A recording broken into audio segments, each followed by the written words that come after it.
All right, let's make sure. Am I muted? Wait. Oh my god. Greetings, PG and Jean. Hello. We are here and it is our Friday as work gave us both Thursday and Friday as holidays for the 4th. Jim Nice. clap, Jim Rav wave. Binge real high. Dude, why is my whole screen messed up? I'm so tiny over here. You can't see it. I'm in the same size over there. Dude, we had all this pre-stream stuff. Zerochi and Chinebers did 13 moons, and Blue Fires did 13 moons, and they did 16 moons, and Zerochi did 27 moons. They said woohoo. And then Cole Randomness did 100 bits cheer, and then Raised Delta said hi, 11 moons. What's wrong with you? Dude, we're already on level 2 hype train. I didn't even start to say hi to people. Hey, I'm hiding from the normies. It's a holiday weekend. Dude, no. I don't do holiday weekends, especially when there's explosives involved. You know? That's like one of those times where you're like, yeah, not only explosives, but alcohol. You know? No, not but alcohol. That would just be gross. No, it's a combination of all sorts of let's be dangerous. 4th of July. Even though it's not technically a weekend, but people are going to treat it as such. It's going to be crazy. Dude, see, look at that. Time to see how many hospitalizations we'll have this insane year. Yeah, I also want to keep out of the ER room for the next 48 hours. Because I know people are just going to show up missing hands and feet and stuff like that because they were trying to stomp out a quarter stick of dynamite. I'll just stomp it out with my foot. Dude, people be like that, bro. What's up? Let me say hi to people. Everybody did pre-stream stuff. Thank you. I appreciate. Thank you. What? I didn't even think I was going to wake up today. What's up? Open Hand Chop. What's up? How's it going? Real Max Marvel. Hi. How's it going? Sora. What's up? Bria, what's up? Spider, Flutter Dash, King Toy, Furious Lady, Beret, Bloody Angel, Boo. What's up? Angelica Storm, Phoenix Row, hi, and thank you. What's up? Sadie Pum'Kin, what's up? How's it going? Dude. Who do I miss? What's up? Sora, what? Doesn't make hand chop? What? Hand chop? Let me resituate, because I got, my screen is all weird. I look like a postage stamp here. No, I think there was an NVIDIA update, and like an idiot, I did it. Oh, I didn't even check the screen. Hold on, I might be at the beach or something right now. Yeah, we're back here. I didn't even change this. Oh, my easy mode is going to be all messed up if I do that later. Hold on, let's see. I think we could do that and then get rid of that and that. That and that. No. Get rid of that. Get rid of that. No. No. Yes. Okay. That didn't set up properly. Again, postage stamp. Dude, it's mad early for me. I went to bed at like 2 in the morning, bro. So working on that card game thing. Can this screen get bigger? Why am I so tiny? Oh my god. All right. Okay, I think that's better. Okay, that's normal size. All right. Sorry, chat. No, I feel like the NVIDIA update just like messed with the resolution of the second monitor or something like that. I don't know. I just say express installation and I don't press any buttons, so whatever. What are we doing? Open palm slaps? What's happening? All right, what's up? Zeroscape, what's up? How's it going? Goldrax, hi. To all the people who go, what? Lefty starting Friday, right? Fingers are for the weak. Fingers are for the weak, man. You only need the palm for chopping. I guess. Oh. What's up, Zero? What's up? Don, cats? Cat and friends. What's up? One cat. Stupid cat. So dumb. Did you see the new Hellboy trailer? Yes, I did. Yeah, there's another Hellboy trailer that came out, The Crooked Man, which I was excited for. But I've noticed every time I see a trailer for a Hellboy movie, it gets less and less. And whoever they cast gets thinner and thinner. Now we're in like the skinny vegan version of Hellboy. That's all I got, you know? I'm used to Ron Perlman. I'm sorry. I know the movie is like 20 years old, but yeah. Now I saw the trailer. The only hope I have is that Mike Mignola is actually like co-writing it or whatever. I don't know if they have anything to do with the directing, but I'm like between Hellboy and The Crow, I feel like the spooky kids out there ain't got nothing to grasp onto anymore. It is the abomination of just, God, we tried, especially the Crow. Yeah. He's part of this project. I know he's part of the project. That's why I have a slight bit of hope. But watching the trailer, I'm just like, it looks like a made-for-TV movie, and I don't like that vibe. I'm used to Del Toro's super awesome imaginative budget, not throwing Hellboy in a cabin in the woods and making like an Evil Dead movie. I know the whole genre is about horror and spooky crap happening here and there and all that other stuff, but I'm like, come on, dude. It could be more magical than that. You can't go from Del Toro to Cabin in the Woods, It's whatever.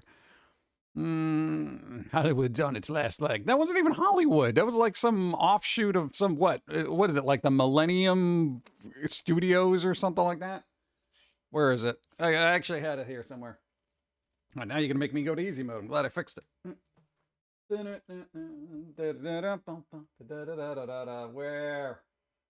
Where? All right, chat. Oh, yeah, I don't know if this is set up right. Is it? There you go. There's your new Hellboy. That's what he looks like. Yeah, so a new film's co-written by Mignola, the creator of Hellboy, who has written almost every comic bearing his name and drawn many of them. Good for him. Yeah, so this is what we got here. This is the guy. This is the Hellboy. The not Ron Perlman. I would rather them deepfake Ron Perlman for some reason. I just so heavily associate him with the character. I'm just like, just put him in there. Just put him in there. I don't care what you do. Just give him a little Halloween mask that looks like Ron Perlman. Just I need Ron Perlman in here. I just saw the trailer yesterday. He looks too much like regular dude. Yeah. I wonder how much of a budget they have. Watch the trailer. Watch the trailer. They have filming in Bulgaria, I think, budgets. Where is it? There was a thing where it's Crooked Man. Oh, yeah, there you go. Bulgaria from March. 2 months of shooting in Bulgaria. 3 months. March, April, May. So 3 months of shooting in Bulgaria budget. So, and yeah, that is an accurate assessment. He does look like regular dude. Like, the only difference between this guy and this guy in the back with the hat is, like, he's red. And he's got sideburns. I feel like they shop at the same place, Like, y'all see that supernatural thing happening over there? That kind of thing. I'm not. Yeah. They're so broke they couldn't even afford New Zealand. Only 2 months. Well, I mean, technically 3, March, April, May. I don't know. But, yeah, the trailer is out there. So, go look. I don't know. The 2019 Hellboy is not going to look bad by comparison because I did see the trailer and I'm like, retrospectively, I'm looking back, well, at least that had some cool stuff in it. I shouldn't look back to a movie that I was disappointed with and say, well, it's not bad by comparison. Oh, God. And there was some more Crow stuff rolling out. Oh, there's a trailer. I'm not going to replay it because let's see if we can get a clip here. No. No. What, did that say ketchup? Was that made by ketchup? Hold on. I think it said ketchup. It said Ketchup Entertainment. Dude, this movie was made by condiments. That's not good. I mean, look, you got those standard, like, kind of, oh, look, it's dark and there's things happening. Feet in the forest. I don't know. Look, it's not, it's muted. It's, yeah, stuff happens. People are screaming, whatever.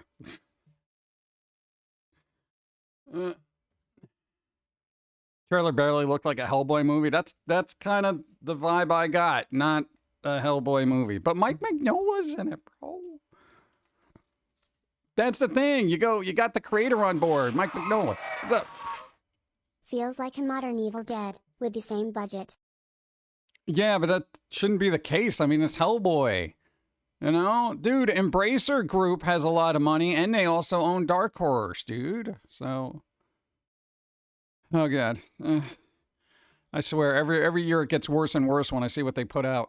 We go, okay, here's the thing. It has a better than average look of a fan film, and I do not approach cinematic epics with fan film vibes. All right. I'm not to say fan films aren't bad, but they're working on a budget, I feel like if you can find a Hellboy fan who was a trust fund baby, you'd probably get something better out of there because they'd have a bigger budget. Oh, God. All right, I'm going to be cautiously optimistic. I'm going to say they went the creative low-budget route and did an Evil Dead type thing, and it's great. So made-for-TV filming situation, made-for-TV budget, this is going to be bad, I'm sure of it. I know, that's what I'm saying. And you could get away with low-budget stuff being good. Like Blair Witch, the original one, was stupid low-budget. Like Evil Dead, the original one, was stupid low-budget. And it worked. But that was because you had a lot of people working on it that were like, oh, yeah, well, let's make this work. Brr, brr, brr. I don't know if you get that now. I don't know because, filming and film production is so either studio-minded, money-conscious, or whatever. You're not going to have those people on the team who are like, don't worry, I'll work 25 hours a day just to make sure that this is the best film ever possible because I got passion, bro. I feel like you got people who are like, yeah, well, it's 6 o'clock, I'm clocking out. Yeah, but the movie's not even done yet. Oh, whatever, dude, my time's up. I don't know. It's kind of like game development, the passion's in the indies. The difference between low budget and bad budgeting. Yeah, this is true. Yeah. Dude, you could have a low budget and make it stretch, man. You need extra blood? Just get some discount ketchup and water it down. Well, I'm glad to get a horror tone right for Hellboy. I'm not sure if I dig the new Hellboy design. His appearance looks more like a human than a tall, muscular Cambion-like. It's supposed to be in Mike Mignola's comic book series. Regardless, I'm giving this one a watch when it's out. Oh yeah, I would. I'm definitely gonna watch it at some point, but I ain't going to the theater for it. Go.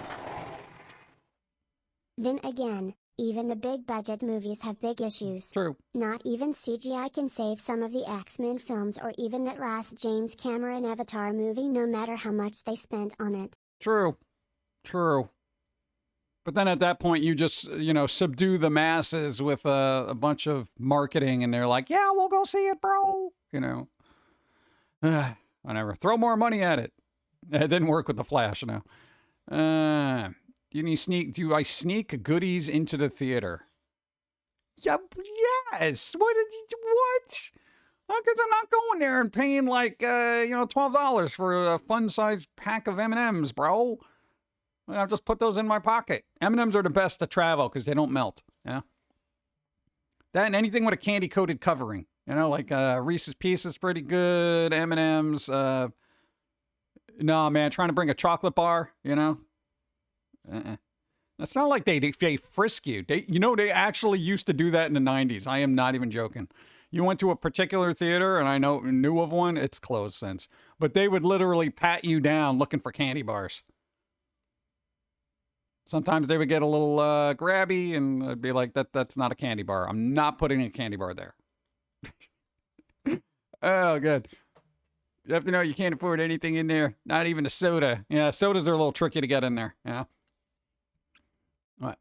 That's when you have your whole coat be a Camelback kind of thing. Where you just put them in the side and you got all these little things. Then people look at you suspicious. I remember that. Didn't allow bags. Pat you down for food items, etc. Yeah, right? It was ridiculous. And I'm like, who does it? I'm like, this is like the TSA for snacks. I'm like, bro. Patted down for Twizzlers. Hey, what's this? Pack of Twizzlers? You think you're getting by me? Go to the concession stand. Oh, man. Go back and get snacks. What? Hey, that is one of the first rules you learn to be creative and conceal your candy. Yeah. Crazy. It's crazy, dude. Oh, speaking of food and prices, oh my God. No, people were skeptical of the last cartoon. Hold on. Where is it? I had to pull it up on a tab. Oh, I know it's here somewhere. Got a lot of tabs. There you go. The price of my Burger King meal got more expensive as I was checking out. Look at this. The price of some of the items in your cart is changed. Look at that. $33.89 to $34.90. It basically went up like $1.50. while they were checking out. Yo, they got caught up in the surge pricing. Surge pricing, bro. Dude, it's real. You got to have breakfast at 5 a.m. That's it. Yo, I can't even imagine spending $34 at a Burger King. Bag of homemade popcorn, sandwich, liter of soda, and candy, all in my little backpack, which was never searched. I'd listen to couples complain about prices for things as I ate my meal inside the theater. Lol. Nah. What is all I'm saying, man? You got one of those good theaters that didn't have those security guards that tackle you if they see Skittles. He's got Skittles, get him! Dude, taste the rainbow, bro! Ah! Oh, man. Yeah, so this is, look at this. Your order was $33.89. Your new total is $34.18. That's when I call over management and I'm like, why? What happened between me placing my order and me checking out? Well, the prices of fries went up. Huh? How? How do fries go up in seconds? What happened here? What happened? That would be the most infuriating thing. If your stuff is in the cart, they should just lock that price in because this is going to infuriate people. You know? Well, I mean, it went up 50 cents. But still, it's still money. It went up. Telling you, man. No, it gets ridiculous. It's like, I don't know when people are actually going to be able to enjoy life anymore. What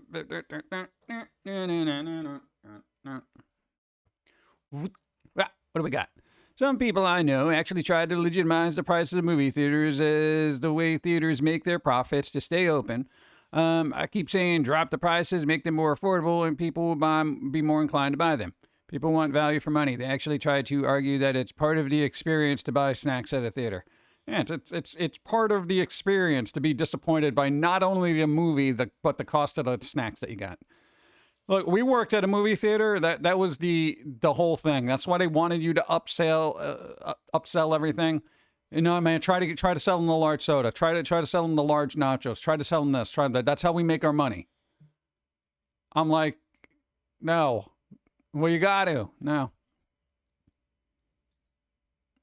They didn't like me. Dude, no, we worked in a movie theater for like, what? What was it, like 3 years? Yeah, it was insane. And the prices were ridiculous back then. You know, this is 20 plus years, bro. I heard Walmart is going to have price plus memberships that use what? Use sleep checkout if you pay a 90 plus just for self-checkout? Wait, what? I don't understand that. I heard Walmart is going to have a Price Plus membership. Price Plus membership. With that, you use, what's sleep check? What, you do it when you're unconscious? Like you can literally just pass out and someone will check out for you? Or is that self-check? Self-check? Oh, self-checkout. If you pay a $90 plus just for self-checkout? Oh, okay. Self-checkout. Now you just put slow. What? I know, I got it. I figured it out. Thank you. That was my fault. 56 moons. Hey, am I Pumpkin Pie? Hey. Love seeing you so early. Hey. I took some time off this week to spend time with my girl who's visiting. Nice. Just stopping by to say hi. Hey. Love you and Pauline. Thank you. Enjoy the time off. What? Fireworks tomorrow. Fireworks. Explosion. Shit. Thank you. Oh, man. People don't realize that everyday people cannot and will not spend their hard-earned money for such stupid prices. Why spend $8 on a box of candy when you can get a small meal at a fast food place for about that much? Yeah, this is true. Even though, you know, looking at that Burger King receipt, $34 for Burger King? Dude, it's not like Five Guys. How many people are you feeding in there? It's Burger King, bro. You know? Dude, if I went to Burger King and they slapped me with a $34 bill, I'd be like, for what? I don't know. I don't know what they ordered, so there might have been a lot of food, but I think theaters might get final high. What's up? Might get phased out sooner than we think with all the films that have come out to disappointing results of people watching them. Even despite the quality of the films that do still sometimes come out, film studios might just start making streaming movies like they did in COVID more of a thing with early access for higher prices. Probably. I feel that, like, theaters are cool. I do like theaters. I like the theater experience, but if you're a movie person and you're really into movies, right? You're probably going to invest in your own home speaker system or even a decent pair of headphones and maybe a larger TV, right? And you just watch it when it comes out on a streaming service or some other means. People who don't care about movies, they're just going to watch it on their phone. It's not a big deal to them, and they're not going to bother paying for it. So we're in this weird stage where nobody's making money, so nobody wants to spend money, and then it's like, then everyone complains that nobody's making money. But that's the whole thing about, like, an economy. It's like you have to pay people enough so they have a little bit of extra money so they can spend it on frivolous crap like going to the movies. That's why everyone's torrenting everything and all this other crap, because nobody's got money to pay for anything. It's ridiculous. But, what's up? Hardcore Player, what's up? Let's go. Thank you very much for great content. Thank you for putting up with it. Hope you're doing well. What's up? Peeps get too wild in the theater. Yeah, it kind of depends on the movie. I've been to some movies where people just got stupid. Besides, I mean, the audience now isn't the way it was like years ago. Everyone's kind of looking at their phone, and even though they turn out the lights, the floor is illuminated, upward with cell phones and people texting and all this other crap during films. So it's like, whatever. I feel like that's not a movie experience I want to be a part of. I can't type. It's all right. Theaters here don't care about outside snacks anymore. They'll just look in your bag for weapons and send you on your way, even if it's full of snacks. Oh, that's pretty good. What are you going to do if it has something in there, though? It's like, dude, what are you doing with this machete? It's to chop up the Twizzlers? All right, yeah, whatever. Okay. I mean, come on. Oh, yeah, speaking of movies, be wary of internet spoilers for Deadpool, because apparently there was a screening in China, and of course, how they care about intellectual property. There's just people putting spoilers everywhere on the internet, so be mindful. This is why being globally connected is not a good thing. Nobody can enjoy anything. By the time it comes out, everybody already knows about it, There are games that came out that I saw every bit of it before it was even released. And I'm just like, what? Between early access, betas, previews, all this other stuff. And I'm just like, oh, wait, no, I've been playing this for a year. Oh, it's out now? Huh? It's ridiculous. Ryan Reynolds knew about spoilers, so he tried to throw other spoilers to troll the trolls. Yeah. I mean, there's only so much you could do, before people go to the theater having their brain filled with spoilers, and then they're just like, yeah, I knew that was going to happen. Yeah, I knew it was going to happen. And that's why the theater experience sucks. That's why the internet sucks, frankly. Go. I think it's also a symptom of malls and other shopping centers dying, as well as theaters thrive on people going outside to shop and wandering in the malls or centers. Yeah, maybe. I mean, for my personal shopping habits, I didn't do a lot of mall stuff. Like, dude, once physical media got phased out as far as brick and mortar stores, I mean, what am I doing? Going to the mall for clothes? I'm a thrift store guy. I pay $5 for a pair of jeans. I don't be paying no $50 for a pair of jeans. That's crazy. Yeah, so it's like that's kind of a weird thing. I mean, I think there was one time, you and Don were in a mall and we are just like, oh, they're playing whatever. You want to go see it? Yeah, sure. Maybe like once. I don't know how normies work. I don't know. Do they wander around aimlessly and just see like, hey, I bought shoes. You want to go see a movie? Oh, okay, whatever. Hey, look, there's an Applebee's. I mean, I don't know how it works. I feel like it's just commerce pinball with the consumer being bing, bing, bing, bing, You also lived in a different environment as well when places had more traditional malls. This is true.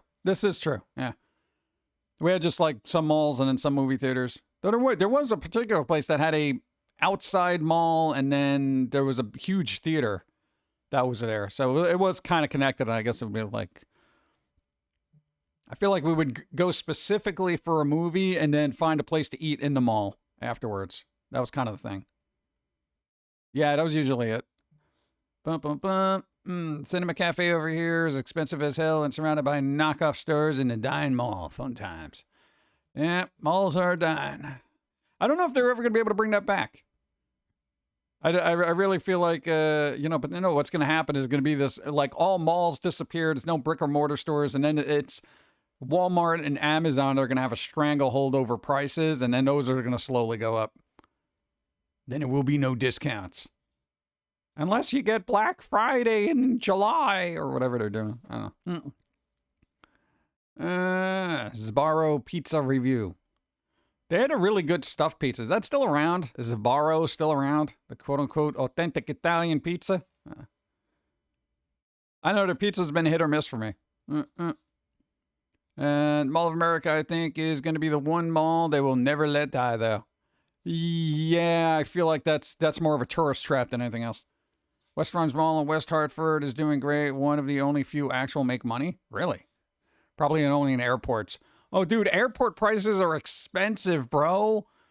Dude, no, somebody was just saying they were at I think it was LaGuardia, and like a bottle of water and M&Ms was $14, like a small bag of M&Ms. I'm like, bro, they should not be charging that much in a thing. What do you, whatever. This is why I don't take planes. What's up, ADJ? What's up? Oh, yeah, let me get coffee. Go. Look at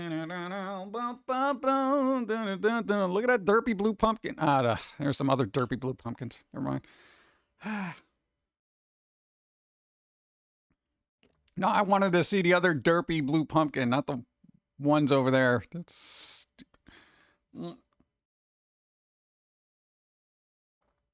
We had a semi-eventful week. All right, you know how this guy works like a maniac? All right, yeah, okay. Apparently, he was working so much you basically destroyed a sciatic nerve, which started a chain reaction of, well, I guess I'll stand. So this bro was standing for so long. We don't know what the hell happened. Yo, your foot swelled up like... Who here saw Big Trouble in Little China? Do you remember the part where the guy's foot swelled up at the end? Yeah, that was this guy. Dude, it was insane. Dude, no, we went to the doctor. We're like, dude, my foot. Dude, it was like 3 times the size as it was supposed to be. We're like, what happened? They're like, well, are you really warm? I'm like, I'm always warm. And then they're like, well, you're doing a lot of standing or exercise. I'm like, I don't do exercise, but I was standing. Like, so they of course, their first thing is like, let's make sure it's not a blood clot, which I feel like you're a prime candidate for. So move around a little bit more. You mean the whole body? At least you didn't explode. No. I almost want to find a GIF for that because it's funny. Let's see. I should have queued it up, but I didn't think I was going to talk about that.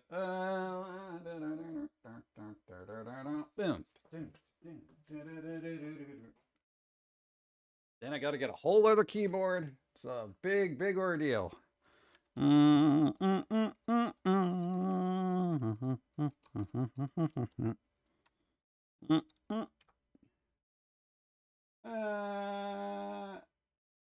that's pretty accurate.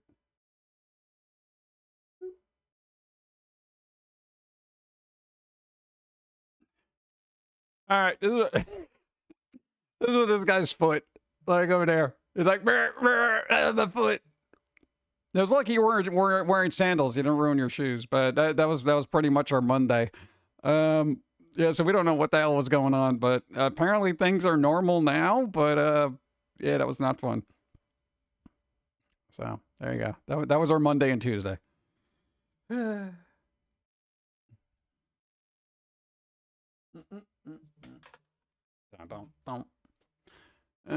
It sounds like a diabetes thing. Yeah, but that's it. We don't have that. At least not yet. But it was just kind of really weird. Just swelled up. But it was basically both feet, but one predominantly that we predominantly stand on. So we're feeling like, plus, we got the shin splints and all that other garbage going on. So it's basically the body just, I don't know, imploding on itself like the house in Poltergeist. But what are you going to do?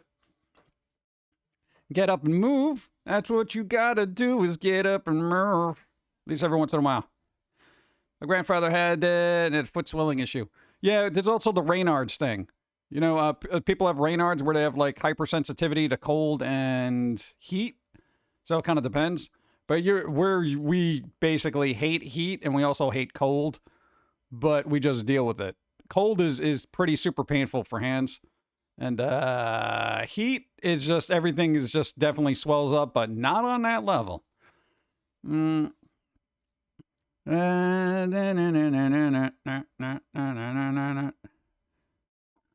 What? What are you talking about? Let's see.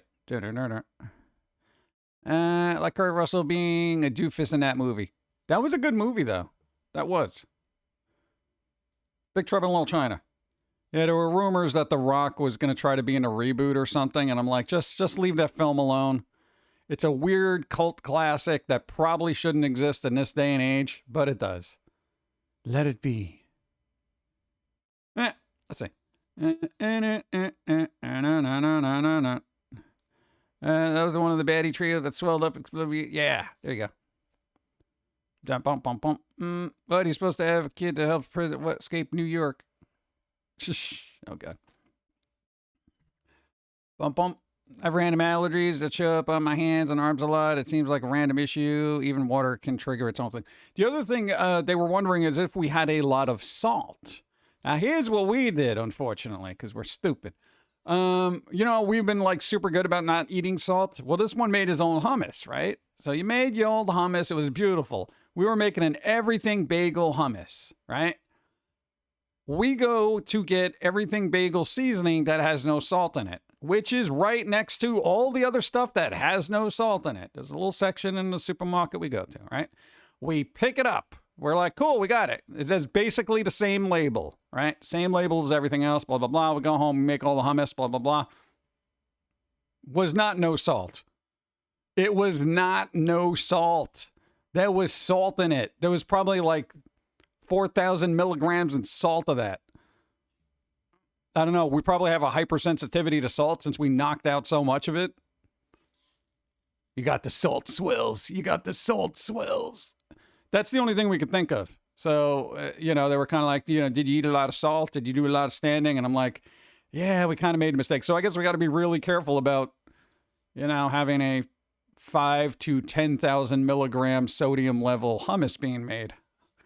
You don't realize how much salt they put in everything bagel seasoning until you look at it. Dude, that one container had 177 servings. You probably used 20 of them, and each one had about like, what, 300 milligrams? So you do the math, and that's terrible. Surprised you're not dead. Yeah, it is actually a thing, and that's kind of weird because it's like people will get gout, you know. But hey, on the plus side, hey, since we had a tooth ripped out of our head, this guy over here lost 10 pounds. Hey, I don't know. Yeah, it was literally that messed up. Your whole jaw was disjointed. You didn't want to eat anything, so it was just like, yeah. What's your favorite kind of bagel? One I don't have to pay for. But I do like everything bagels, because it's got everything. So wait, let me get this straight. You're naturally salty. It all makes sense now. What? What do you mean I'm naturally salty? I'm not naturally salty. There's no such thing as naturally salty, except salt. What? When you get an apple, there's no salt in it. It's actually related to those neck swelling conditions that you see in pictures, unfortunately, on the internet. I haven't seen those. What? I did not want to delve down that road. I was just like, okay, foot swelling. So basically, it was like, you know, you soak it in cold water, you drink a lot of extra fluids, and keep the leg elevated. That was kind of basically our Monday and Tuesday. So, foot's fine now, but, you know, we are doing a lot of standing, so we're going to see what happens. Then we shall determine whether it's standing or whatever. But then I don't know if the shin splints are basically aggravating everything, causing it to swell up either. Could be a lot of things. Salt, the only rock that tastes good. What about rock candy? Oh. All right, let's get more coffee. You see where they put those pumpkins? Ghosts. That is the dumbest looking pumpkin. All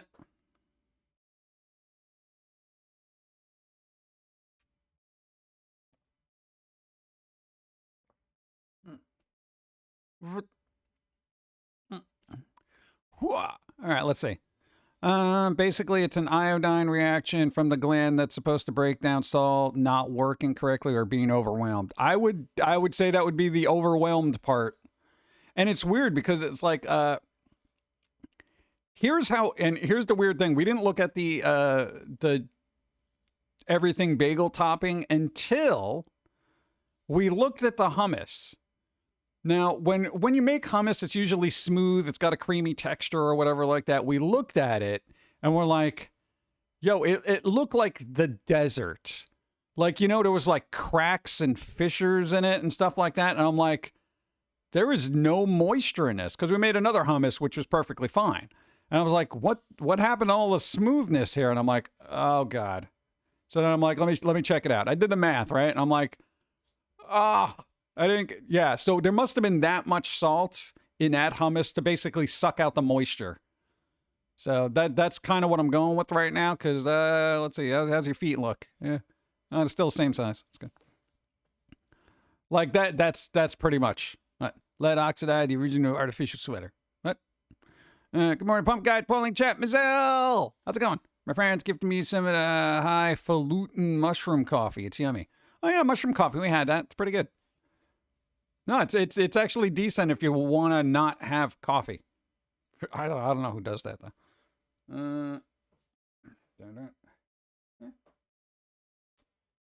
You should have taken pictures of your foot, but I don't think people want to see your stupid feet. What? It would have been funny because people would have been like, bro. Oh God. Yeah. It's the other thing with the tooth thing. We haven't been able to do any vocal exercise because I kept rattling the gums. What's up? Speaking of, I really hope what mouse I got last night. What kills the mouse evict them. Did you send all the proper paperwork? Dude, give them a little eviction notice. Hey, anytime I see a mouse somewhere, I just staple an eviction notice, right? And then call the police. What? Just say there's somebody unlawfully living in your car. I wonder if that would work. Don't do that because I think it would be chalked up as a prank call. Don't do that. That'd be kind of funny though. Don't upload pictures of your feet. There's a website called WikiFeet. You don't want to have your feet on it. What, WikiFeet? What is wrong with the internet, dude? Hey, I gotta tell you, this guy's feet are perfectly manicured right now because they've been soaking basically in Epsom salts for like 2 days.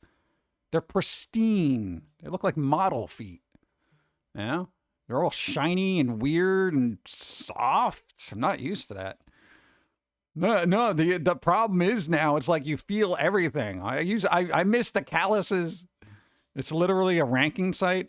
They rank people's feet. Aren't they rank enough? What the hell, bro? Ah, God.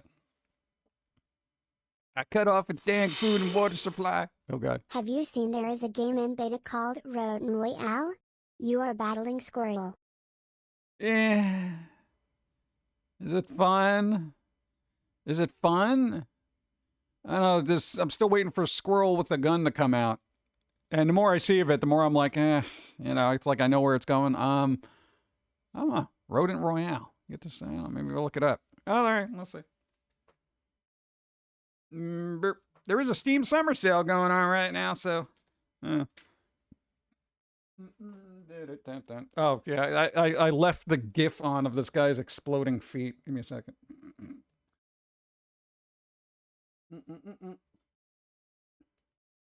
Oh, I got a question now because that was weird. That little the foot thing where the guy's expanding or whatever. Now is that going to be classified on YouTube as gore and grotesque stuff where you can't monetize anything anymore?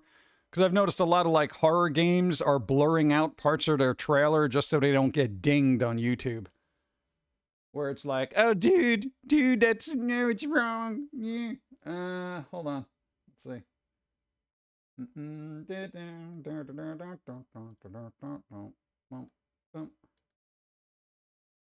No, every time I open up Steam and I do it on stream, I make sure those filters are off. What is it? Rodent Royale, huh?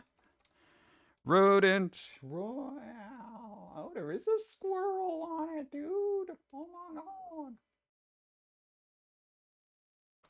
Rodent Royale.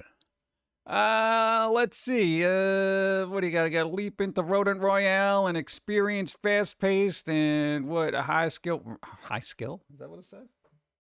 High skill rodent combat. All right, I guess. Oh, there are squirrels. Yo, how come I haven't been approached for, Foamy to Squirrel DLC, bro? I always find it weird when there's weird little games that come out and nobody reaches out and says, hey, you want to put Foamy in here? It'll be like a mega boss or something. Oh, I'll add that to my wish list. All right, I'll do that. Thank you for bringing this to my attention. Squirrel Fortnite. It instantly makes it better. Look at that. And they got coffee. Holy crap. Dude, there's coffee. All right, game of the year. Coming soon, but I want it now. Request access. I feel like I should do that. I feel like I should.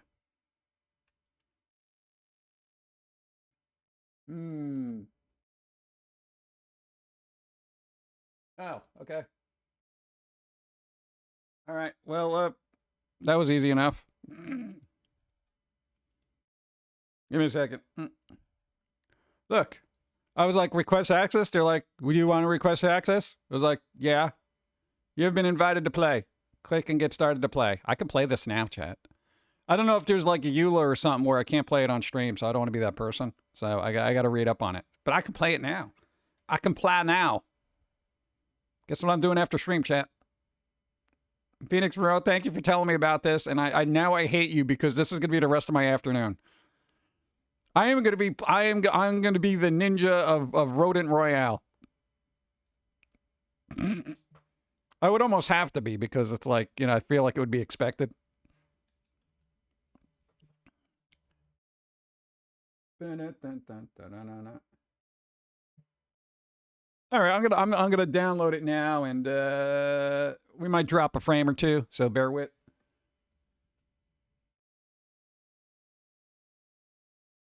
What? Yeah, I mean, I could throttle the thing, but Yeah, let me do that.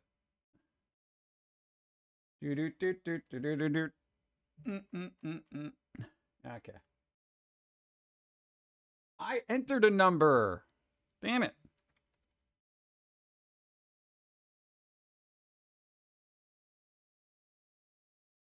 Okay, cool. There you go. That's my afternoon. Battle for the Down Underverse or something. What? There's another one?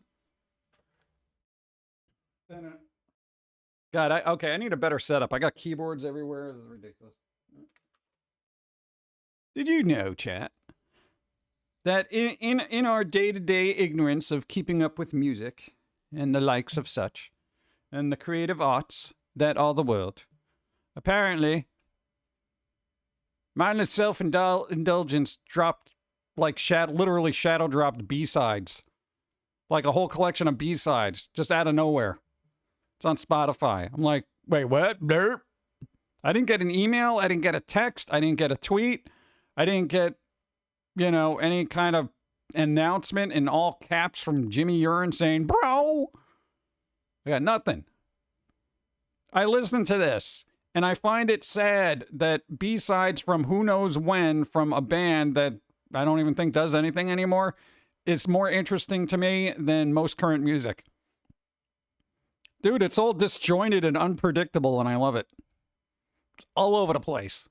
All right, but there you go. So if you're a mindless self-indulgence person, that it exists. Came out in 2024. That's this year. There's 13 tracks there. 36 minutes. You don't got 36 minutes, do you? Yeah, of course you do. You got 36 minutes. All right. Dude, I totally listened to that. Dude, it's all over the place. I hope they release more of their B-sides because I don't even think they're a band anymore. I don't even know. Yeah. New MSI content. I must listen. That's what I'm saying, right? A lot of people don't even know that it's out. It's just like a little ploop. It just got dropped there. I'm just like, huh? What? I don't think there's a physical release, though, so it's basically like Spotify and I guess wherever you can buy MP3s. Amazon, I guess. iTunes. This graphic novel for Legacy of Kain starting to get backing soon. backing? Why is it getting backing? Who's it being made by? This drives me freaking nuts. This drives me nuts. Whoever makes Legacy of Kain and owns the IP, they have the money to make a comic book. They should be putting the money out first and not doing Kickstarters or crap like that. They don't need fan backing. They got money. They're just like, well, we want to make something but have zero liability or take any financial chances. Go to hell. Dude, it's ridiculous.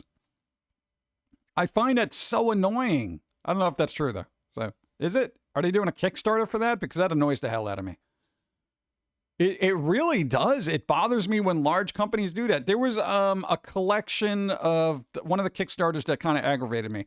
Whoever owns the rights to the G.I. Joe comic books, right? They're doing this mega collection of all the comics, all the spin-offs, and like this giant omnibus of everything. They had to do a Kickstarter for that. And I'm like, bro, you're telling me y'all don't have any G.I. Joe money funds? What is it, Hasbro or something like that? You just checked it's on Kickstarters. For the love of Bob.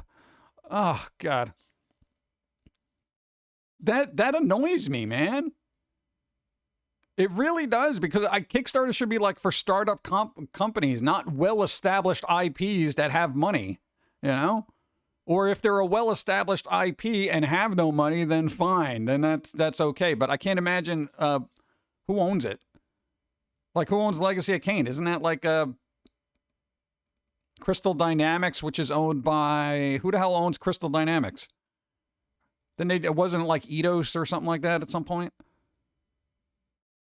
Yeah, because if it goes down to being like EA or something like that, I'm going to be really angry. I don't know who owns them now. You know, it changes hands so many times you don't even keep up. God, that's so annoying. Dude, it annoys me. It like hurts my face hole. What's that? Embracer Group? Oh my God, again? Get out of here. Embracer Groups owns that. Dude, they got so much. Oh God. All right, well, here's the problem. Embracer Group is now like, because they bought up so much stuff, apparently they didn't realize spending billions of dollars on acquiring companies would actually have to pay off at some point. So I guess that's what they're doing now. But that's the whole other thing. It's not a matter of buying up a bunch of IPs and then, you know, doing Kickstarters for stuff and keeping your fingers crossed because you're a mega multi-billion-dollar corporation. You know? God, I hate... Oh, God. Who are these Embracer Group blokes? I don't know, but they own Dark Horse Comics, too. So that's what I'm saying. They just bought up a bunch of stuff. Yeah, they overreached a bit. That's what I'm saying. There's a lot of companies that do that, you know, because Microsoft got the ball rolling on acquiring everything, you know, but they got the deep pockets that can, you know, pay it off. And if they don't make money during a quarter, it's like, whatever, we're fine. But I mean, dude, you know, it hurts my brain. Does anything even published under Dark Horse now? Yeah, there's Nova stuff. They got a lot of stuff. I think it's a lot of Hellboy. There was a Gru miniseries that came out. Embracer was a Swedish company. Really? Bro, you don't need a Kickstarter.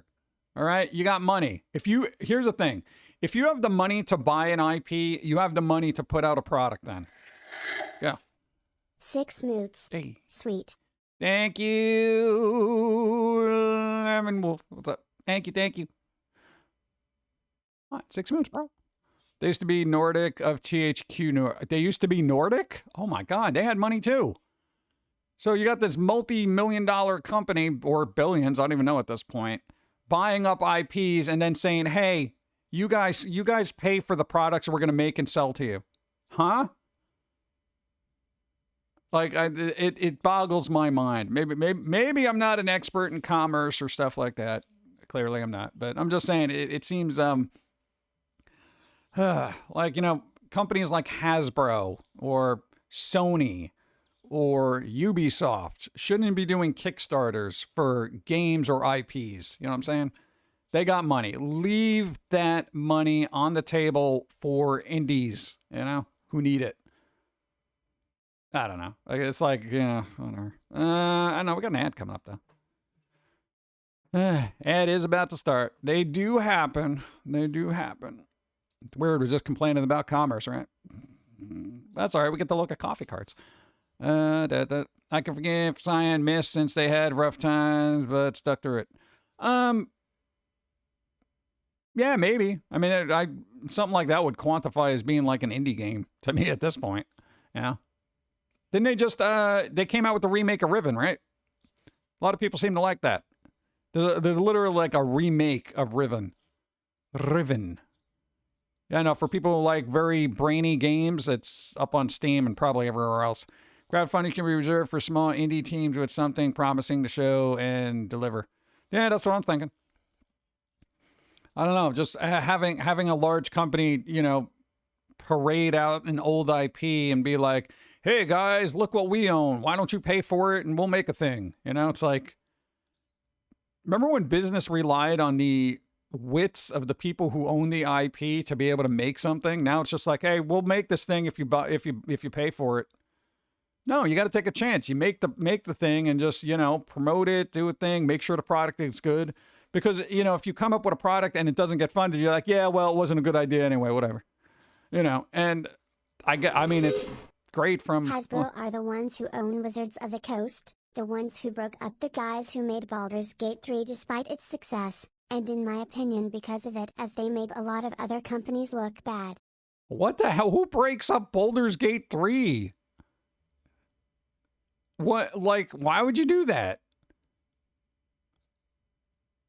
Yeah, we made a really good, successful, great game that everybody loves across the planet. Yeah, let's get rid of them.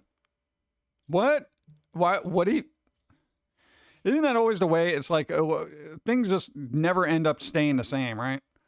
Yeah, like Wizards of the Coast, they ain't Wizards of the Coast anymore. You know, Blizzard isn't Blizzard anymore. It's just hollow husks walking around in name only. Such is the world. It's working. Quick, break it, right? Because of budgets. Hasbro. What? Oh, God.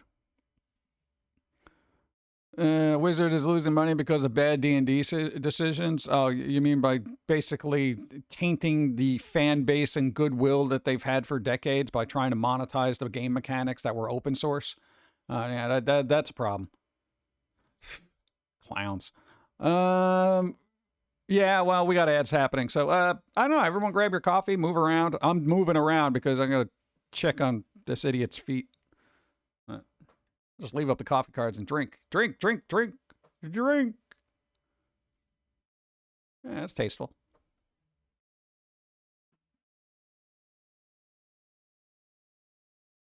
Hey, your foot's still a normal size. Nice. I don't know why I sounded like Kermit the Frog. Oh, look at your foot. It's the normal size. Oh, that's stupid.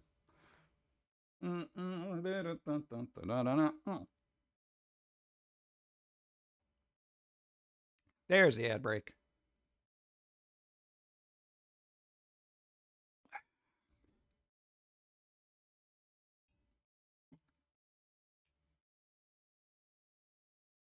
These are like weird Halloween coffee pinups from like the 50s. So bizarre. That's normal.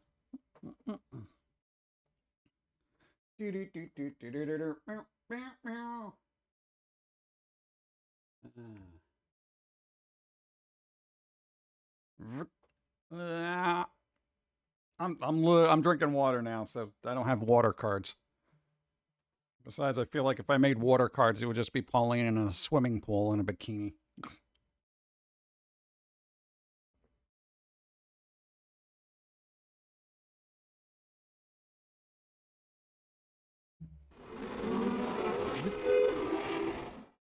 So many moons.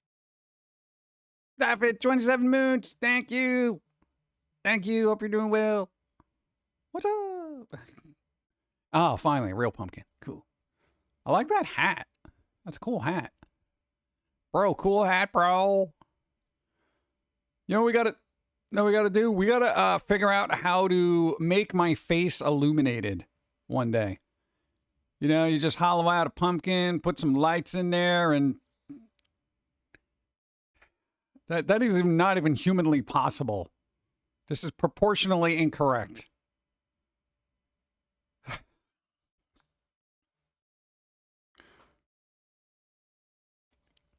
Where were we? Good. Cyberpunk's been around forever now. Why is it still what? Only dropped at 30. I don't know. I think it's Witcher syndrome. The game ends up still being $20 at some point forever. Didn't have the resolution rendered that much. It was in 50s, right? Woke from deep sleep. What? Just got a sip of water. Did not realize I was thirsty. You did not realize you were thirsty? How do you not realize you're thirsty, bro?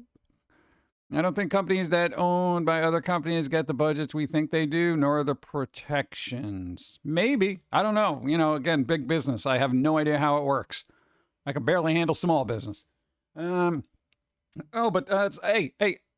because it's been a slow news cycle somehow in the gaming world, even though there was all sorts of gaming news that came out of Gamescom.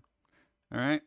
Interestingly enough, good. You know, I've been on for an hour. Let me stretch the carpal tunnel for a bit here.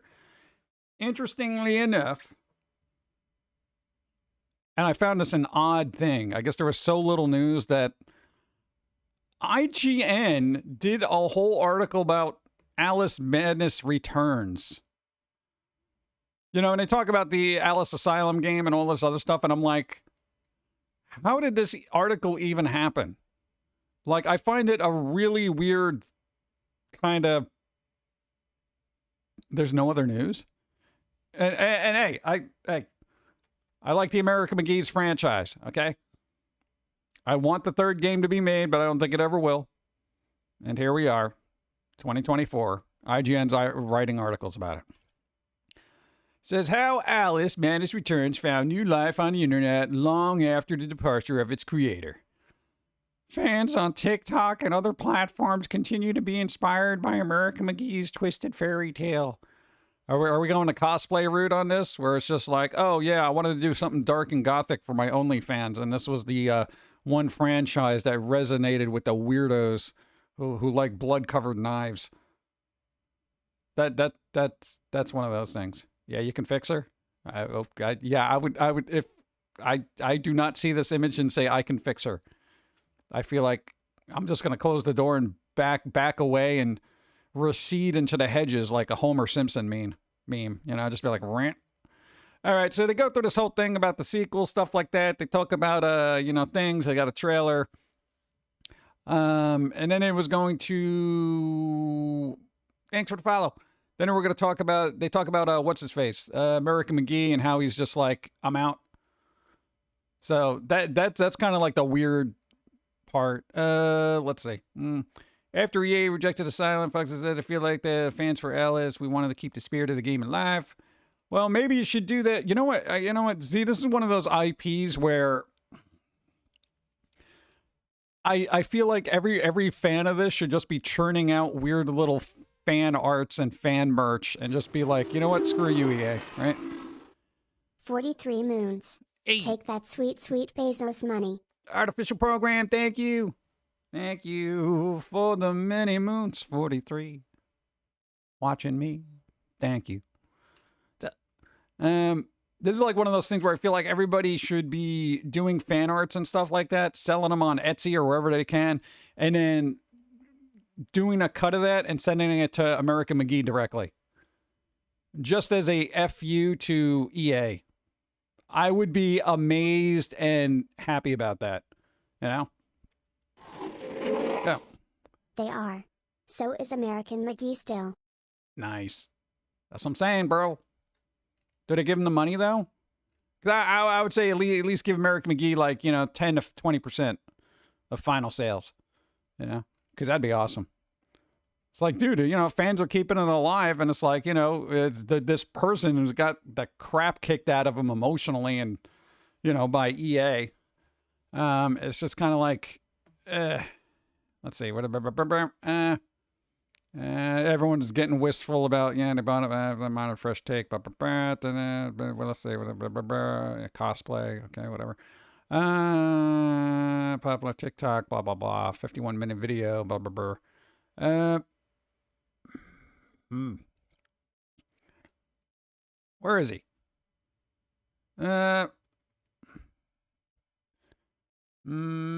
Spicy Horse. It's gone. No.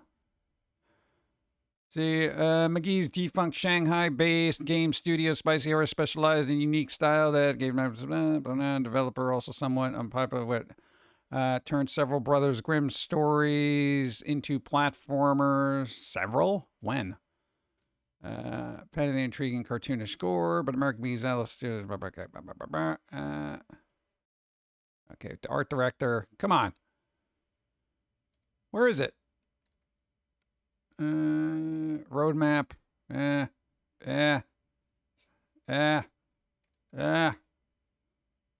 God, this is a really long article. Holy crap. Too long to read, bro. Dude, this is insane. Even on American McGee's Alice levels. But yeah, there it is. So, God, dude, that's crazy. All right. Yeah, but that's one of those weird things where like a company has this really cool IP, but they're like, nope, we're not going to do anything with it. We're just going to let it languish and not do anything. And all the fans are like, could you please release something new? Come on, dude. No, we don't want to do with it. But the creator made all this stuff and it looks really cool. They have this awesome roadmap and it's really well fleshed out ideas. They got this like 400-page book of ideas and where the game is supposed to go and we can just make a game, stuff like that. No, we don't really feel like we want to do that. You guys can start a Kickstarter then, you know? Maybe American McGee can handle that. No, we're not going to do anything with it. We are literally throwing money at you to make this. No, never mind. Go. They are just reporting on almost literally a year of things that happened after the disappointment. They had to dig deep for news. Yeah, I guess. It's kind of weird, though. Yeah? It's just a bizarre article to come out of nowhere. I feel like the article should have been more like, hey, EA, you're a bunch of schmucks who are just ruining anything fun for everybody. That would have been my spin. Just saying. Oh, but there is some uncovered media that we've discovered. Well, kind of. Boom. This thing. Dude. Dark Crystal. There was in 1983, I think this said. There was a Dark Crystal comic. Apparently they're re-releasing it. And yeah, there it is. The classic 1983 single-issue adaptation of Dark Crystal from writer blah, blah, blah, blah, blah, blah, blah, blah, blah, blah, blah. They're having a Studio Archive edition. Studio Archive edition, bro. I'm just saying. Pretty good. Oh, I wouldn't accept that Alice is lost, because here's what they can do. You know, game devs always make fan games and put them on itch.io. I feel like that would be a franchise that's going to get revived by fan games before you know it. It'll exist. It may not be canon or, you know, whatever, but it'll be fun. Gotta run. Have a good ADJ. Thanks for being here. So that's kind of cool. You know, at least they're putting that back together. So I guess they found stuff, restored it. We're starting to get remasters of comics, chat. We're getting remasters of comics. I don't know why American didn't just try to make a fan game. I thought there would have been a really good kind of stopgap in between, you know, what is it? Madness Returns and then Asylum. If they did like, you know, even a 2D platformer kind of thing, like Blood Rain did, you know, where you're running around a little Wonderland world, just doing things and stuff like that. I feel like that would have been a pretty good approach. But, you know, maybe that's not the vision that they had. This is not the vision. Hey, spooky people, wake up. Boom. Creep Show. Dude, Creep Show, bro. Dude. In shop September 25th. Dude, they're going to have a whole thing. It's like another series. They're going to do another little mini-series. That's kind of cool. Creep Show, bro. Creep Show. I don't know. I like spooky stuff. Yeah. Comic books. Comic books, dude. Dude. Comics. That's my favorite horror movie. Yeah, the first one was good. Second one was kind of so-so. It had the lower budget. The third one was a little, like, weird. Though I think that's actually getting a Blu-ray now, which is kind of cool. Because I haven't seen that in forever. I don't remember it being very good. But keep it up on the spooky stuff. Did you watch the TV show? I started it, but fell off after a few episodes. I didn't even get a chance to start it. It's like on my watch list along with everything else on the planet. I don't think I'm ever going to get to it by the time I die. Beetlejuice, the afterlife experience, comes to Hollywood in August.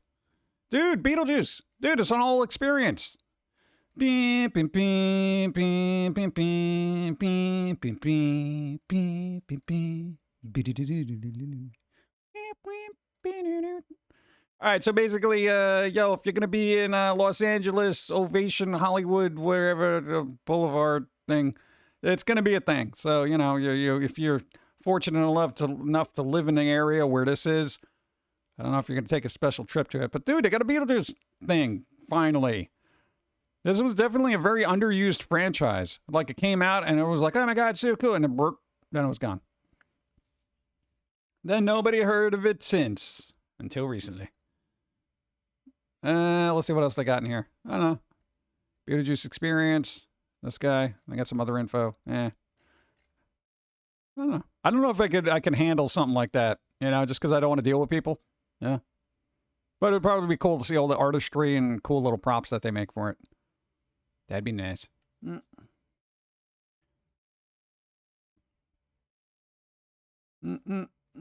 could have worked with Disney and Tim Burton. Yeah. There was supposed to be American McGee's Alice movie. And we're talking a long time ago where they had, oh God, what's the one that played Buffy and Buffy the Vampire Slayer?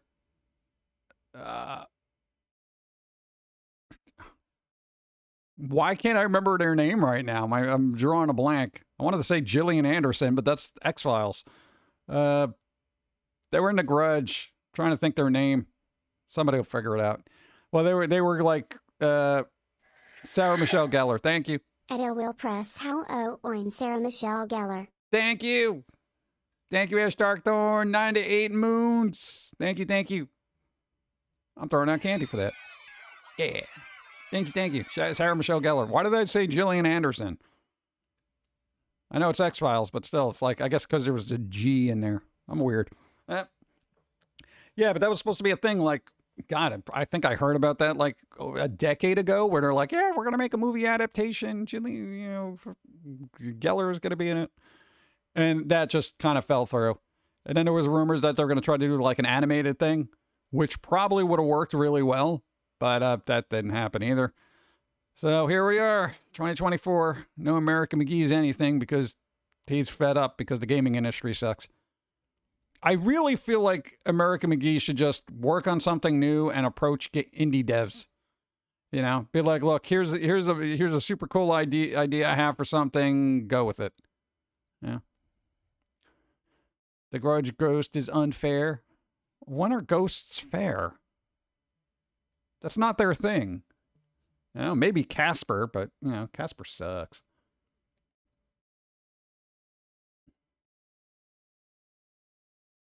I'm not a big fan of Casper. What? He's too happy and cheery all the time. It's like, bro, you're dead. You do realize that, right? All right, Bath and Body Works is getting ready for fall already. I'm kind of annoyed by this because they already got all their weird things out. I haven't even shot off fireworks yet, and they got pumpkin swirl, pumpkin spice latte. Why? Fresh brewed coffee. Let's go.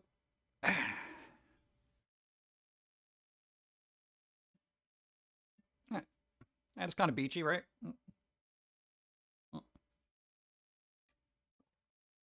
Not even pumpkin season. All right. They're leftover pumpkins from last year. Yeah, so I'm not happy about this.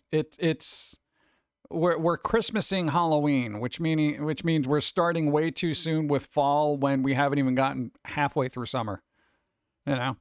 And I know, I guess there's like marketing crap where it's like, oh, if we put this stuff out first, then people will buy it up and we'll get those initial sales before everybody else, or whatever the hell they're doing. And I just find it really annoying. It's like I live in an area that has seasons. Okay. So when there's winter, I want wintry things. When there's summer, I want summery things. When there's fall, I want fall. Spring, etc. So it's like when I start seeing stuff for other seasons, dude, they already have back to school stuff in stores. And I'm like, yo, these kids just got out. Why are you hurting them? You know? That's like psychological abuse, honestly. Dude, if I just get out of school, the last thing I want to do is when I go to a shopping somewhere is seeing a bunch of backpacks reminding me that my summer's over before it even began. Yeah. Everyone should just let the holidays naturally come and go. It would be nice. It would be nice, but I don't think there's any profit in that. Everyone's like, quick, get the Halloween stuff up. Michael's has got Halloween crap out there, and at least a few bits that I've seen, it looks like garbage. That's messed up. Back to school? The school just let out. Dude, I'm not even joking. There's like literally back to school sales. And I'm like, it's July. They haven't even had their first barbecue yet. They literally got like 2 months before they got to go back. Either greed or economic desperation are driving companies to do crazy things now. Yeah, but dude, when it comes to like seasons, especially seasonal stuff like Halloween, Christmas, all that other stuff, it's if you're having summerween, yeah, it's cute, but it's not Halloween. It's not Halloween. It's summerween. You're just using it as an excuse. You know, it's kind of like, you know, Christmas in July or Black Friday sales and blah, blah, blah. You know, if you keep doing it all year round, then it fails to lose its importance. You know, it ceases to become special, you know, kind of like if you keep churning out AI art, then the actual art ends up being not as special. Thanks, Internet. Go. I found out that in Italy high school is 5 years instead of 4. Also, to graduate you need to pass a final test, which I'm told is not easy. Hey, there you go. What? Dude, I feel like every other educational system is a lot better than what we have in the States. You know, the States used to have a really good education system, but I think that stopped in like the 60s. Yeah. It was literally the best in the world. Now it's just like, yeah, they can pay for college. We'll just pass them. Whatever. Yeah. I don't even think they test people anymore because it's offensive. If they cry enough, they'll just pass you. Here you go. Oh, God. Why so early? Well, why not? You know, it's a holiday weekend, mid-weekend or something. I don't know. Just figured I didn't want to deal with normies. What? What did you on? Why it goes Amazon? The Blu-ray is 45. Oh, God, that's crazy. At least on with Christmas in summer, July. At least it feels right when the weather feels weird. Not like at 19, you're any better prepared to be an adult anyway. Yeah. Yeah, I don't know why. Standardized testing's useless at this point. Are we abnormies? Probably. Isn't our educational what beep on critical thinking? We have no critical thinking here in the States. We have emotional thinking, which is a lot worse. So if people feel like it's bad, then it must be. So that's how that logic works now. I feel this is wrong, so it must be. No, you feel that way, but then if you get education and logic, you realize that there's actually a sound reason why this happens. Well, I don't feel like I want to learn that, so stop being intolerant. Huh? Just like, yeah, and then just walk away. Then in it, dives in. Save me from the normies. Yeah. Go. Have you noticed how the dark and macabre wave that seemed to be coming because of Stranger Things and Wednesday and Beetlejuice has kind of fizzled a bit? Like Beetlejuice seems to be the last major thing coming out, and we have no news on Wednesday season 2. Wednesday season 2, I think started filming or whatever, but here's the problem with all that. It's always been a niche kind of market anyway, so it's like Wednesday's going to do fairly well when it comes out. Beetlejuice is going to be 50-50. I'm throwing that out there right now. It's going to be 50-50. But the thing is, it is an old IP, so there isn't anything new that's coming out. Now, if you saw the Hellboy trailer and the Crow trailer, you realize that the 4 cool things, and I'll throw Sandman in there as a, you know, Sandman season 2 is another cool dark, spooky thing that's out there. You got 5 things. 2 of them are going to suck right off the bat, that being Hellboy and The Crow. All right? Beetlejuice is going to be the 50-50. Sandman might be okay, but we haven't heard anything from it. And Wednesday would probably be pretty good, probably. Monsters, Atom Family, yeah, but I mean, come on. You know, those, like the Monsters movie, that was like a one-off by Rob Zombie. They're supposed to be making a series called 1313 Mockingbird Lane that's supposed to be more spooky, but, you know, horror stuff is usually very niche. Anything spooky is very niche. And it was weird because back in the day when, like, Tim Burton was, like, the almighty goth of industry, right? You had Nightmare Before Christmas. You had his take on Batman. You had even the Batman animated series was very dark and kind of gothic-y. You know, you had Beetlejuice. You had Edward Scissorhands. Like this one dude just churned out all this crazy crap that was super dark, super spooky. Music at the time period was very dark, grungy, and it all kind of coalesced into this big swirling pool of darkness, right? And then it stopped. And then it's been in a hiatus for about 30 years. And now everyone's starting to traipse out all these old things. You also had The Crow back then, too.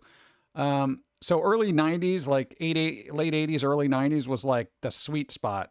Because even goth music was like pretty big. And you had a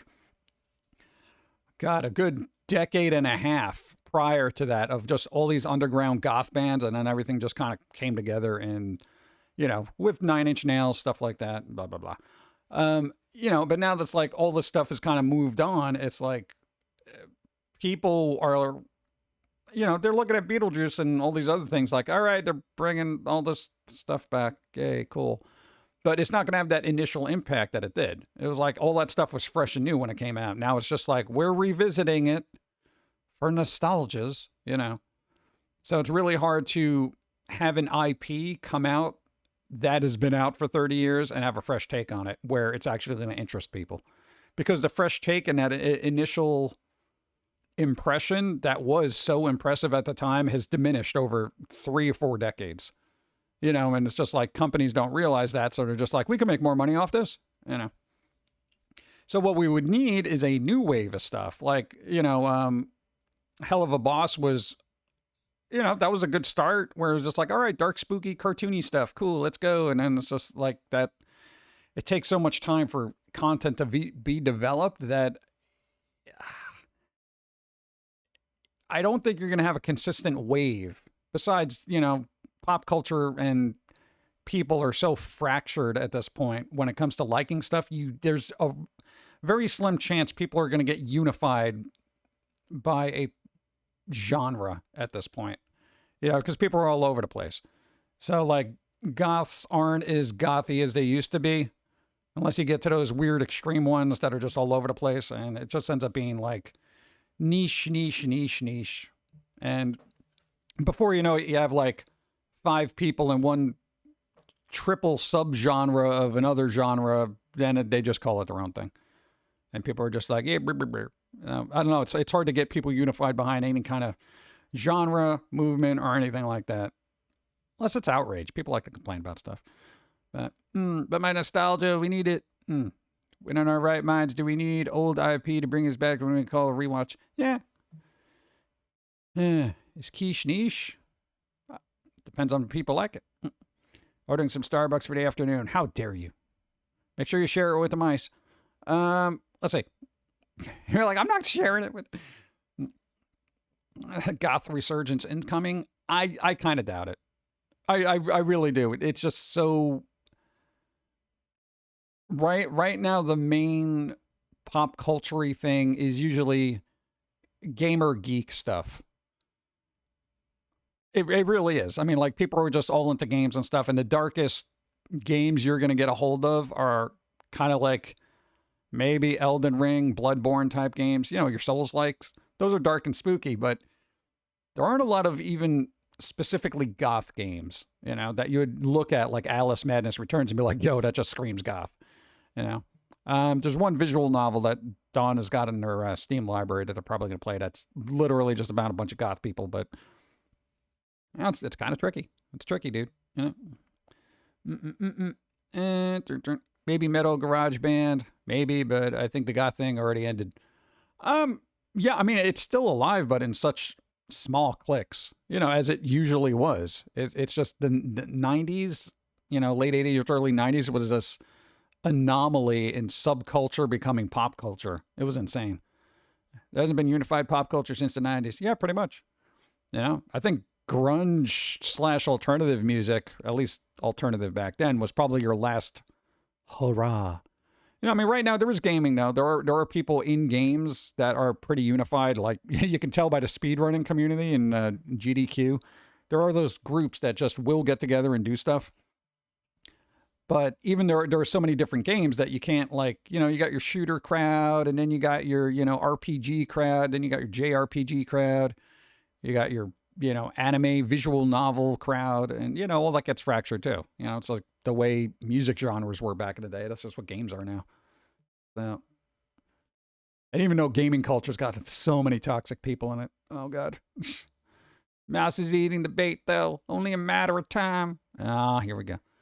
Maybe we need another Buffy the Vampire Slayer type show. Maybe. I don't know if that would work. There was rumors about trying to reboot that too, and I'm just like, your novel crowd, yeah, visual novel crowd, dude. Then you got your farming crowd, your simulator crowd, your crafting crowd. But at least those games do kind of foster decent communities sometimes. Like, your Minecraft crowd, your Roblox crowd, and, whatever. So, I mean, it's kind of good. It's kind of good. At least people have something, even though it may not be as dark and spooky as I'd like. At least people got something. Boom. There you go. Yeah, but what should crowds become the jocks now because being nerdy is normal now? Yeah, there is that problem where you do have, geek culture and pop culture became very normy now. So if I see somebody with a, hypothetically a streamer with a wall of Funkos behind them and the neon lights and, oh, look, they got an Elden Ring poster. I'm just like, yeah, you and everybody else I've seen on a stream. It's like there's a template and you can see the template when you see it. And if you don't, then I can't help you. But there is this very template-y kind of thing. If they want some extra street cred, they'll throw some anime figures in the wall. I'm like, oh, God. What? I pick and choose from a little bit of everything, I get exactly what you mean. Yeah, dude, if you ever browse Twitch or any other streaming place, there is a literal set template that I feel like people go with, and it's very noticeable. Where you're like, yeah, they got that. Oh, look, they're that thing, but we're into that. And they could generally be into that stuff, but I'm like, well, who isn't now?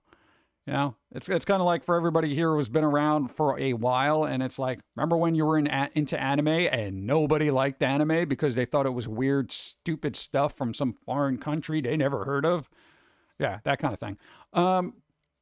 There was a time when that happened. Like, if you liked anime, you were the weirdo over there just hoping and praying you'd find somebody who knew what the hell, in a U show was or something, and when you found that person, you were like, oh my God. Now it's just like, yep, everyone loves anime all the time, constantly. Yep, it's great. It's yay, anime, yay, that kind of thing. Right? That was me. Yeah, dude, it was super difficult finding people who related to what you like because we weren't as nearly as interconnected as we are now. And that being the case, I don't know if people actually like the stuff that they actually like, or do they like the stuff because they think it makes them special and unique, and therefore other people gravitate towards it, and then psychologically get into their little group of people because they feel accepted within that group of people, and then there's this echo chamber of everybody likes everything, and then other people on the outside are like, I like that too. Hey, it happened with grunge. Grunge in the 90s, bro. Dude, when you first listen to that stuff, people would be like, what are you listening to that garbage for, man? And then all of a sudden those same people, a couple of years later, when things blew up and became popular, they'd be running around with the flannel shirts and cut up jeans and be like, yeah, I like it too, man. I always like Nirvana. I like their first album, never mind. And then you had to be that person actually, that kind of thing. A novel comic, never friended me. The numbers. A lot of my early exposure to anime came from Toonami and Adult Swim. Yeah. And then if you were lucky, you were able to find people in, your schools or whatever that watch the same stuff. But I think Pokemon was a very unifying kind of anime experience for Western culture. Because it's like almost everybody liked Pokemon at a certain point. Yeah. Like everybody. And that was a good starting point because, you like Pokemon. But then it started getting watered down, and then when you get weird like MMA fighters buying $100,000 Pokemon cards, I feel like something went wrong, right? So yeah, Digimon too. Yeah. So it's kind of just Oxstar, what's up? Morning. There were 4 people who made fun of me for watching anime and playing Magic the Gathering, and now those same 4 people were massively into all of it, right? Don't you hate that crap? And then it's like they forget that they made fun of you for it, Oh, you're that nerd that likes that Magic the Gathering game, you nerd. It's like, oh, God. Joey Panda. Hey, John, Hey. Dawn, and everyone. Good vibes to all. Good vibes to all, especially you, Joey Panda. What's up? Thank you, 14 moons. Thank you. I still sing the Digimon song to myself daily. Nice. Just came at the right time where games and anime were coinciding. Yeah. Because you did have the games and, anime and stuff like that. And it was just like, yeah. It's like early gaming culture, too, was kind of weird because you had a lot of platformers. Like, everybody kind of liked Castlevania. Everybody kind of liked Contra. And, those early Konami games that were very iconic. All the Nintendo games that people really liked. That kind of unified people a little bit. And then it's just like, as it is now, it's a very watered down experience. But everything else, that's just the nature of things. Things become watered down over time just because, more people get into it, and it's just like meh. Doom. There you go. Doom. Monster Rancher. Oh yeah. Will Foamy still see the previous owner, the one who turned it over? I don't know. Maybe. Are they going to be in a card game? Maybe. You're still working on that? Yeah, this one with the 4 pages of rules right now. Hurry up. I'm still in it, right? You didn't write me out? All right, cool. Is Pauline in it? All right, cool. Is the squirrels in it? All right, cool. Is the pizza guy in it? Boo. I don't like him. Okay. No, the other card game. The pizza dude's mom is in it. Oh, God.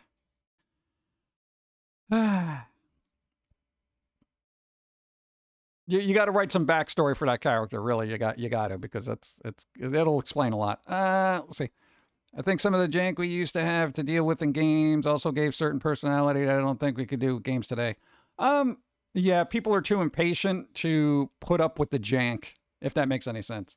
Back in the day, if you had a janky game that was all broken, you'd have to power through it and figure out a way to deal with it, because that's the only game you had that was working, frankly. Now it's like if it don't work, you'd be like, whatever, devs will patch it and I'll move on to something else, and that's usually what happens, and people jump around. So I don't even think you can get that fandom surrounding particular games as much as you used to back in the day either. With the exception of the Souls, like Elden Ring, Dark Souls type people. And every once in a while, an indie game really grabs people. Like a lot of people still like Celeste, Undertale. What was the other one? Shovel Knight had a pretty good thing for a while. Doki Doki Literature Club, that kind of blew up out of nowhere. Being free helped a lot, Yeah, it's also a different kind of jank. Yeah. Wait, what? We need Anchovy. Do ya? He's a weirdo. Because games are simpler, exploits could be made where how complicated games are now. Exploits more often crash. Yeah. That's why I watch speedrunners. Yeah. Janky on purpose or learn how the system works. Yeah. I'd like or think it would be neat or it will press games to Minecraft for a second life. Possibly. I'm sure they're out there. What? No, I remember seeing somebody, that was one of those first experiences of being bootlegged in a video game. Somebody was like selling Second Life t-shirts or something with Foamy on it. And I'm like, really, guy? They're like, yeah, it's cool, dude. I'm like, whatever. It's like they're not even bootlegging real shirts. That was the most disappointing part. Okay. I play mobile game because it's so close as I get to the old MechWarrior game. Nice. Right, what's funny? No, he'll be in there. He's in the card game. The other thing, no, speaking of mobile games, what? Zenless Zone Zero starts tomorrow, right? The people who made Genshin Impact and Star Rail. Yeah, that's the third game that studio's working on. I don't know, I'll try it, but it is a mobile game, so expect things. Yeah. Now, we pre-downloaded it. Because, dude, it's like on PC, it's like 100 gig download. And I'm like, yo, what is this? No, that's like Microsoft Flight Simulator levels of big. Huh? Where do we get this Foamy-inspired game? It's not out yet. We're still working on the rules. The other card game is super simple, but more fan servicey, if that makes any sense. So, like, you know, cards like these, yeah, they'll pretty much have those weird bouncy effects to them, I guess. Yeah, so something like that would be a card. There's nice lighting in that, though. I'll say that. Pretty good. Boop.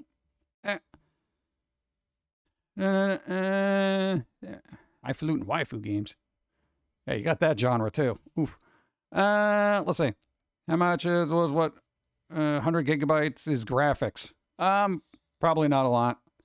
I will say that company, for mobile games like Genshin Impact and Star Rail, they put a lot into that.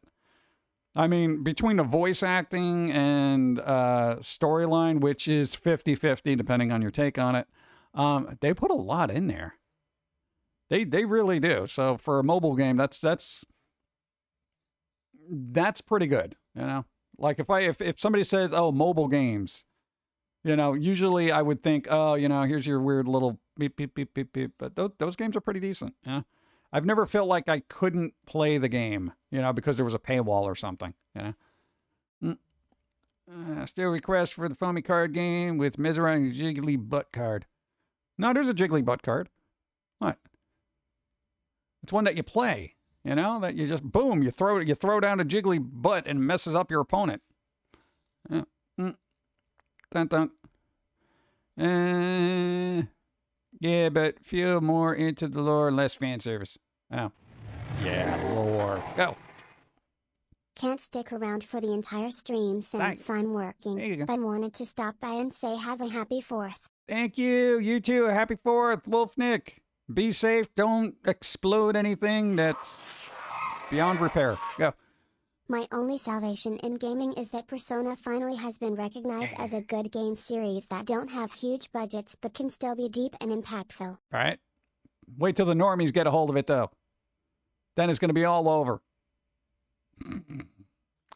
That's always the weird thing when something is actually finally accepted that you liked, and then all of a sudden the normies get a hold of it, and then it's like, oh, God. I hope Metaphor works. What? No, the creator of Persona is doing the next game is Metaphor. Yeah, that could work. It'll probably be good. It'll probably be all right. It'll probably be all right. Jim Early, why? I don't know. Dennis Late, why? What? What is it? Oh, God, it's almost 12. It's almost 12:00 noon. Huh. All right, well, more coffee. I'm literally going to have to get another cup of coffee because I'm like running low. I'm running low on coffee. How come we got to get this costume on one of these cards? I like it. It's like if a pumpkin was a leopard, those wild leopard pumpkins that roam the Sahara. Then they pounce on you and just spit seeds on you.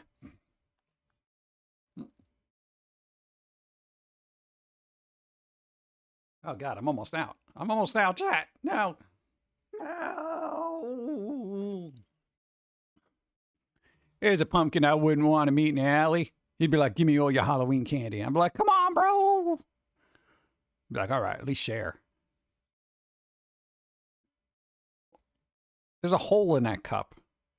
That's the first thing my eye went to. It's like, that coffee. No. All right. Yeah. I'm on lunch break. What's going on? I don't know. We just hanging out doing things because that's what we do. Talking about things. Made 100 line is 8, not 8. Danganronpa, so at least it's trying something new. Something new. There you go. Give me all your Yu-Gi-Oh cards, kid. Oh, come on, man. I just opened a booster and got a rare. Dude. I don't know. I'm tempted to get into like card games again, but you know, again, Magic the Gathering isn't what it was, and it's like so difficult finding people to play games with. Yeah, I'd have to do it online. Oh God. How's it going? Hey, Darkin, hi. How you doing? Boom, boom. Hope you're doing well. That's right. It is almost lunchtime, chat. It is almost lunchtime. You know what that means? It's time to sit down and have a healthy container of ranch flavored cotton candy, apparently. I'm going to easy mode for a bit. My hands are all jank. Play card games with Dawn. It's not the same. But, dude, this is actually a thing. Dude, this is a legit ranch flavored cotton candy. I don't even know what that would taste like, dude. But wait, there's more. There's campfire s'mores cup of noodles. This is not fake. An actual product you can enjoy with your entire family around a campfire. Why? I miss opening new packs of Yu-Gi-Oh cards. I stopped after Duel Links. Dude, I used to love opening cards. I would just sit there opening cards, Magic the Gathering cards, just hoping I'd get something cool. Dude, it was awesome. I had ranch fries the other day. They were good. Oh, dude, ranch fries are good. Ranch works on a lot of stuff. Pickle cotton candy. Pickle. Pickle cotton candy. Chocolate storybook. What the hell? That's a weird company name for pickle cotton candy. But it does exist. So if you need pickle and ranch cotton candy. I had that s'mores crap. It was ramen noodles and hot chocolate. No bueno. Really? So they literally just put noodles in like hot cocoa. Why would they do that? With natural and artificial flavors. Ramen noodles and sauce.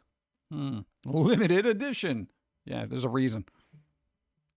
I feel like sometimes these limited edition things happen like, you know, by accident. Like somebody literally dropped their s'mores into the vat of cup of noodles, you know, in the factory. And they're like, well, you know what? It would just be cheaper to relabel this s'mores cup of noodles than try to, you know, fish out your bag of marshmallows, you know, and we'll just run with it. Just, you have any hot cocoa sauce powder that you can just throw in there? Yeah, do that too, whatever.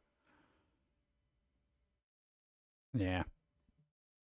But I had the pumpkin spice ones last year, and I think Don tried them, and not good. It's weird when companies do stuff like this, like for the memes, you know. I feel like it's a waste of resources. Just make good food. Don't worry about the, you know, mac and cheese flavored coffee, okay? It's just, we don't need that. It's just so bizarre. What? It really is, dude. Oh. Speaking of fries. Boom. French fry sandwich. I've done this before and it's delicious. Dude, when you don't want to get your hands greasy, you just put those fries in between pieces of bread. Oh, it's amazing. Everything bagel was okay, though. It was good. Oh, you mean the ramen everything bagel? Well, that's just adding salt and seeds to it. That's like a savory thing that would kind of work. Yeah, no, the everything bagel ramen. Go! From playing the new Master Duel game, I'm not as interested in the new cards because the strategies are literally just pulling like 20 of your 40 to 60 card deck cards to put out a fleet of monsters that can negate almost everything. Everything you do in just one turn instead of having actual card battles. Most gamers don't last more than 2 minutes anymore. Oof. No, man, that was the cool thing about like card games. When you get to that point where it's all meta and stuff, and people like kind of work around it, then it's like, well, it ceases to be fun. Yeah, it's kind of like when people started discovering land destruction decks, and they're just sitting there destroying everything you're putting out in Magic the Gathering, and it's like, all right, well, I guess I got no land to just put out any of these, characters or spells or nothing. I'm just gonna sit here with an empty table and have this guy bludgeon me to death. That's good. This is such a fun game, guys. Yeah, so I added what tastes like freeze-dried cream cheese, which added a nice creaminess. I could see dehydrated cream cheese or maybe sour cream working with that. That might work. You had sandwiches like that. They're okay. Oh, dude, French fry sandwiches are good. French fry sandwiches. This movie's now 20 years old. This movie's 20 years old now. Hellboy. The good one. The good one is now 20 years old. Why is it sad that I have to look at a 20-year-old movie of Hellboy and be like, wow, this is probably the best one they ever made? Why is that? Because the new trailer did not impress me. And the one from 2019 was okay by comparison to the trailer I just saw, but it wasn't even a sequel to this one. I'm kind of worried about that. You thought it was older? Yeah, it feels more late 90s than mid 2000s, right? But I still got my Cronin costume. Because the rest are getting worse and worse. What I don't know. I don't know what to do with stuff like that anymore. I don't know. All I could say, at least the new movie's got Mike Mignola on it, and maybe it'll be story-wise pretty decent. Oh God.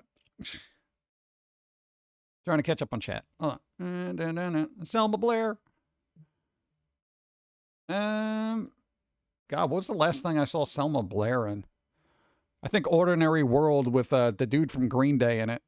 There was a movie where, what's his name? Billy Joel Armstrong was like this middle-aged dude working at a hardware store that he ran with his brother, but he was kind of a musician and still wanted to do like music things. And he was like married to the Selma Blair character, and they had kids or a kid. I don't know. I don't remember the movie being bad. It was kind of like one of those like introspective films. No, like he can actually act, surprisingly. No, Billy Joel Armstrong, he acted pretty well in that. Okay, and I got to get these shoes for Steve for Christmas. So, dude, these are totally Steve shoes. Steve would totally wear these. Dude, look at how dangerous is that. Dude, you ever want to kick somebody, wear these. Holy crap. I feel like you would rub up your ankles would probably hurt, though. These are insane. Somebody found these at a thrift store, and they left them behind. Is there a heel on those? Yeah, I think there is. This is the only picture, though, that they have of it. Catch and release. Yeah, I'm assuming there's a heel on there. There better be a heel on there. I don't know if they could stand up that way. Because I feel like that would be... Maybe there isn't. I don't know. But that's crazy, dude. Look at that. Look at how sharp that stuff is. Dude. There's no way you're being let on a plane with these things. This is like footwear for Hellraiser, you know? Like Pinhead. I bought new shoes. They came in a box. Oh, God.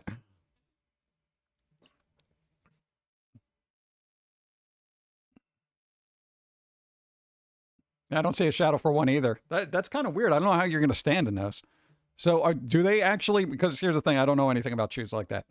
Do they make shoes that are just frontal platforms but have the impression that they're high heels? Because I feel like you're doing a balancing act on that.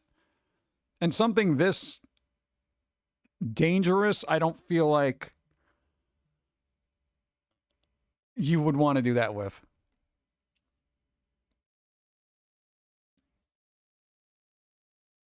Because I feel like that's a broken ankle. Or a hyperextended, what do you call that? Hamstring. Seems like a forward-leaning shoe. Maybe to accent the butt. Yeah, but then know what's going to happen. You're going to accent your butt, and then somebody's going to look at it, and then you're going to kick them with these shoes. And you'll be like, well, why are you looking at my butt? Well, you're wearing the shoes that accentuate your buttocks. Yeah, well, spiky shoes to the testes there. You know, it's kind of weird. I like those, and my ankles instantly want to twist. Yeah. Oh, you look at those. Yeah. I guess these are shoes for goth ballerinas, I guess. That's all I got. Maybe I'll just get Steve some retro 90s jelly shoes or something. What? I hate doing office gifts for Christmas. It sucks. I don't think these shoes are good for your health. I don't think any high heels are good for anybody's health, ever.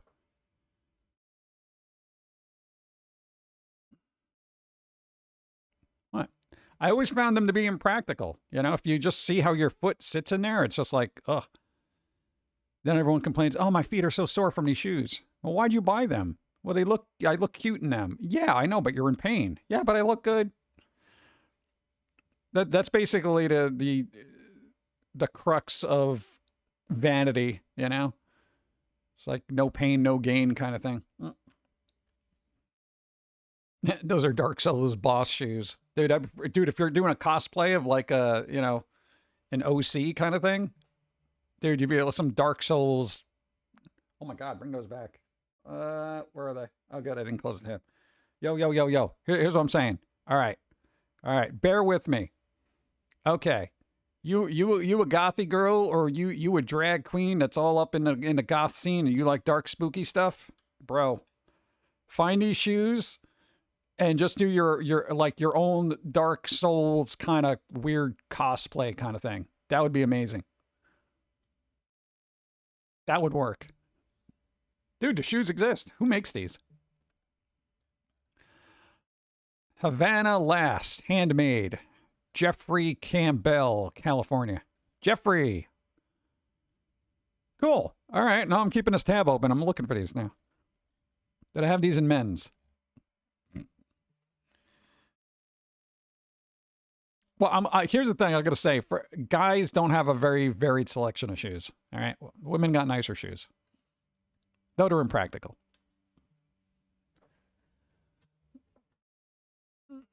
Those shoes actually exist. Platform with no heels. Oh my God. Well, you know what? Your first sentence is pretty accurate too. They don't have heels either. You know. You imagine that healing shoes? Like Dr. Scholl's. Heels that heal. And that kind of thing. That's got to be a slogan. If not, you know, somebody pay me for it. Demonia boots for Dawn. I would say get them for Gora, but she doesn't bother with shoes. She just steps on nails for fun.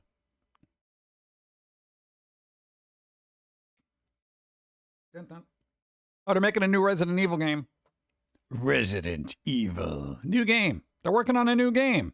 Not a remake, not a remaster, not a regurgitation of Resident Evil. They're making a new Resident Evil game with that person that worked on the Resident Evil game. Already? Yeah, already. I mean, dude, it's Capcom. Come on. I'm surprised we don't have Street Fighter 8.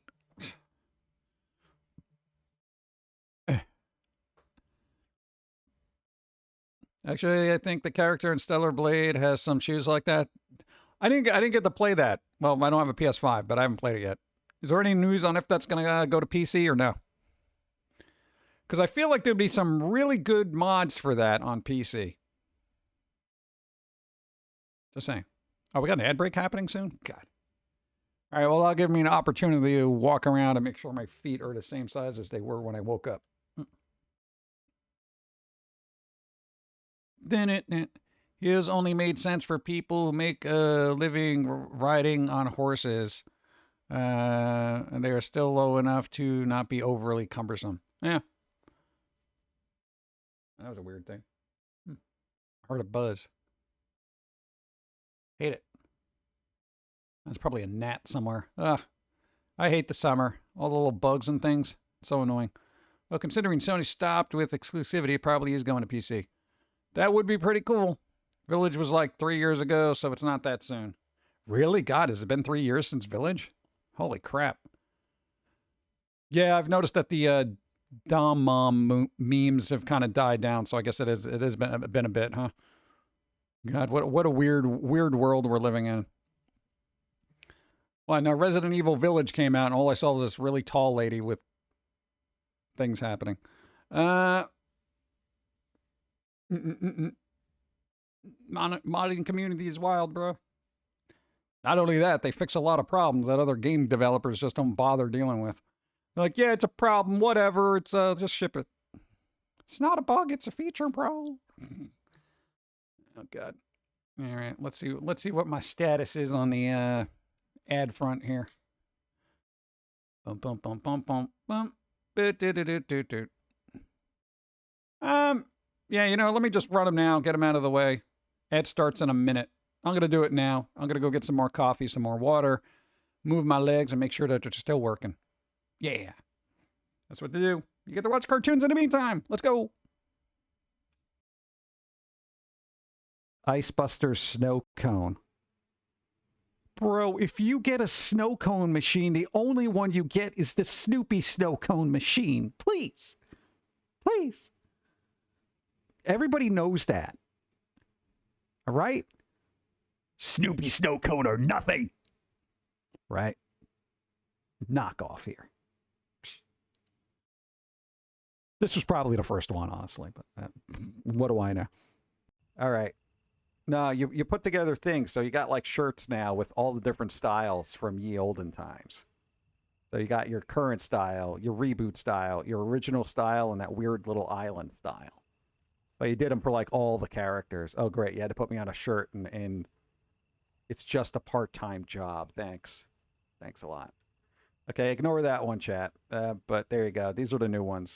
Just, that's it. That's all I got. Designed by humans, etc. Get out of here. And yes, the ill press site is still a thing. What's happening here? I'm gonna watch the Columbo Movie Mystery Marathon. You wanna watch it with me? Starts in 5 minutes. But Siffy Channel is playing Zombie Apocalypse Hybrid Chipmunks in 5 minutes. Yeah, you're not watching that. Why not? You know the rules. No zombies, no apocalypses, no nudity or chipmunks. They ate my chive plant. Damn hooligans. How come you get to watch a show about some annoying, lazy-eyed detective solving murders and I can't watch zombie chipmunks? Because I'm an old person and I can't be reasoned with, all right? So that's it. I get out of zombie chipmunks because you're an unreasonable adult? That blows fat balls and holes. That's what that does. Where the hell did you learn language like that? Foamy. Oh! Hey! What the did I do? Walk into a room and be all yelling at me like some sucking fugitive from prison! Damn it! Can't do anything around here! Freedom of motherfucking speech! So... This wouldn't be an issue if you just got us a fucking DVR. I don't know what the that is! Ooh, you said a bad word. I'm telling. Who? I was gonna tell an adult, but he's the only adult here. And he said it. Oh, Go to your room, or go play, whatever you kids do. Oh,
I'm eating a terrible bar real quick.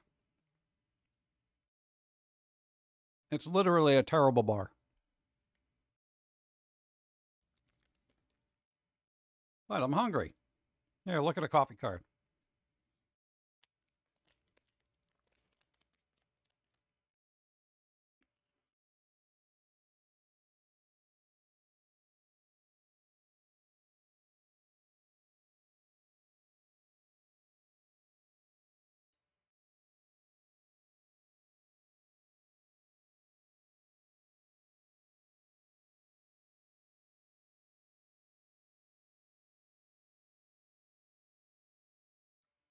Working on it.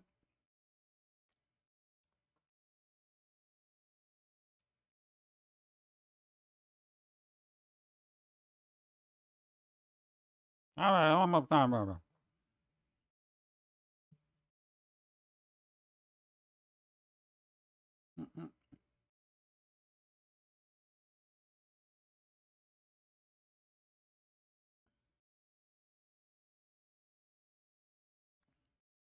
This bar is taking forever to eat. Yeah.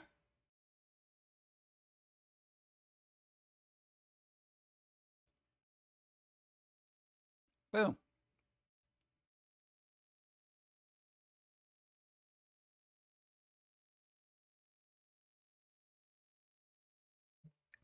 Yeah, thanks for waiting. I need a bar. I'm starving. Starving here. All right. Director, hey, Koshi Nakanishi. Resident Evil 7 will helm the next installment of the legendary horror game franchise. Is that good? Are we happy about that? Yeah? Yes? Is that good? High voltage? What's up? I mean, wow. What did I miss? Wow, what? Oh, yeah, why does Warcraft have a mobile game now? Do not like.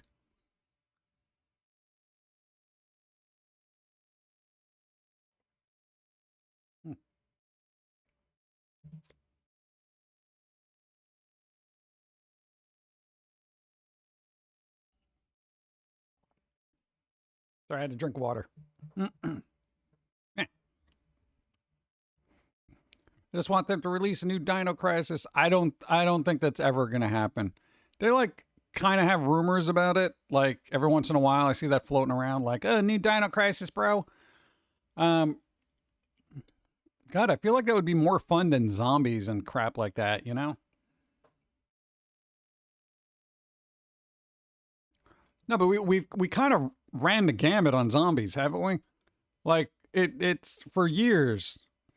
You know, and dinosaurs are usually kind of cool because they're still kind of spooky, scary stuff like that. You know, I feel like they're more intimidating than zombies. You know, because they're actual kind of hunting creatures as opposed to yeah.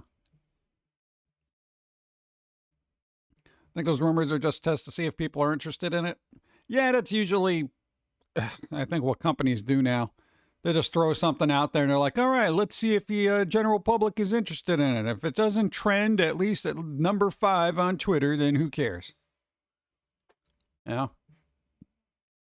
Also waiting on another Parasite Eve and all that other crap, but yeah.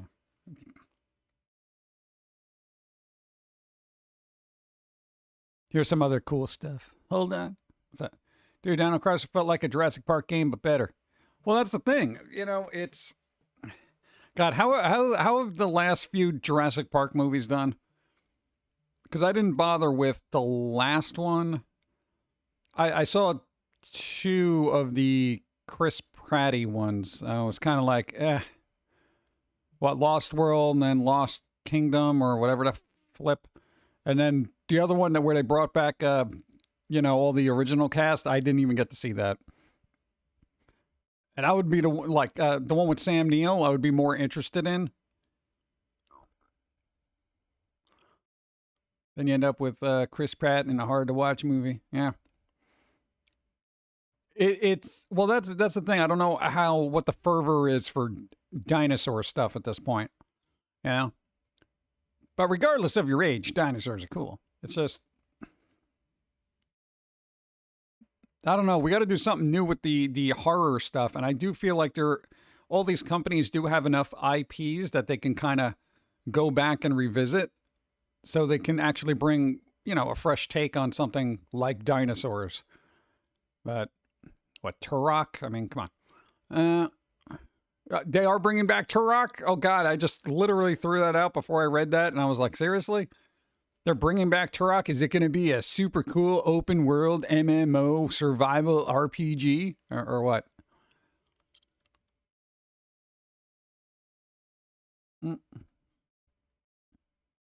Feel like horror movies these days are that scary or clever. I don't know if they ever were, honestly. I mean, like some horror movies, like back in the day, it's just like, oh, dude, the guy's in your dreams, or a guy with a hockey mask, or this dude with the Captain Kirk mask who always appears around Halloween, kind of thing. Oh, on the emulator. Yeah, I mean, I don't know how many went back and revisited Turok and was like, oh man, they really need to make more of these. Yeah.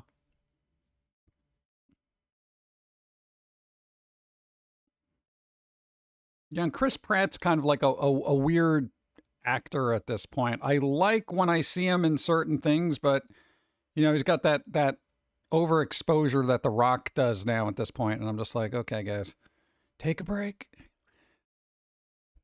Asian horror movies were notorious for screwing with you.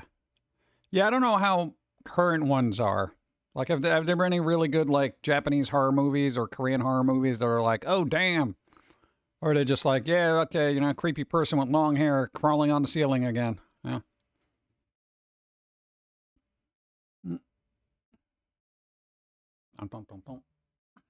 But, speaking of horror movies, boom. Return of the Living Dead 3, Lost. First cut containing unseen footage has been uncovered. That's right. This one with this crazy lady zombie thing with all the little spiky stuff, and that was kind of crazy. Let's see. Love never dies, bro. Not for a doomed couple, blah, blah. Okay, Brian Usna, he passed away recently. Let's see. Revealed on Facebook that he's acquired the lost first cut of Usna's film containing 8 minutes? 8 minutes of newer... 8 minutes? You're going to bother me for 8 minutes? Oh, God. It better be really good 8 minutes, dude. Apparently Epic Games got hacked and there's a leak of possible future games and Turok was on it. Oh, Turok. On Epic Games. So I won't buy it twice. Thank you. Dude, I have not bought a single thing on Epic Games. I don't know what it is. I've just an aversion to giving them money. Turn of the Living Dead acquired the first lot footage, never before seen footage, not in the unrated version. No information exists. Any about this? More details soon. A T120 VHS master. Oh, God. Containing the cut with Ferguson teasing that plans are underway for physical and or digital release and an announcement forthcoming. So, yeah, it'll probably make yet another edition of this movie to put it out on stuff so you can get 8 minutes of probably stuff you didn't need to know about. Yeah. It was left on the cutting room floor for a bad movie, which means it's probably trash. Yeah, but think about the extended cuts of The Lord of the Rings. For horror fans, Return of the Living Dead is the Lord of the Rings of zombies. You shall not pass. Well, why not? Because I said so. Yeah, but I just want to get by. I got to get the box of cereal over there on the shelf. You shall not. Grandpa, just let me get the Cheerios.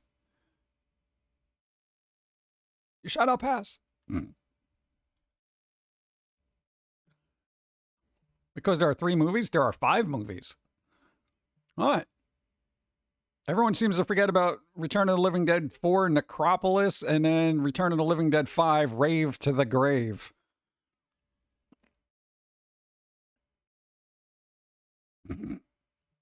What? Yes, those were movies. I feel like 4 and 5 had the same cast. They just gave them different parts. Kind of like the way 1 and 2 did. Or it's like, yeah, here's these people. It's loosely connected, but whatever. This guy's here. I wonder why. Oh, come on, dude. Rave to the Grave was a product of its time. It's just so bizarre.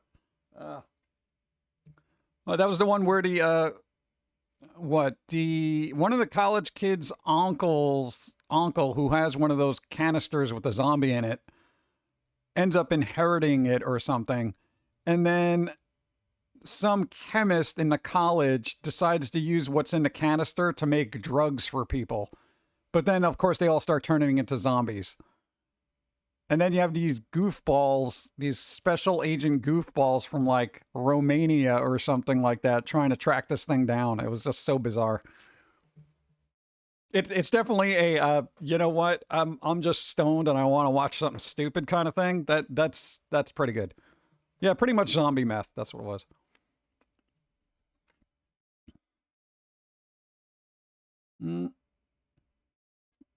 Seems more complicated than it needs to be. Yeah, but, you know, at least they made an effort. I didn't forget. I just don't like fourth. What do you mean 6? There was a 6? I don't even know there was a 6. I thought there was just a 4 and a 5. Oh, God, don't make me look things up. Dun, dun, dun, dun.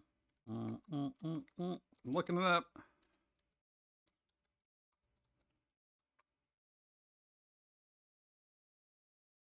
I think it's just a 5.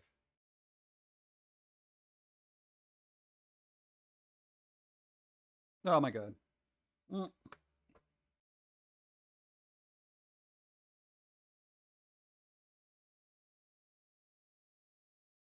Yeah, it is only 5.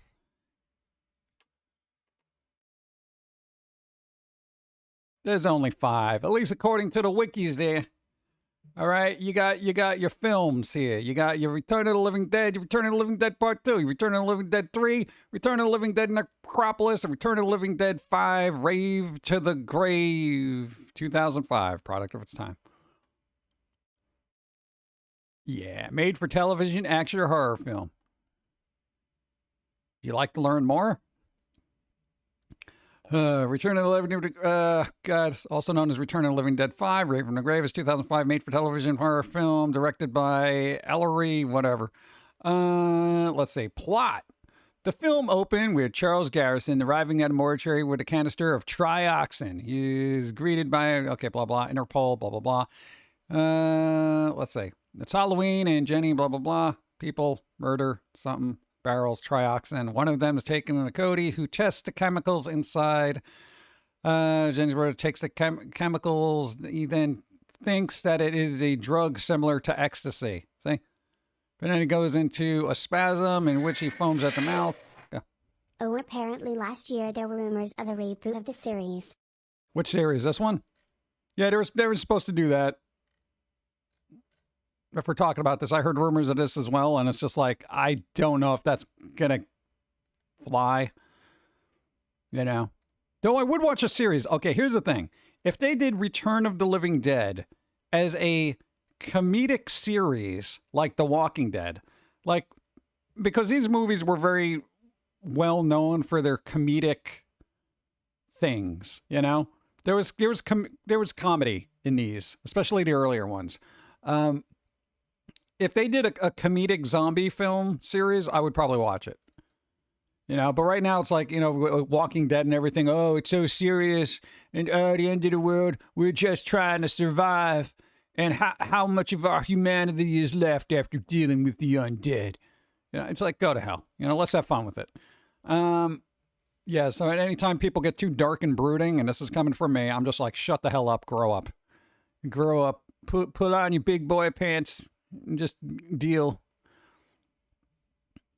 Say The Walking Dead as a comedy would be hilarious. Yeah, dude. I would totally be on board for that, you know? You know what? Make it like the Goonies in a world of zombies. I think it would be funny that way. Because, you know, kids tend to have more of a sense of humor than adults. Adults get all dark and brooding and boring. Yeah. Let's see. Zombies, blah, blah, blah. Yeah, so there's a lot going on in this film. What's up? How does it go? Have baby siren cat watching with me. Hey, nice. How's it going? Doing all right. Going through zombie films. Thank you. What's up? Living Dead films. Films directed by Ellery. All right, let's see what they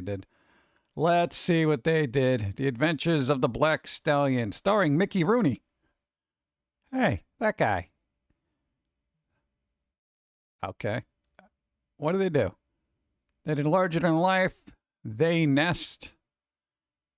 Eight-Legged Freaks. Oh, dude, they did Eight-Legged Freaks? That was a good movie. As B-movies go, bro. That was good. So, honestly, this director is probably the only reason why these two films have charm.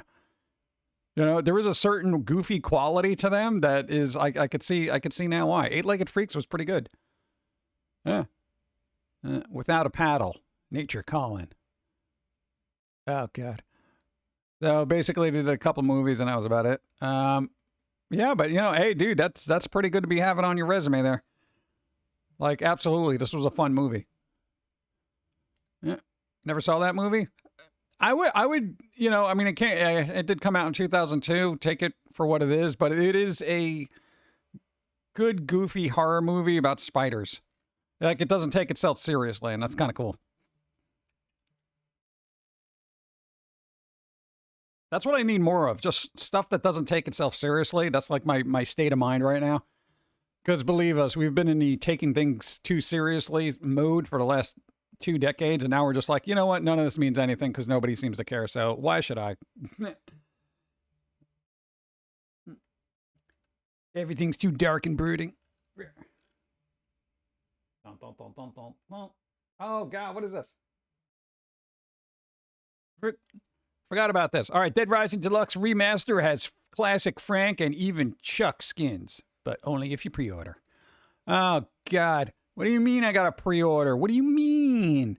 Yeah, they're doing a remaster. What was the main complaint about this thing? They were doing a remaster of this, and everyone's complaining. Because what? They changed the... there we go. The look isn't the only thing changing, however, as original Frank West voice actor Terrence J. Rotolo isn't returning for the remaster. I simply wasn't called for this mission, he said. Well, at least he had a sense of humor about it. Why not? Capcom. I'm assuming it's Capcom, right? Yes. Capcom. You know, you could get him back in the studio real quick. What the hell's wrong with you? Why? Dead Rising Deluxe Remaster launches with 4K graphics and 60 frames per second, support and running in a real engine. Capcom has made quality of life improvements too, fine-tuned the interface, added auto-save functionality, and more. Of course, it's only if you pre-order. Yeah, it'll be a DLC like 6 months later. What? Like, I'm kind of, I don't need to revisit this. You know? And I like this game from what I remember. And quality of life stuff would definitely improve it. So it's kind of good for people who haven't played it. But I don't think it was something I need to revisit. Especially if they're not going to have the voice actor in there.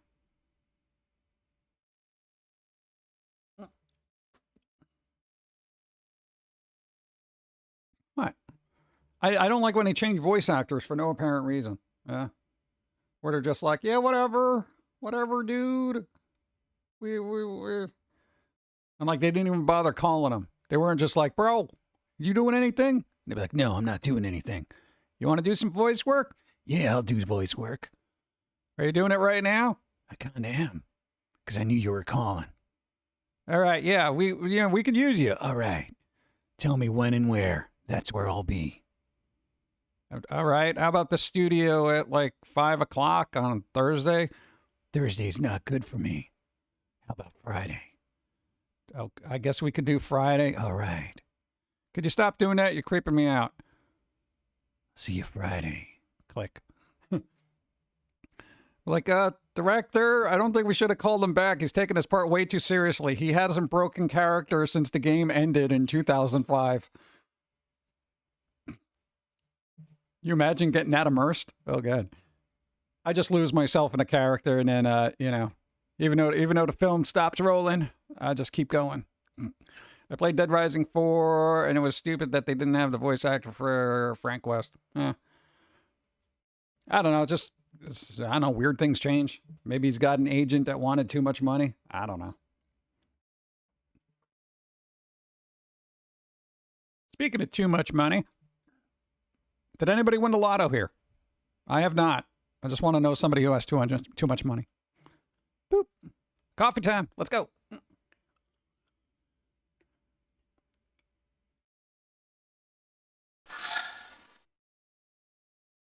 Boop. What do you mean, where'd the heart go? Thank you for the follow. He's right behind me. All right, well, let me go to the other screen. Oh, no. No, I was blocking him the whole time. He's sitting there. He's reading a book.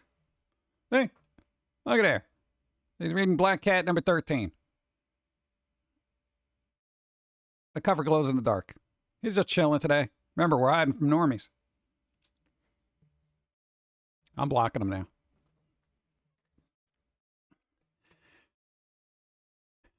It worked for Kratos with the God of War Nordic series, right? Could also be wanting to try new people. Don't try new people when the old ones work, you know? All right. Like, I kind of wish, like, hypothetically, right? For voice acting, and probably he wouldn't want to even bother doing this. They could have gotten Harrison Ford to do the voice work for Indiana Jones in the game that's coming out. But they didn't. They might have to adjust his voice because he's a little bit more gravelly now, so that's usually a problem as people age.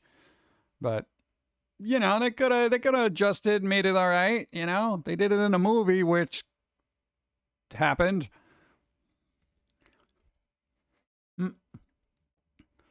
Yeah, still got a Shrieky Final sticker on my old Xbox. Nice. No. It is summer, chat. And there's a summer sale. Dude. I don't know. There's I don't even know what shop this is. What is this? Oh, no, it's the Otaku mode. Dude, they got all the little toys on sale. I'm not going to venture on this all day, but dude, 30% off is pretty good. Look, wallet-friendly figures. Scale figures. God, these things are so expensive. Maybe I'll look at that. I don't know. I don't have shelf space anymore, chat. As Indy said, it's not the years, it's the mileage. Pretty much. I try to keep myself at low mileage, which is why I don't move around a lot. So low mileage. Thank you. Let me close some of these tabs. They're all over the place. Boop. Oh, God, that Hellboy. Ugh. It kind of bothers me. Oh, not as much as this, though. The Hellboy doesn't bother me as much as this. This guy right here. All right, $60,000. All right, let's take a closer look here. All right, this guy who looks like a robot from the 90s, who stole clothes from the 90s or whatever. Yeah, whatever. Okay, Balenciaga. Thanks for the follow. Okay, here's my problem with fashion, if you even want to call it. Hand-painted metalhead t-shirt and black glossy jersey from Balenciaga 53rd Couture Collection. It is made in France. I expect better, France.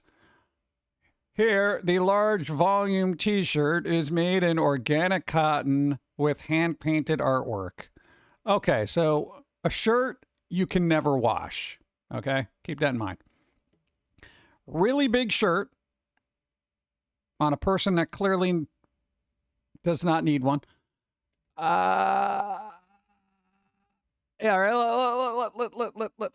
let's read a little bit more. Okay. I noticed 2 pages. 2 pages. Wow, two blurbs to try to get me to give. Okay, whatever. Let's see. The artwork showcases the embellishment technique of hand painting on garments. You mean fabric paint? Okay. Real Balenciaga models were photographed and the image was digitally enhanced with specific decor and artwork. Oh, well, great. You don't even have the artwork done yet. Once finalized, artist, whoever this is, was commissioned to directly hand paint the t-shirt. So it's a hand painted t-shirt I can never watch. Okay. Process takes approximately 70 hours. Well, somebody's slow. The painting depicts a group of models posing as if they were a music band. Go to hell. The process is meticulous, realistic, and precise, making the artwork appear as if it were printed image rather than a painting. So just print an image. Just print an image, okay, and save me $60,000 on this oversized shirt that doesn't even need to exist. Okay? All right, let's see. Painted, the garment is hand-lined with black scuba satin. Scuba satin? I don't even know what that is. Hybrid cargo pants with chains in black, wash cotton, ripstop from Balenciaga's 53rd Couture collection. They're made in France. Quote unquote, these hybrid pants are a major concept within the Balenciaga. This is a major concept for you. Hold up. $60,000 and Jinko jeans is a major concept for you. Oversized shirts, because I can't afford regular size shirts, and I found this at the thrift store, is $60,000. What are you doing? And congratulations to the artist who's probably getting paid a bit of money to do that. So, at least they're supporting the artist, maybe. But bro, if you have $60,000, pay somebody's rent, okay, for 5 years, okay? Pay somebody's rent for 5 years. Just pick somebody at random out of the phone book. Go on Twitter. Scroll for anyone who's like, yo, I can't make my rent. Okay, do that. And maybe forego the shirt. All right? Because that's what I would be doing.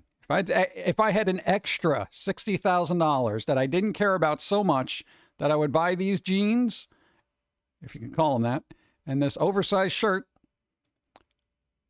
I would definitely just give that money to anybody else who may need it. Okay? If you buy this,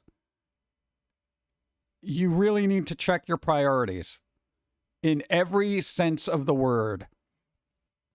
Nobody should have this amount of disposable income to put on 2 pieces of apparel. You know what? Give that $60,000 directly to the artist who's going to do this shirt and say, don't do the shirt. It's a waste. Anything else with this money, I would rather have you spend it on alcohol and questionable ladies of the evening, because at least it's supporting something other than this garbage. Balenciaga, you're a little overpriced in this, okay? These are like Hot Topic throwaways from the 90s, okay? You may not know that because you live in France. Do not do this. Save humanity by doing something better with $60,000. Anything else. You can literally buy out all the clothes in a Goodwill and clothe an entire neighborhood in New York for $60,000. You could support a failing business. I could go on and on and on and on. All right? Pay the bill. Here, I'm going to make you feel real guilty about it. If you buy this for $60,000, you could have paid the treatment for a kid with cancer at St. Jude's. A bunch of kids. So as far as I'm concerned, if you're paying $60,000 on this, you're basically letting kids die of cancer because you're a schmuck. That is how anti this I am right now. Didn't know if you knew this, but Weird Al's movie UHF is coming out in 4K. Yes, I do. I do know that. And I'm excited for it. But I gotta wait for reviews. Help kids with cancer. Don't buy the shirt. Assuming you have $60,000 to fritter away. Unbelievable. It is unbelievable. This stuff like this really aggravates me. This is like 4 years of work for me. Like, no joke. Bruh. You kidding me? God. All right, I got to close that tab because it's really actually aggravating me. It aggravating me. And I'm hoping to God it's a meme. You know? I really am. Now, between that and the Hellboy trailer, I don't know if I can handle today. No, man, got to buy the shirt, right? Dude, 60 grand?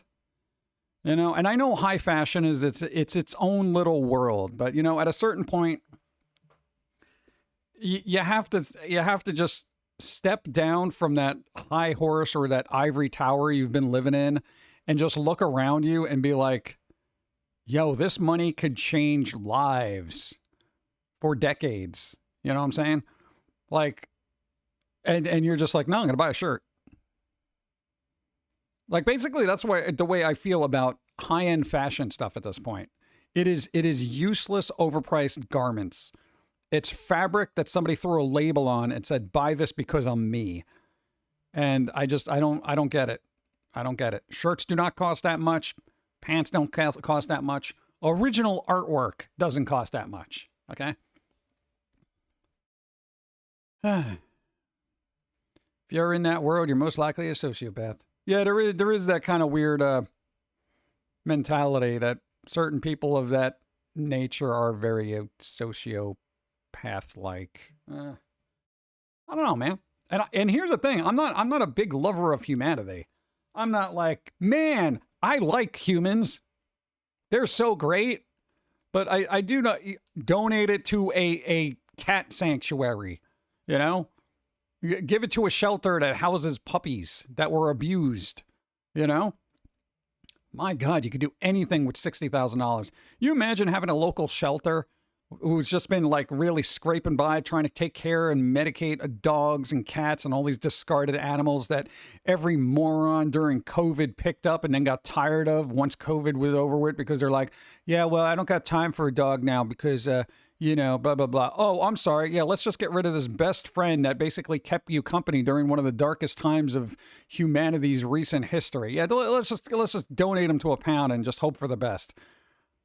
Yeah, like, dude, imagine being that shelter that's overwhelmed with all these post-COVID dogs and cats and stuff like that. And it's just like, you could literally change the lives of every one of these animals. And you're just like, no, I want a shirt. But they come with jeans. Yeah, okay. Who abuses you, right? Yeah, dude. No, there were a lot of people that got pets during, you know, COVID lockdowns and stuff like that because they were kind of bored and lonely.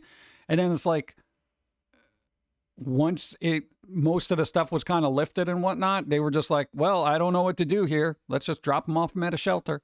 And I'm like, what? I'm like, dude, this creatures, you know, saw you through a really rough time in our history, and you're just going to just toss them off somewhere? That's crazy. It's exactly like bunnies that are given up, abandoned after every Easter. Yeah. Dude, it's weird that when you see how humanity thinks and acts, sometimes you're just like, oh my God, how did we get this far? Yeah. I want like 3 puppies, but my home is literally not big enough. Yeah. But at least you're being responsible by knowing that they need space so you don't cramp them in there like, you know, some pet hoarder who's, you know, stressing out their animals. You know, so that's good on you.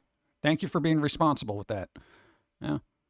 People are monsters. They are. Dude, there's some weird stories that you hear about and you're like, what the hell were you thinking? You know, how did you exist this long and somebody not just put you in a particular area? Oh, God. Weird. I don't know. That'll be my tirade for today. Yeah. Skip high fashion, save a puppy.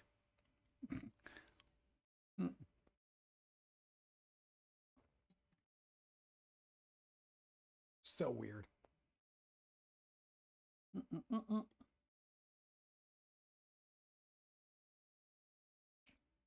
Oh, dude, that's not even come on. I feel like that's an inflatable bra right there. That is so stupid. Anyway, let's see. Pet hoarding is still shocking to me. Hoarding usually is fueled by loneliness, but pet hoarding sounds like pure greed. I don't know. I haven't gotten into that psychology of it, but I gotta say, like, this one's mom used to like be pet rescue lady, and she used to just get cats all the time that were just like abandoned, strays, all this stuff. And at one point, we had like 17 cats. We're talking about like a small apartment in New York here, right? So there were cats everywhere. It was crazy, you know, but we took care of these cats like you wouldn't believe. The medical bills were just insane. We were constantly going to the vet, making sure they were okay and all this other stuff. The conditions were always spotless and clean. And you know how difficult it is to clean up hairballs from 17 different cats? Yeah. It was a lot of work. I had cat hair on everything. Dude, there was cat hair on so much stuff, I didn't even know what color things were anymore. Yeah. But dude, they were just on top of it all the time, blah, blah, blah. You know, and as they die off naturally as they do, you know, it's just like, you know, numbers whittle down. But it's really difficult when you have a soft spot for animals to just be like, well, I got to save them, you know? Yeah, I want to save them. I want to help them, you know, that kind of thing. You know, it's hard to just be like reasonable at that point because your emotions are taking over and you're like, I got to save the little kitty, you know? COVID messed with the normies' brain. They literally couldn't handle not being social. Yeah, I find that hilarious. Like people literally needed therapy to like deal with not being social, and I'm like, yeah, welcome to my world. Like, they're like, how do you do it? I don't understand. I'm like, how do you do it? I don't understand. You're people. You've talked to other people. You know how people are. Why would you want to be around them? How do you be around them? Your mom liked cats? Well, yeah. Normies fell apart. Gamers thrived. Yeah, pretty much. Dude, literally the 3 years that everything was all messed up from Cove, it was like Tuesday for me. I just kept doing what I was doing. And I'm just like, yeah, whatever. I had fun. You know, everybody else was miserable. I'm just like, why are you guys so miserable? They're like, I can't go outside. I can't do anything. I'm like, all right. Yeah, play video games? What? I won't play video games. No, but you could be social online. Everyone got into doom scrolling and conspiracy theories. And that's why, dude, those 3 years, I feel like mentally messed up everybody more than anybody even knows. Like people really went down the rabbit hole, you know, because everybody got into conspiracies and everybody got into like some kind of weird, you know, oh, this is some kind of grand evil, blah, blah, blah, you know, and people just believed everything they saw on YouTube, and everybody's spinning these videos, you know, and trying to make controversy where there wasn't any, or making a conspiracy where there wasn't any. My God, people just went down the rabbit hole and never came back. They're literally, families broke up over it because it was just like, you know, people got so obsessive about it, you know, but whatever. That's for people who can't think. Therapy for not being social does not compute. Low traffic and empty grocery stores were great. It was great for the environment too. The environment thrived with all the people not being in the way. Yeah. Dude, there were dolphins where there were never dolphins, you know? There were critters roaming around where they weren't critters in decades. You know, nature was fine. People were just like, I don't know what to do. How am I going to go to the local parks and disturb the wildlife during COVID? You know, it's like, come on. And not for nothing, I liked having, you know, like just empty areas. It was kind of just nice. You know? Concept of everyone is secretly all aliens and just think we're humans. Yeah. I thought that one was funny. Yep. Dude, there's a lot of them. The best was birds aren't real. They're all drones. That one was hilarious to me. Like, birds don't exist. Everything's a drone. That's some like Dale Gribble level of like, there are no birds. They're all drones controlled by the government. They're all spying on you. Yeah. I literally think some of the things we are seeing about the masses today are due to people not only reading about conspiracies, but letting their inner thoughts out because the social people needed an outlet and found out about the anonymity of the internet. It revealed there were more people with mental issues than we thought. Than we thought. Yeah, I feel like I think your average person has more quote unquote mental issues than they even realize. But I feel like a lot of those can just be tackled with logical thought. I mean, we got our own mental baggage we got to carry around every day, but every day we pick apart, what's going on in our head. I'm like, are we being rational about this? Is this something I got to worry about? Blah, blah, blah, and I feel like if everybody else did that, a lot of their problems, I'm not going to say all of them, but a lot of their problems wouldn't register as problems. When I hear about weird crap happening in the world and stuff, I refuse to internalize it because there's nothing I can do about it. I can get agitated about it, but I'm not going to sit there and brood over it for, months upon months. And just like, certain people, certain actions, certain, blah, blah, blah.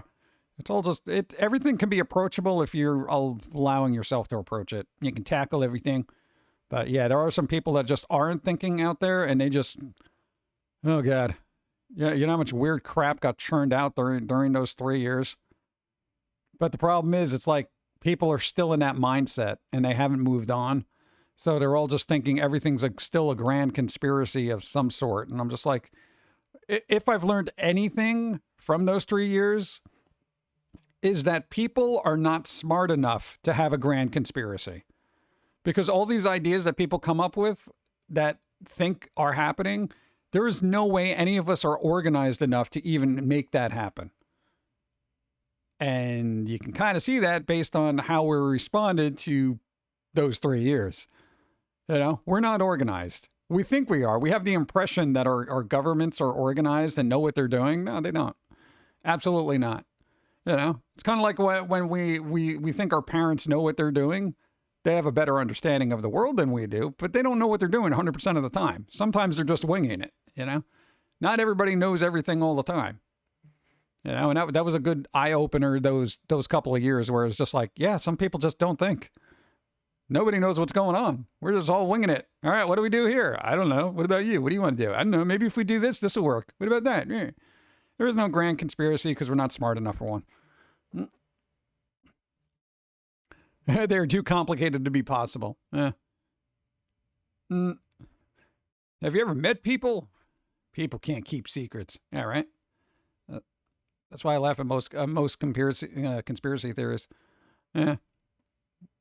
It's like there's this grand conspiracy to keep aliens secret from everybody.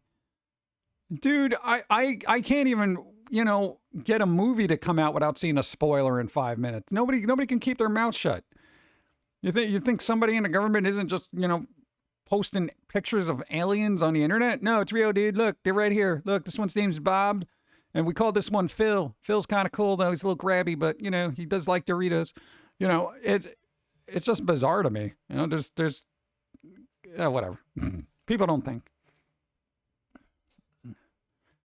There's street smarts and then there's intelligent smarts. There's a big difference between the two. Yeah, book smart people generally don't have a lot of common sense most of the time. Not all the time. I think because they are so social, they use others to distract themselves from focusing on themselves so much it doesn't even register to them anymore. Oh yeah, I feel like most people are like that. I definitely agree with that.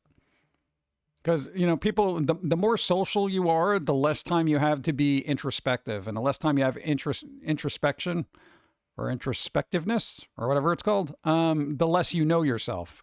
So those few times that you are left by yourself, you can't handle it.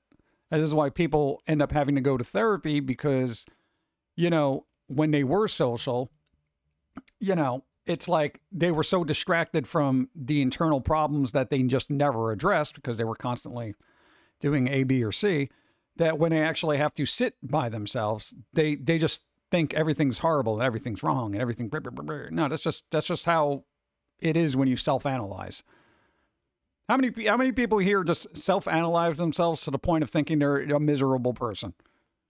We've done that. I'm just like, oh my God, man, I should be a better person. We've had plenty of time. And then we're just like, all right, well, this could be fixed. This can be, Imagine if you were distracted your entire life and you didn't have the slow roll progression to actually be introspective and learn about yourself. And then it all happens all at once. which I think is what Cove did to a lot of people. They were just like, wait, I'm by myself with my own thoughts? I don't understand. What? No, maybe I got to watch a YouTube video, and then they just, because they don't want to, people don't want to address themselves. It's kind of like when they don't want to take responsibility. When something goes horribly wrong in somebody's life, they never take the responsibility themselves. They blame every other entity that exists. It was Tide Pods. It was the roof's fault. It was this fault. It was that. It wasn't my fault. It wasn't my fault that I wasn't being careful driving the speed limit and, didn't have a seatbelt on. It's everybody else's fault. Huh? How does that work?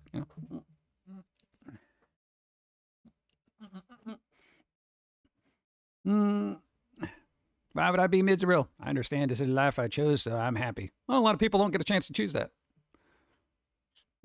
What? Bump, bump, bump, bump.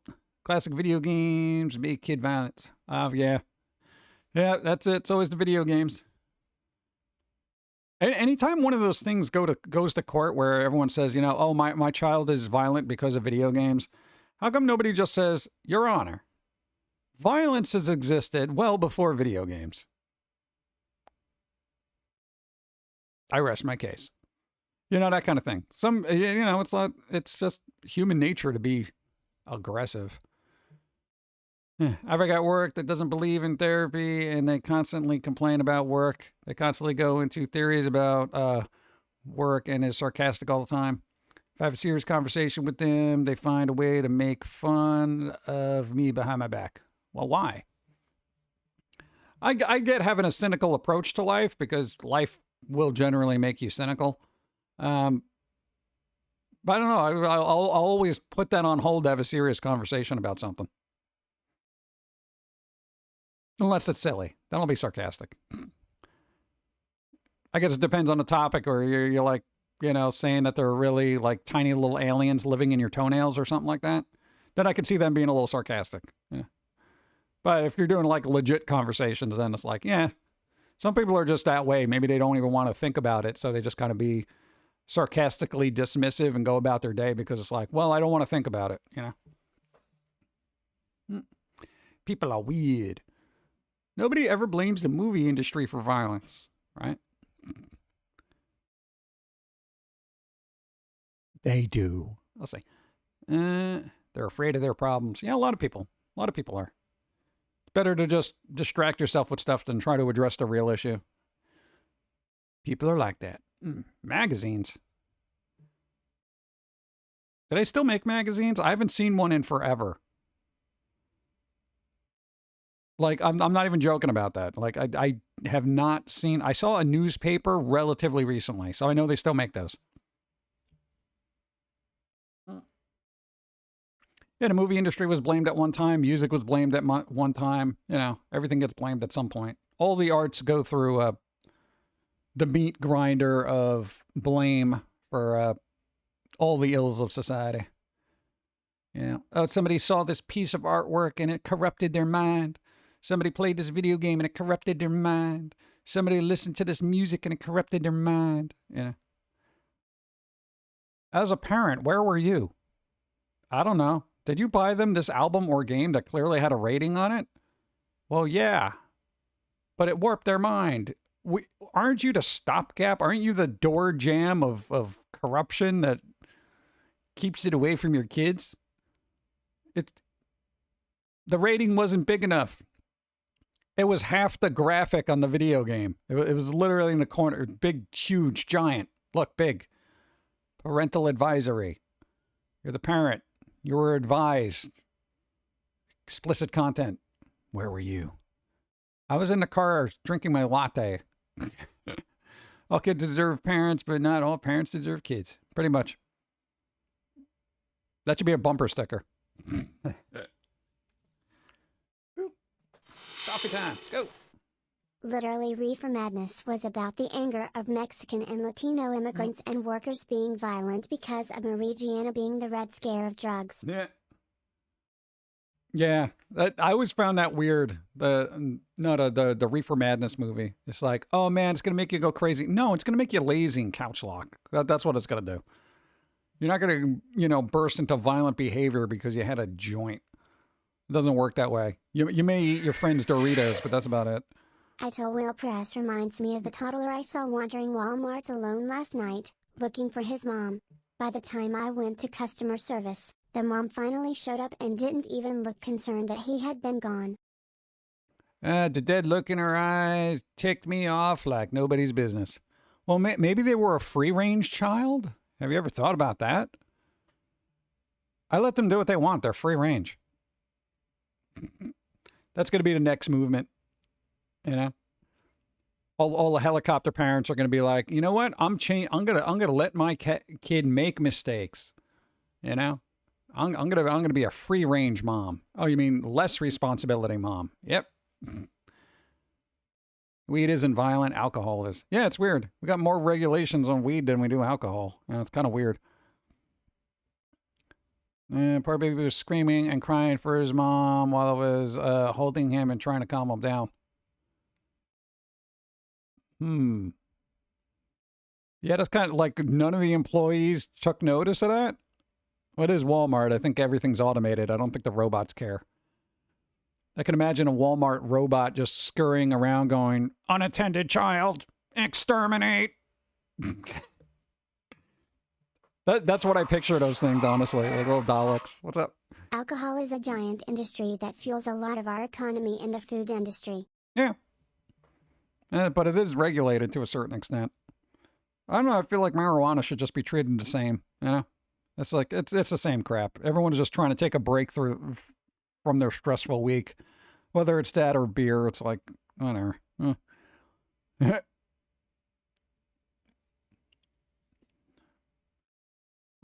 Dude, no, there's a supermarket that has one of those little robots that kind of rove around and quote unquote monitors for spills or hazards. And I feel like they're just following suspicious customers. Or wine. There you go. They tried to ban it once. We know what happened. Yep. Walmart has all self-checkouts now with no cashiers. Thank goodness I'm in the deli, right? Dude, it's crazy. What? What am I going to do with them? No, but I don't know if Walmart has those roving around robots. The last time I was in a Walmart, it seemed pretty empty for as far as employees went. I'm like, who's stocking these shelves? Like, do they just have a night crew come in and just throw things up there or what? Like, I'm pretty sure since security cops are costly. Yeah, everything's costly. I don't know, it seems weird. But then I've also heard that a lot of places are getting rid of self-checkout stuff because, you know, people can't be trusted to check out their own stuff. And then some of them just hire more people to check receipts on the way out, which is just dumb. If you're hiring people, have them at the checkout counter. Like, what? It's like you're literally paying an employee. You're just shifting a job over.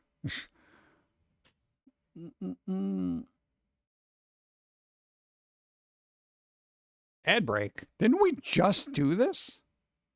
Oh, no, it was the $60,000 shirt that threw me off a loop for about a half hour.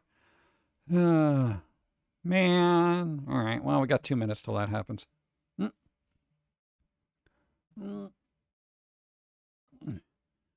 What happened to only stocking at night? Now they stock all times of the day.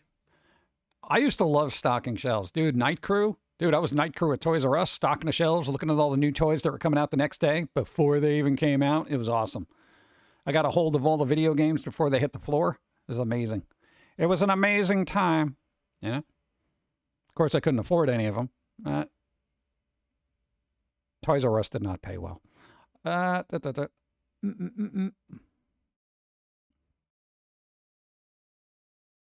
Dump. Get more coffee. Go. Whoop.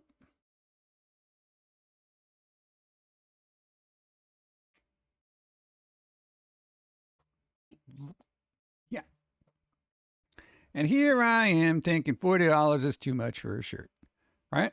I think $40 is too much for a shirt. Maybe a hoodie. $40 hoodie, I can deal with that if it's a good hoodie. It is my theory that if everyone had a ridiculous paycheck, nobody would commit robbery. Well, yeah, if everybody has money, who needs anything? That's the whole thing. But where's that money coming from? Go. I've been seeing these obviously to create controversy posts that are flooding Facebook, which I only use because some family use it for updates on other family, and now I'm going around pointing out that these are most likely bot accounts made to stir controversy in the hopes of either getting banned by them or wake people up to the BS of these posts. Yeah, a lot of people don't like when that is so weird. Like when you point out, like, this was just made to basically get controversy, and because essentially you're telling somebody that, like, yo, you just got manipulated by some stupid bot account that's, making you agitated, and they're gonna be like, no, it's not, it's real. They double down on believing the, conspiracy kind of thing. And then they just call you a sheep because you're just, well, you're one of those because you're not an independent thinker. Yeah, okay, sure. Yeah, so that's usually a thing, but it's been happening forever. God, it just, you know what? Don't waste your time. Honestly, let people live in their misinformation world, because they're just gonna psychologically, their ego's tied to it, and they're not gonna override their own ego to admit they're wrong, and it's just gonna cause tension. Just be like, yeah, that's interesting. I don't really believe that, but, you do you, bro. And we got ads in 3, 2, 1. Coffee. Oh, I'm still here.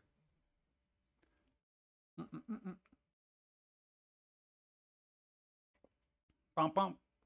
Ba-da-ba-da-ba-dum-bum. But if corporations actually paid their people what they're owed, how would the CEO make his or her millions? How would they be able to afford their 5th car? Or 7th yacht? Or 4th house? Or small island? Think of the billionaires.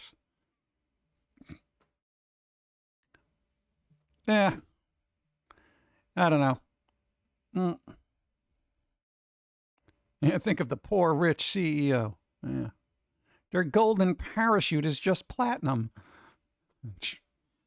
I don't know. If anything happens in the future moving along, I figure the best bet is to, tax billionaires higher and redistribute that wealth a little bit, whether it be into programs or something that helps assist people, a universal cost of living kind of salary or something, just something, Isn't platinum worth more than gold? I don't know. I don't have access to either, so maybe.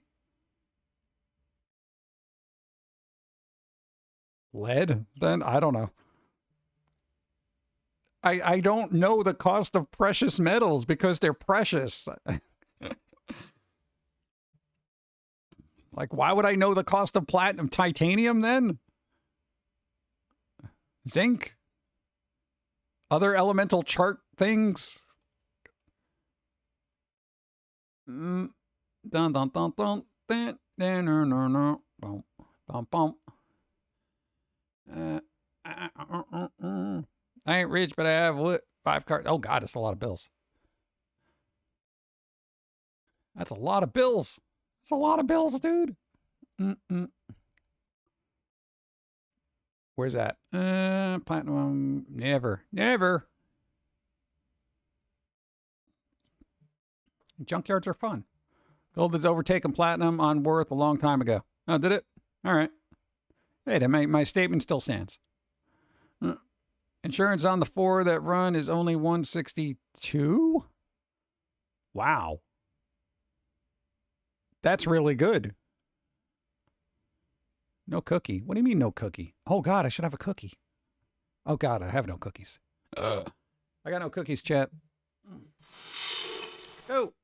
Sadly, most of the wealth that these rich people have is either unrealized as stocks, which are basically gambling funds for Wall Street to guess the values of businesses, or in debt as they use their high credit scores to get huge loans in. Instead of straight up paying for things so they can avoid being taxed. Yeah.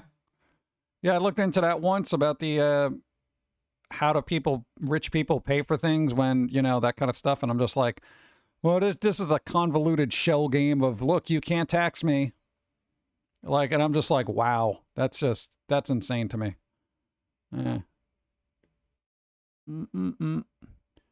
You can bake said cookies with what?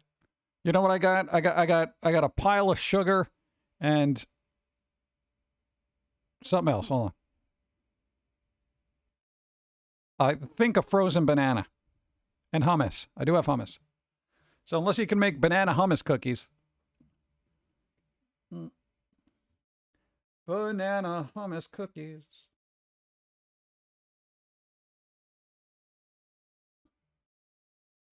Maybe I'll just have a pickle slushy instead. That's a lot of pickle. And I kind of like pickles to a certain extent, but not a whole liquefied version of it. Most commonly the rich borrow with their assets as collateral, never really using their own money. Yeah.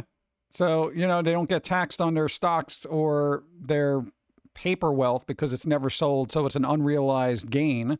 So they can't be taxed on it, and you can't be taxed on loans. So, like this, you know, that's a loophole that kind of needs to be fixed somehow, but I doubt it would be. But there is pickle slushies for the rest of us. Pickles. Probably a lot of extra electrolytes in that, right? Yeah, so the paper wealth is actually probably much less than what they can borrow. Yeah, but still, it's like, you know, they get enough from wherever to support themselves somehow. You know, still taking helicopter rides. Just trust in paying things back. Yeah, it's kind of weird, though. Like, okay, hypothetically. Rich person takes out loans, which they can't be taxed on, to pay for things, right? And they're using their paper wealth to essentially, you know, as collateral. So at some point, they got to pay back the loan, correct? So do they just take out another loan to pay that loan using that collateral? Yes. So they just perpetually loan and perpetually have paper wealth. Continual loan debt. What? What the? That doesn't make any sense. Then at some point, somebody's got to get their money, right? It's the loan loop, and if you're too poor, it doesn't work. Well, that doesn't seem fair. It's like people who cycle credit cards. Yeah, but that's what I'm saying. It just keeps going on. Like, I know people would like, okay, if you have a 0% interest introductory credit card kind of thing, you would pay off your old credit card so you don't have to pay interest on, you know, your balance from the old card, you know, and then you just keep going and going and going. So you're not paying any interest and you slowly chip away at it, which makes sense. But like continual loan debt, I mean, at some point, shouldn't they have like a 3 loan cap where you're like, okay, dude, you can't take more than 3 loans to pay off loans, or you can't take a loan to pay off a loan. Like if, I don't know the names of banks, what is there? Wells Fargo and what's the other one? Dude, I don't know the names of bank. Wells Fargo's the only one I know. Is Citibank still a thing? Wells Fargo. Give me names of banks, chat. I literally only know like those 2. JP Morgan Chase. All right. So hypothetically, Chase. There you go. That would work. Oh yeah, the one with the guy that's always yelling at me to get the Chase card. Okay. So say you Wells Fargo, right? You get a loan from the Wells Fargo, right? And then it's up. At some point you got to do it, right?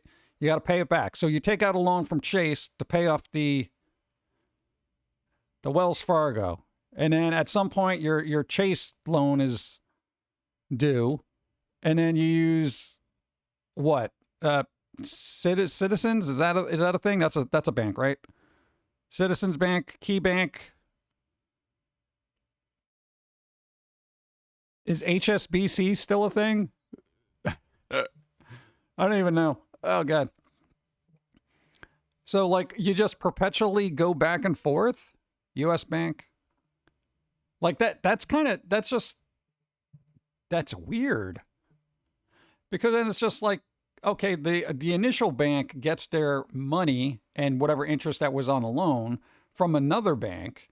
And then I guess the other bank is just like, well, you know, but at some point one bank has got to be like, okay, no, seriously, we want our money.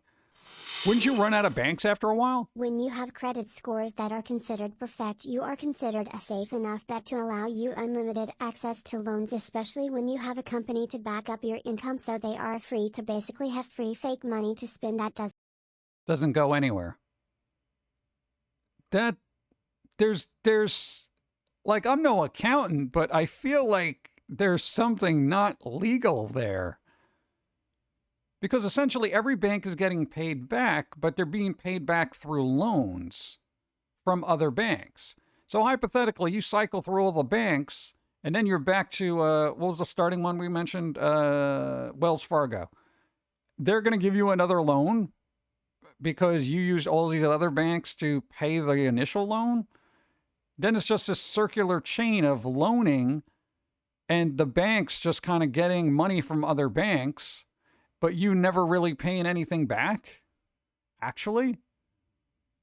Because at some point, somebody's got to say, dude, we're just loaning to loan and pay off other loans. They made it legal through lobbying to prevent regulation. But another guy uses a credit card to pay a loan off another credit card to keep building up credit, then would use the credit of both to sign up for a new card to build even more credit. Pretty much he was bouncing the debt around while paying very little actual money. Oh God. Maybe I should take a class on economy or something like that. Like, it's utterly confusing to me, where I'm just like, somebody has to get money at some point. And for somebody to just say, well, I have paper wealth, there's got to be a point where some company is going to be like, no, you have to sell some assets to pay back this loan.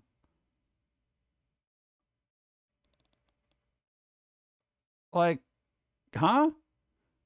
Because then you're just using nothing. You're literally using no money, and you're using the banks, all the banks' money, to pay back all the banks, merely because you claim that you have all these assets available to you. But you never use the assets. So basically, you're never spending money. Yeah. Basically, because businesses invest into other companies, you'll often find also that many companies have similar faces at the top of their corporate ladders, so they have found safe loopholes to keep them from being caught as well. Yeah, I mean, I guess you would use another company to pay off things. Wow. All right. They force poor people to sell off assets so the rich stay around and keep their money inside their banks. Well, that's the thing. Like, okay, hypothetically, like at some point, somebody's got to sell something so somebody makes money. Because then it's like this uber rich person is just the perpetual banking institution mooch that basically says, yeah, don't worry, I'll pay you back. And just constantly borrows everyone's money to buy things. But never takes out money for their own thing, merely because they're like, well, I'm good for it. But when do they actually have to be held accountable for their being good for it? That's the weird thing that kind of confuses me. And the other thing that confuses me is like when they're like, oh, well, I'm going to claim bankruptcy, and then it's like all their debt is just wiped clear, yet they still have mansions and stuff. And I'm like, dude, if this was any other normal person, dude, their car would be taken away, impounded, they would have to sell off their assets. Their wages would be, have liens on wages and stuff. And I'm just like, how is this working? Like, I don't understand it. And that's why I'm confused and still talking about it, because I'm just like, and to boil it down, that to be like, well, the system's corrupt. It's like, I get that. But, at a certain point, even go. The world economy is based off of debt much more than actual assets anymore as well, which is why they feel they cannot regulate this kind of economic loop. So it's just like, well, we're in this far, so I guess screw it. So that's it. We just all have this universal agreement of in the upper echelon of society to be like, yeah, we're all just, playing around with debt, pretend money. So let's, whatever, keep going. Like, huh?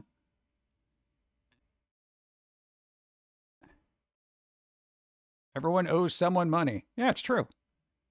That's what I'm saying. It's like everybody is on this weird debt loop of just. I mean, at some point, it's got to be unsustainable, right? Mm. Place house and cars under an LLC. Cars and a house belong to the LLC, not the individual. Oh, I guess. It's to keep money from losing value as well. I don't expect the debt-based economy to have a long-term stability. And I feel like this country has been functioning that way for almost 300 years. Like, I know, but even like when you hear like nations are going bankrupt, it's like other nations will bail them out. You know? And it's like, shouldn't, what? Like, I guess we can't just let the world go into utter chaos, I guess. It would be utter chaos. I feel like the system is so jank right now. If we try picking it apart and making it better, it would just be utter chaos. People wouldn't know what to do and we'd all be screwed. Right now, China owns some of our loans from other countries. So basically, we loaned money to somebody else, but then China bought that loan because we probably owed money to China or something. I don't even understand. That's it. It's been like that for past 50, 60 years. Well, this happened before I got here, so, I guess, whatever. Who am I to criticize? Dude, that's literally been happening before I was born. Like, I got no control over this. All right. That's one of those things. Yes, you actually had it right. It would be utter chaos. Wow. I don't know. You know what I understand? Coffee. That's it. That's it. That's what I understand.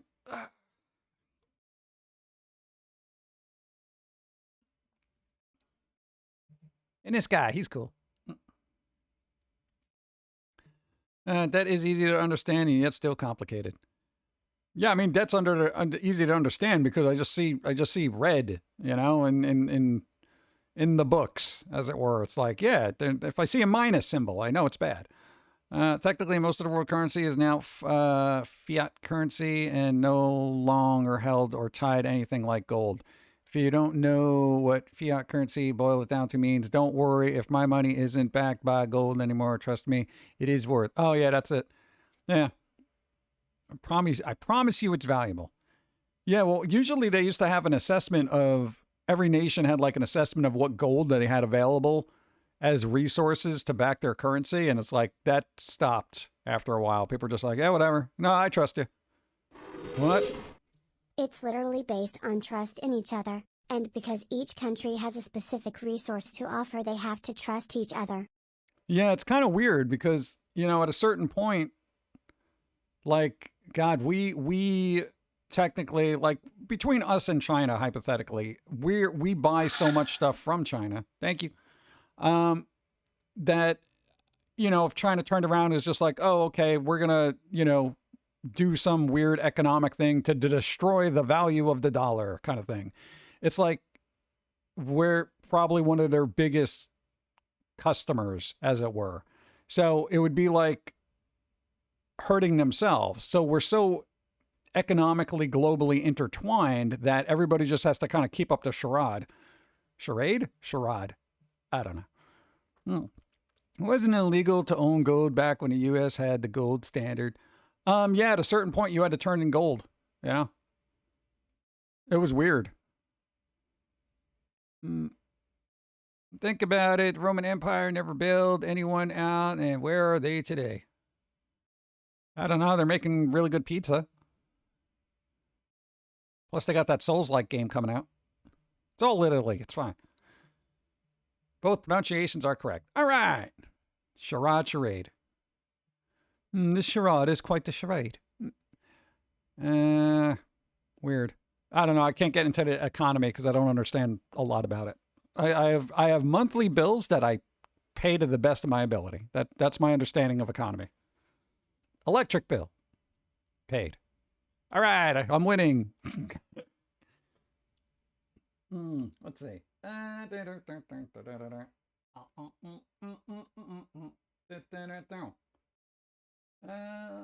is it? Go look something up. I forgot.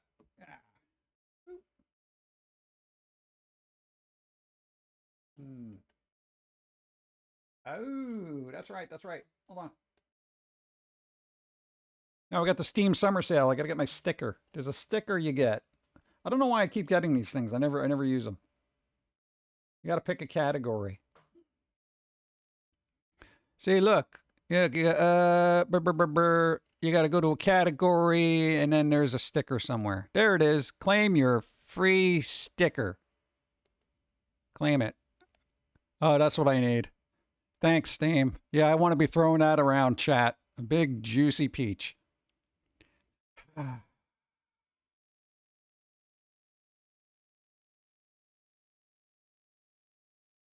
Out of all the stickers, chat. Out of all the stickers.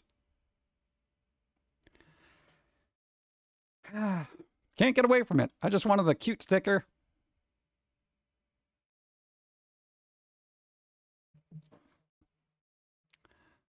It's like Valve gets us. Yeah. Let's give him a jiggly peach. Thanks, Valve. Wouldn't want Half-Life 3 or anything. I'll just placate the masses with a jiggly peach emote. At least it wasn't an eggplant. True. This is true. That's probably tomorrow's thing. Here to go with your peach. Oh, God. Couldn't care less about that sort of crap. Yeah, it's just there. Do you know how much they made in sales once they allowed adult games? Probably a lot. Yeah. It's so weird. Steam is like one of those places where it's just like, yeah, we can have adult games and stuff like that, but every other place, YouTube, Gumroad, like Facebook, et cetera, et cetera, et cetera, everyone's just like, no. Anything slightly mature is evil, you know? And then Twitter or X is just like, yeah, whatever, we don't care. You can never have a happy medium.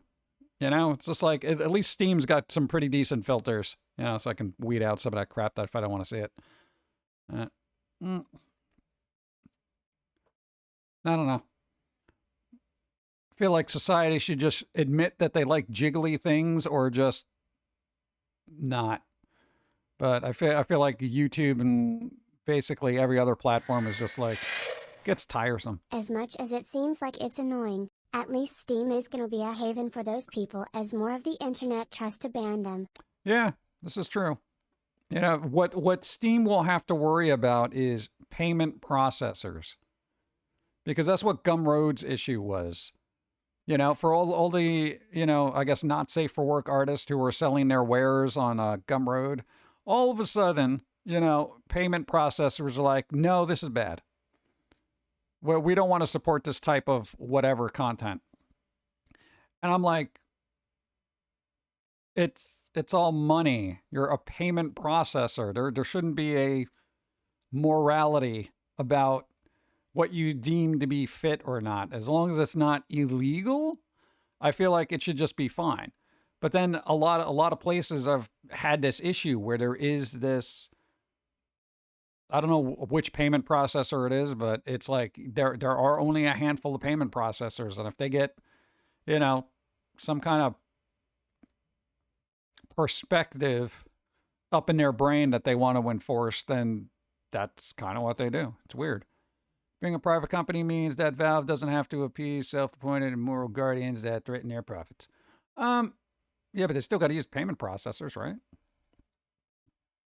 If it makes them look bad by the loud people who have time to complain now. Yeah, but God, it's just like at a certain point, when are people going to just admit that they are humans doing human things? It's like, well, everyone goes out of their way to be like aghast by certain things that happen in society, especially when it comes to sexuality or whatnot. And everyone's like, oh my God, how could they have this thing? Think of the children. How do you think you got those kids? How do you think you got those kids? Was it the stork? No, so some giggity giggity happened. Okay, that's why those kids are there. Okay, so I find it weird that parents, especially, would be shocked by certain things on the internet when they have kids, because I can't imagine them just being unconscious for the duration of the pregnancy and then waking up and then somebody giving them a baby and just saying, there you go, you're a mom now. I mean, something had to happen beforehand. Like, what? There's this weird disconnect that certain people have, you know? Literally a huge section of our country are still living isolated like they are living in the 50s, and the internet has barely broken through to them to introduce them to what the rest of the world is doing. Well, if they don't know what's happening, they're not really in a position to be educated enough to comment or do a ruling on it. You know what I'm saying? Like their perspective is one of lack of information. And until they're fully aware of all the variables, they shouldn't be, spouting A, B, or C. Just doesn't make any sense. All babies are test tube babies. That's right. You send away from them on Amazon. Add to cart. Like, I don't get it. And it's weird. And I know there's that uncomfortable area where you have to discuss that kind of stuff with your kids, but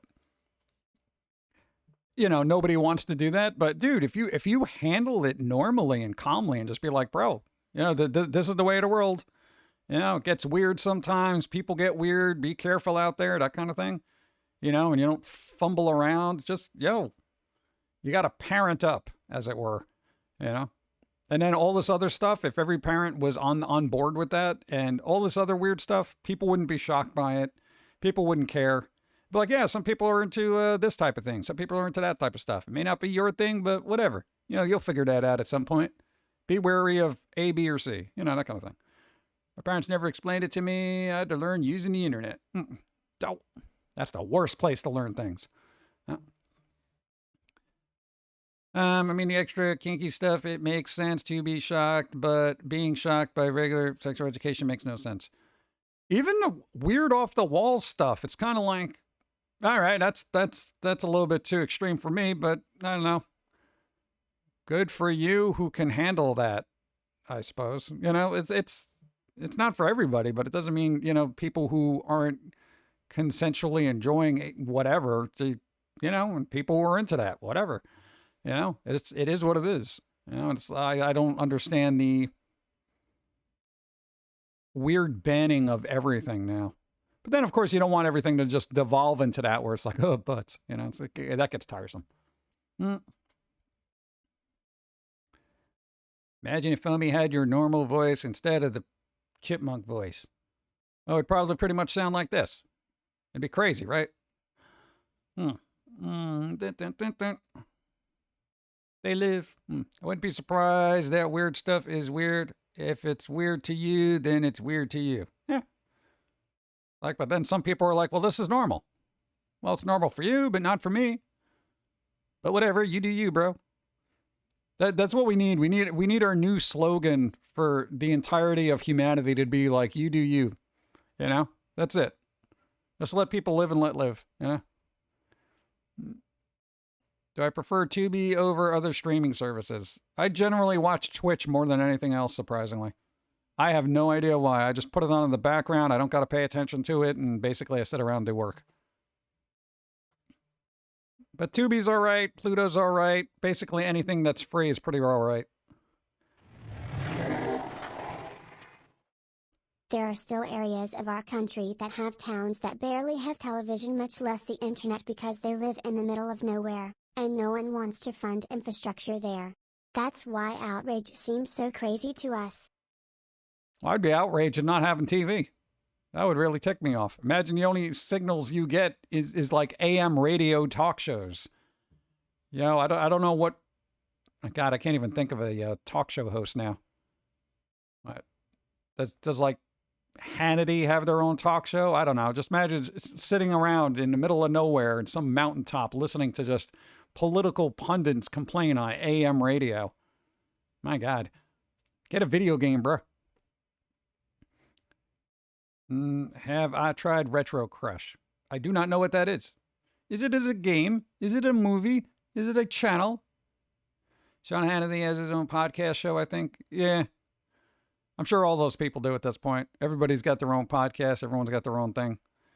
Radio shows, not so much. I feel like airtime is more important. So it's like people just like, hey, I'm going to make a podcast. Do I like Howard Stern? Dude, I haven't heard Howard Stern since the 90s. I don't even know what he does well enough to see if I even like him anymore. RetroCrust is a streaming service for old school anime. Oh, okay. That's actually kind of my mode right now. So that's good to know. But I'd rather deal with the older stuff. Newer stuff is getting bombastic to me.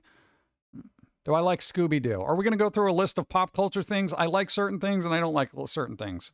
Scooby-Doo. There's a long history of Scooby-Doo there. You know, I like the classic stuff, not so much the Velma. Howard Stern sucks now. He went PC. How does Howard Stern go PC? They literally made a movie about him not being PC. What the hell happened? Like, that doesn't make any sense. Or is he, like, worried about sponsors? Remember back in the 90s when you could be as edgy as you wanted to be and they would actually encourage sponsors to sponsor you? I love Retro Crush. I remember binge watching the entire season of Ronin Warriors. Nice. How does that even work? How does Howard Stern become PC? Weird. All right, let me get some drink. Some kind of drink. Didn't Opie and Anthony go PC too? I have no idea.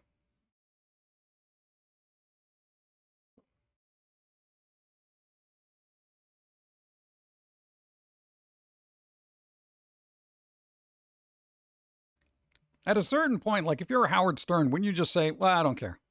Because, I mean, I would assume they have enough money. I don't know if they manage their money properly, but wouldn't you just do what you want to do? And in this day and age, even if you get, like, quote unquote, canceled from your, I don't know what, Sirius XM show or whatever the hell he's got, wouldn't you just be like, yeah, whatever, I'll just do my own podcast? Like, why not? That's when Gen X became parents and began realizing they, for some reason, didn't actually want their kids to be like they were. Well, then you weren't the right type of Gen Xer. Come on, bro. When I think of Gen X people, I feel like people were very thinky, introspective, and basically just wanted to live their life and not be bothered. You know? But they realized the world wasn't a great place. They were a little sarcastic. Why would I not want a kid like that? What? Dude, honestly, if I had a kid that ended up being like me, like what, cynical, creative type person, dude, I'd be like, let's go. Let's go to the amusement park, but I hate the amusement park. Well, we're just going to sit and laugh at everybody. I love you, Dad. That kind of thing.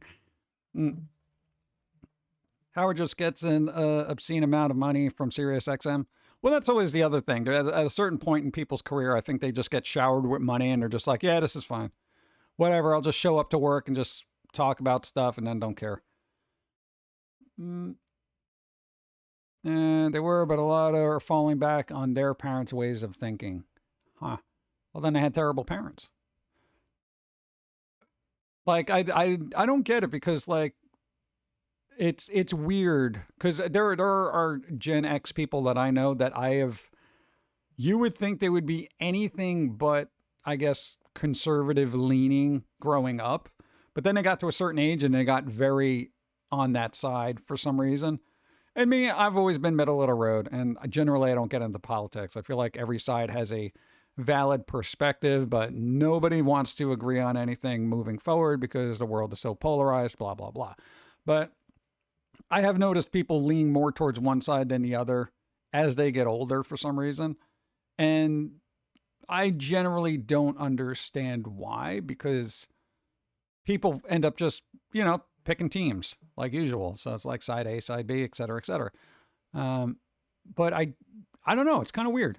Like I don't understand it, but at this point I am considering myself the odd one out because I'm just this derpy person doing this, and people look at you like, what are you doing? That kind of thing. So it's hard to be the anomaly and then just perpetuate that perspective on, I guess, normal people and just, how they live and be like, well, what you're doing is weird. And then they look at you like, well, you're the one that's playing with a puppet, on the internet. Like, is that normal? I'm like, yeah, it is for me because I'm having fun, damn it. I'm entertaining people having fun.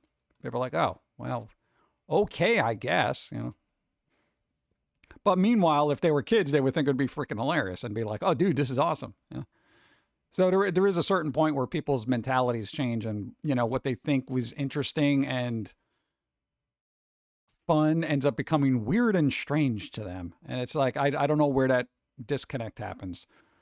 Like it happens, like, parents get to a point where they're like, oh, well, video games are kind of for kids. And I'm like, what are you talking about, bro? Yeah. And I think the truth is that most of Gen X were the rebels who were there because they followed that crowd. Didn't actually believe what they said. Maybe. Yeah, I mean, like Gen X people were kind of rebellious, but even prior to that, if you think about like the hippie generation, right? The hippie generation eventually got to being the boomers that are out there now that nobody likes. And these were the ones that were initially like, think about the environment, think about this, free love, free this, blah, blah, blah. And then they all became politicians, And then you're like, what happened to that hippie thing? All we got left is Ben and Jerry's, bro, And then they're all on the other side of that political spectrum. Again, I don't want to get into politics. But it's just kind of weird that like when people get older, they definitely change their perspective.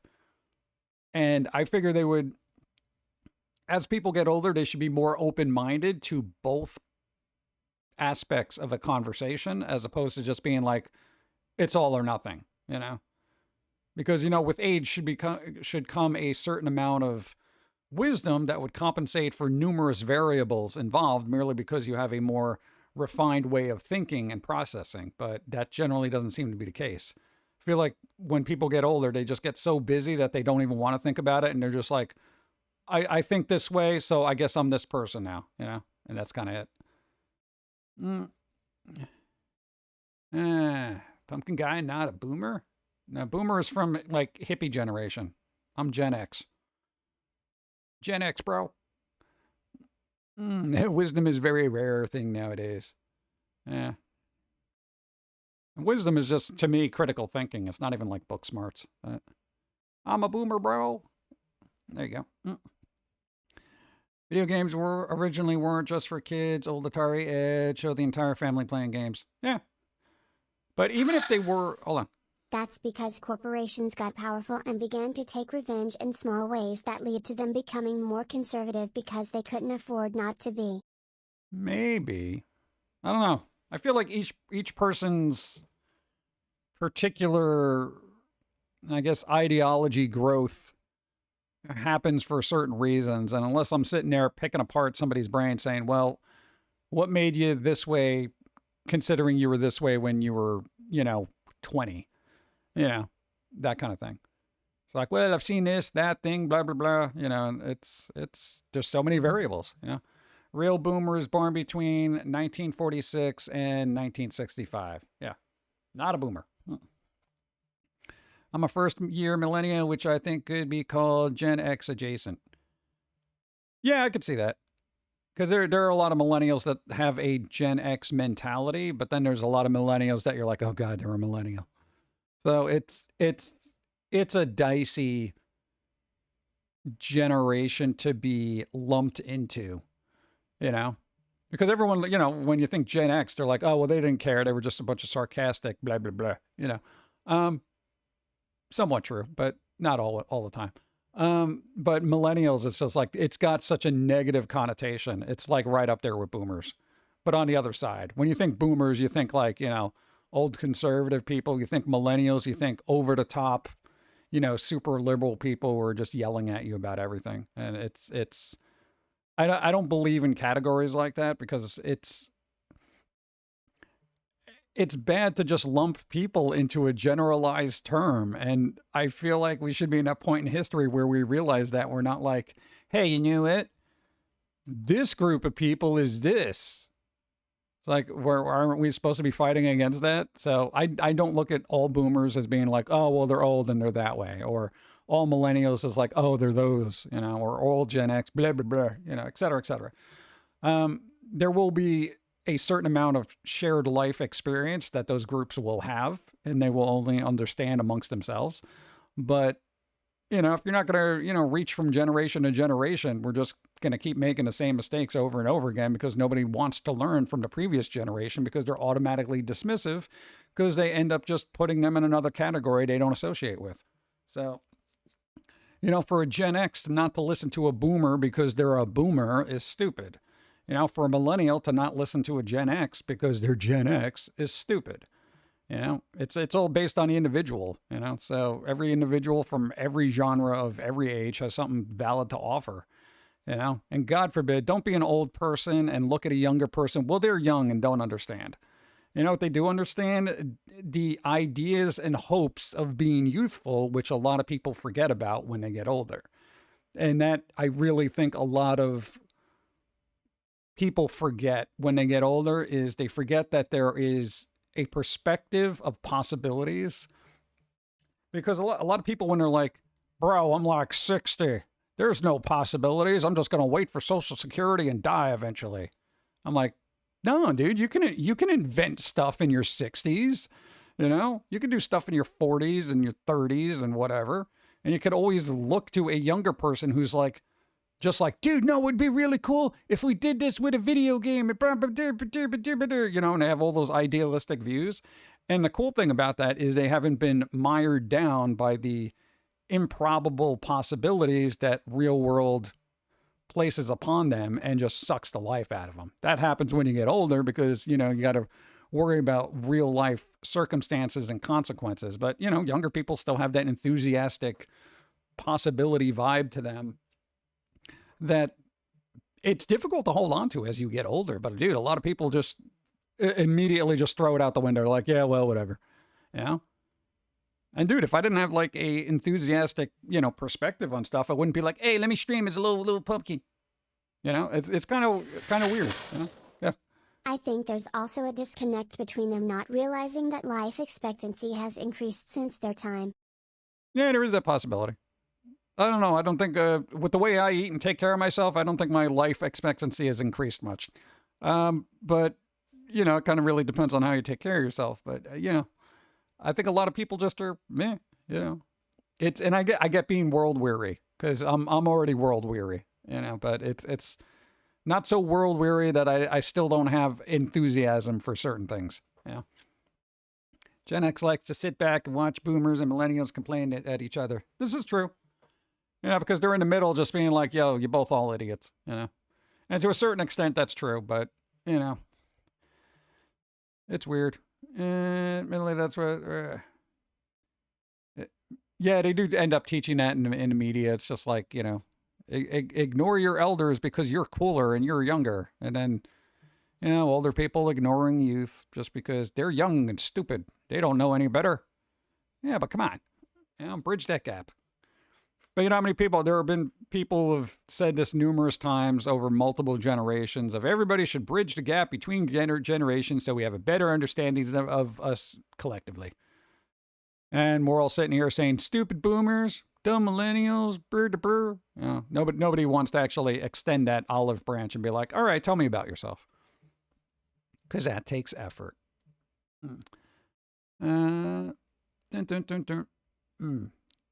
My sister's Gen X and loves to preach how one should live their life. To me especially, but never follows what they say. What? Why? I don't know, that's weird because I never met a life. And of course, you know, Gen X, boomers, millennials, it is all regional. So now if somebody's like, all right, I'm Gen X, but, you know, I grew up in, say, Alabama, they're going to have a different life experience than somebody who was Gen X and grew up in California or New York. It's completely different, you know. But, you know, I don't know, there's those weird regional misunderstandings and disconnects that nobody really wants to deal with either. you know, as somebody is on the East Coast, it's like, you know, dude, I grew up in New York, but somebody's like, hey, Boston. I'm like, yeah, whatever with Boston. I don't want to know nothing about Boston. I'm like, dude, it's like right over there. We're literally on the same coast. Big enough flood comes by, dude, we're all getting washed away. But I'm like, no, you got a different baseball team. I hate you. Yeah, it's ridiculous. But yeah, it's the age-old question: which is better, youth or wisdom? I would say a wise youth. Because then they have the life expectancy and energy to not make mistakes and make things better. But those two very rarely go hand in hand. A different baseball team, get them. Dude, okay, New York has got 2 football teams. They got 2 baseball teams. We got the Mets and Yankees. And you can't even get the same people in the same state to root for the same team. They will fight during a Subway series because the Mets are playing the Yankees. Okay, we can't even get along with ourselves, let alone somebody from another state. Yeah? God. It really is ridiculous. Also, millennials were taught through media to not trust corporate people, the Gen X middle to upper class, and to be very active about saving the environment. Also to be okay with feeling things and not bottle it all inside. So as children grow up, they tend to then overcompensate as they expose to the awareness of the elements of our society and want to prevent having these issues in their adulthood. That literally describes hippies. Millennials are just new hippies. They don't even realize it because they were never taught what hippies were. Like if you change the word millennials to hippies, all that applies. Hippies, one of their slogans was never trust anyone over 30, man.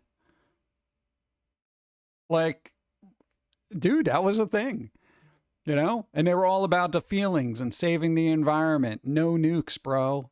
You know, it's the same thing. It's the same thing.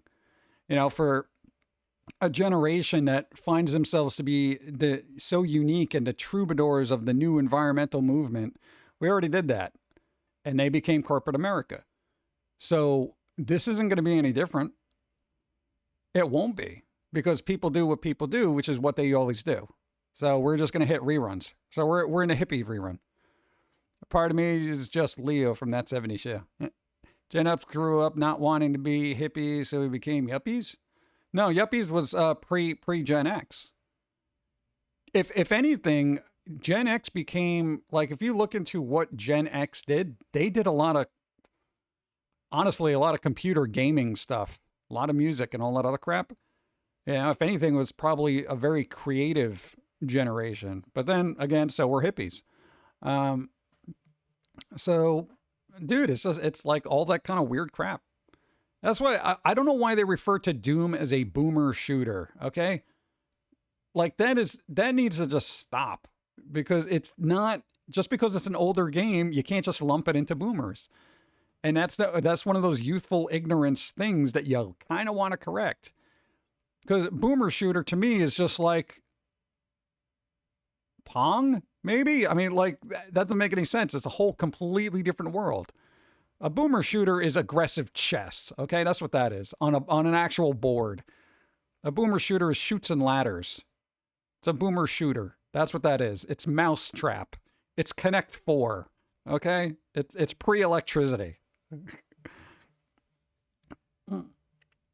Xers gave us yuppies? No, that's not how that worked.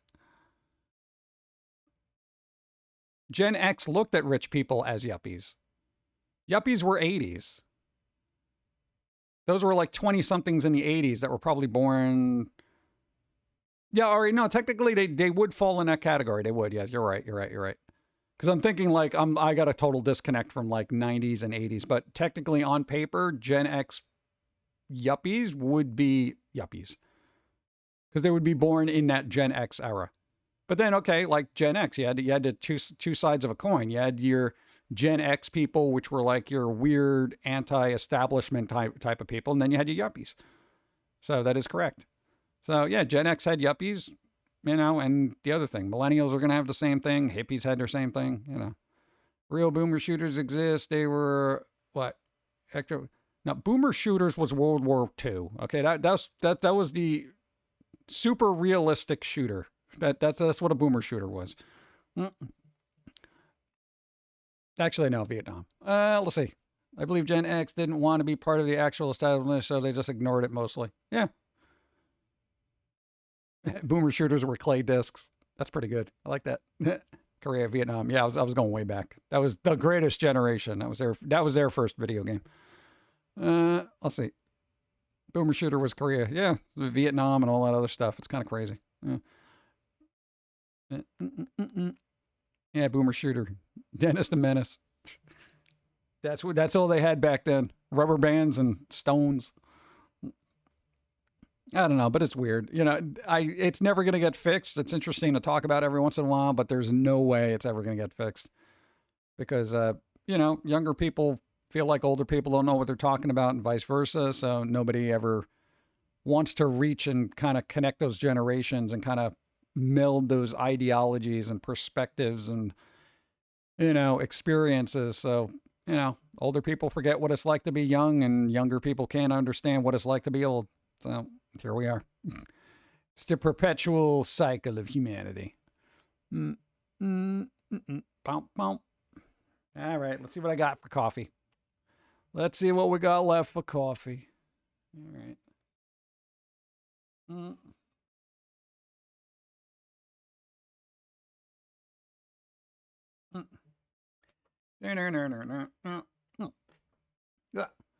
Laugh at the older people say their childhood games were so much better because they went outside and got themselves hurt and nearly killed all the time. It kind of depends. Some people are like, you know when you have a painful experience, but it still leaves an impression or a memory. You know, sometimes that it makes it more of a poignant life experience than, say, if you sat around and played a video game, you're like, oh, cool, I beat that, you know, boss from Dark Souls, you know, that kind of thing. Older people would be like, yeah, you know what my Dark Souls was? That alley cat that almost mauled me to death, and then I had to get shots for rabies. Okay, it's a completely different world. Yeah. Dude, that was Dark Souls. That was IRL Dark Souls back in the day, man. You go down an alley, you don't know what you're going to encounter. Is this dog? I don't know. Young people want to know what it's like being old. Make them wear a sumo suit and do chores around the house and go, what? Go school and back, right? Just be a chauffeur to little versions of yourself. That's why Lawn Darts is the best game of all. Yeah. Campfires were literal campfires. Yeah, somebody didn't put their iPad in the middle of a circle of people and just warm their hands by the glow of virtual marshmallows that are DLC in a mobile game. Now available, mobile campfire with toasted marshmallow DLC. Ma, can we go camping? What, you want to go camping? You want to go outside? No, I need $5 to get this app. So me and my friends can hang around and just like in our room and pretend like we're at a campfire. Go outside, you idiot. Here's some matches. Go play. Yeah, exploration games was riding your bike around half the town. Yeah. Or sometimes other towns. Dude, I would cover like just bike riding probably 30 miles. And I'm not even joking, 30 miles every day. Just because I would be all over the place. Just riding a bike everywhere. Like, I haven't been here. Let's go. No GPS. Just let's go. I'm going this way. Always found my way back. Knew all the streets, all that other stuff. Learned about new things. Found new stuff. Yeah. I think I'm also colored by living in Southern California, having nothing to do outside since everything you could do took like 15 minutes by car. That is a problem. That definitely is. Like, if you live in California, you need a car to do stuff. If you don't have a car, basically it's like, all right, what's going on in the backyard?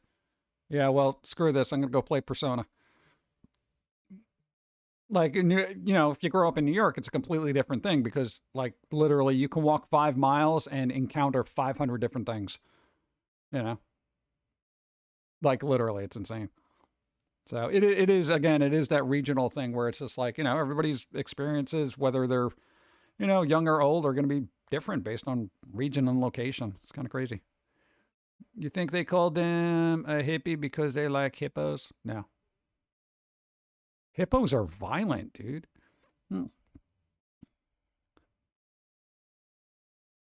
There was also no trees, and summers were, oh God, summers were brutal. As long as you were home by dark. Remember going to different campgrounds as a kid, and you would always happen to discover that one campground have an arcade machine and play it if I was, really? Wow. That's pretty cool.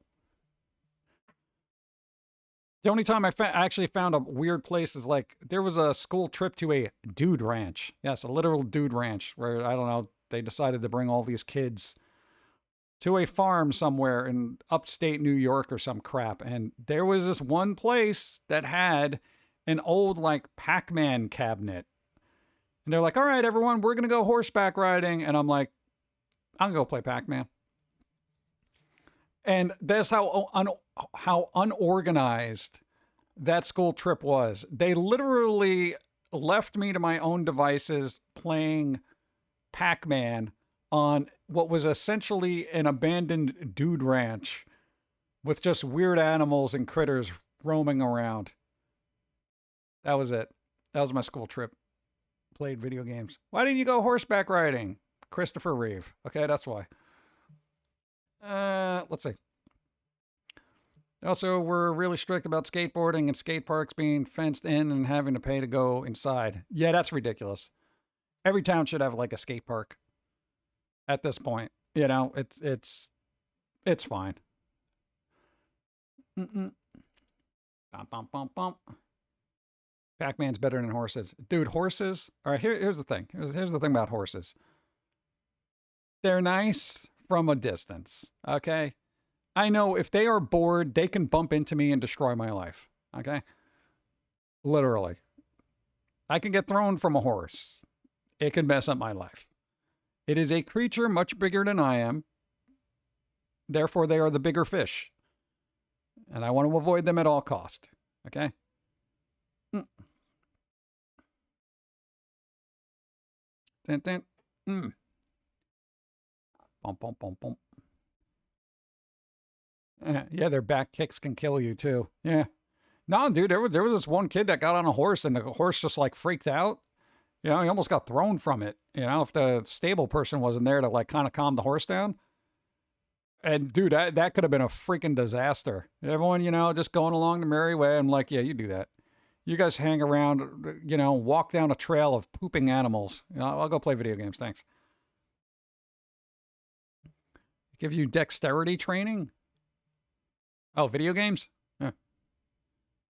It actually helps your hand-eye coordination. It really does. Best field trips are to farms and ranches and patches. I went to a pumpkin patch where next to a cotton field. My mom wouldn't let me pick the cotton. What? Why? But I got free pumpkins. That's cool. That's when you like if you grow up in a city, they always want to take you out of the city so they can be like, oh, look, here's a farm. I'm like, yo, this place doesn't even have a Dunkin' Donuts. You know, city kid. We don't know nothing. Hey, I will be the first to admit, as growing up as a city, my lack of education in agricultural stuff, farming, plants, anything like that, it's sorely lacking. I understand that. Yeah. So like I can look at like a farm critter and be like, what is that? Like, that's a goat. Are you sure? It looks like that thing that you know, Satan carries around. You sure that's not Satan? No, it's a goat. Look at their eyes. Those are Satan eyes. It's a goat. It's an actual goat. No. That's that thing that was in Cult of the Lamb. It's a goat. Okay. I'd have to be out there going nuts without no city sounds. Yeah, it gets a little weird. And then, you know, you get those city sound landscape audio things. Video games may be good with my fingers. Feeding, cleaning, and giving water to horses is dangerous enough for me. Didn't need to go on top of one. Exactly. I don't even like going to petting farms, you know? Oh, no, you can feed the animals. Yeah, but what if they decide one of my fingers is a nugget, okay? I'm not doing that. The thing looks like what? On the cover of the Venom Black Metal album. All right, do I have any coffee left? God, I don't. I got no coffee. Do I have any water? I have barely water. It's funny when goats get mad and try to headbutt you all over the place. Dude, those things hurt. Yeah. The only thing I can deal with is like chickens. Chickens are all right. Yeah. That and the dog that kind of corrals everybody in there. Those little German shepherd, not German shepherds, shepherd dogs. Yeah, Australian shepherds. I wonder what kids would say if you asked them, you know what a goat is? Would they say an anime or an acronym for a gangster of all time? Or greatest of all time? They might think it's a Pokemon. What number Pokemon is that? Goatee, number 7032. When Nintendo runs out of ideas, we're going to call him Goaty. Yeah, that's the new edition of the Pokemon. Pokemon Gray. 2 years. Goaty. You are madness. Hey!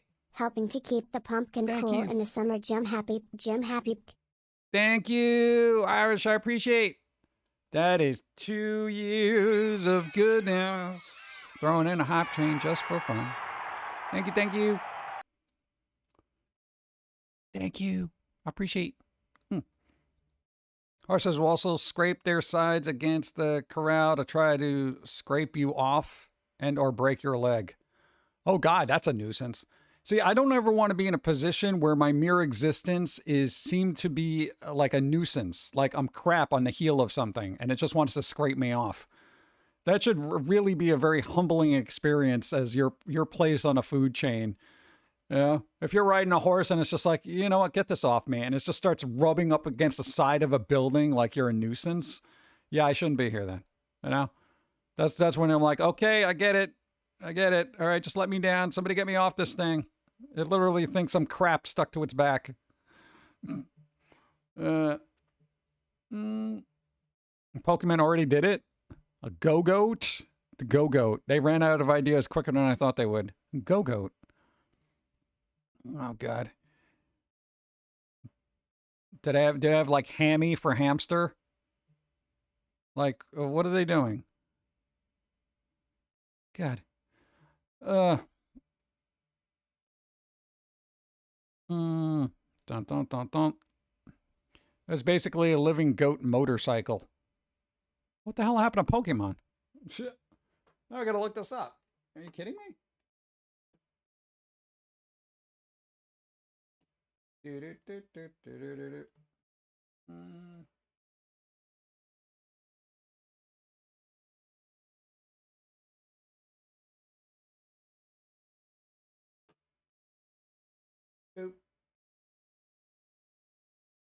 This is barely a Pokemon.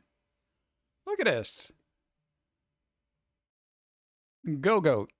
What? You're not even trying, bro. God, I feel like some of the Pokemon designers should just be fired after a while, you know? Because you know they just ran out. Okay, here's the thing. How come... Oh, God. Hey. Then they made literal living motorcycles in the latest game based off of the future and the past as lizards. I saw that during a speed run on GDQ. And I'm like, what the hell is this thing riding? And it was the last Pokemon game. They were doing a speed run for that. And I'm like, what the hell is this? That's just silly. That's silly. When animals turn into motorcycles, it's just dumb. Just have them be a rideable mount. That's it. But okay, here's the thing. How come Pal World can come up with more unique versions of Pokemon than Pokemon? Like Pal World, the Pokemon that they have there, if they just toss them in the Pokemon, I'd be like, dude, that's a cool design. Depresso? Dude. All right, it's not super innovative or ingenious, but it's simple and it's fun. Okay? This is I'm not trying. Goaty. Go-Goat. Go-Goat, I choose you for the meat grinder. Biker mice from Mars weren't bikes themselves. It's like, what? Power World didn't give up on design. Yeah, I mean, and you know, they only had like, what, 100 and something to start with? And most of the designs are actually pretty good. I don't know what happened to Pokemon. They literally gave you a legendary Pokemon that you can't use to battle at first, but you can command it to let you ride them around. Oh, that makes total sense for lore. Yeah. Here's this legendary Pokemon that you can just ride around. What? No, go ahead. It won't listen to you and you can't use it in combat, but there you go. What? That's like giving somebody a Bugatti who doesn't have a license. You know, it just doesn't make any sense. Yeah. This is, I don't know. I'm sure there's worse designs, but I'm just realistic. Do I even want to look at this? Realistic version? Where? You trying. You trying. Ugh. Seems weird. It also takes your sandwiches. I don't want to take my sandwiches. Ash couldn't get Pikachu to do anything at first. I feel like Pikachu knew better. He was just like, this guy's an idiot. I hate his hat. Morpeko is another Pikachu and is your hamster Pokemon. Its name is so half-assed it's literally saying more Pikachu crushed into a portmanteau. That sucks. That really sucks. All right, well, here's the thing. You know, in Nintendo's or Niantic's defense, or whoever wants to own it, they have like over 1,000 Pokemon now, right? Like at a certain point, you got to be like, oh, we got nothing. But everyone expects you to come out with more Pokemon. Come out with more Pokemon. Well, nobody's ever going to catch them all. I caught them all. Come out with more. Oh, God. Game Freak owns Pokemon? Weird. Well, then Game Freak could, I don't know, hire people who have a sense of design and purpose and want to create something that isn't. I have seen fan Pokemons look a lot better than the actual official designs. You know, or like a lot of people in Pokemon community are like, oh, I want to make a blah, blah, blah. And they make this cool little critter and stuff like that. There was that person who made literally a whole region of Pokemon as just a fan project. And they're all awesome. One person did this. Yeah. And I'm like, yo, these Pokemon are just really not appealing to me. Game Freak should make Pulseman a Pokemon.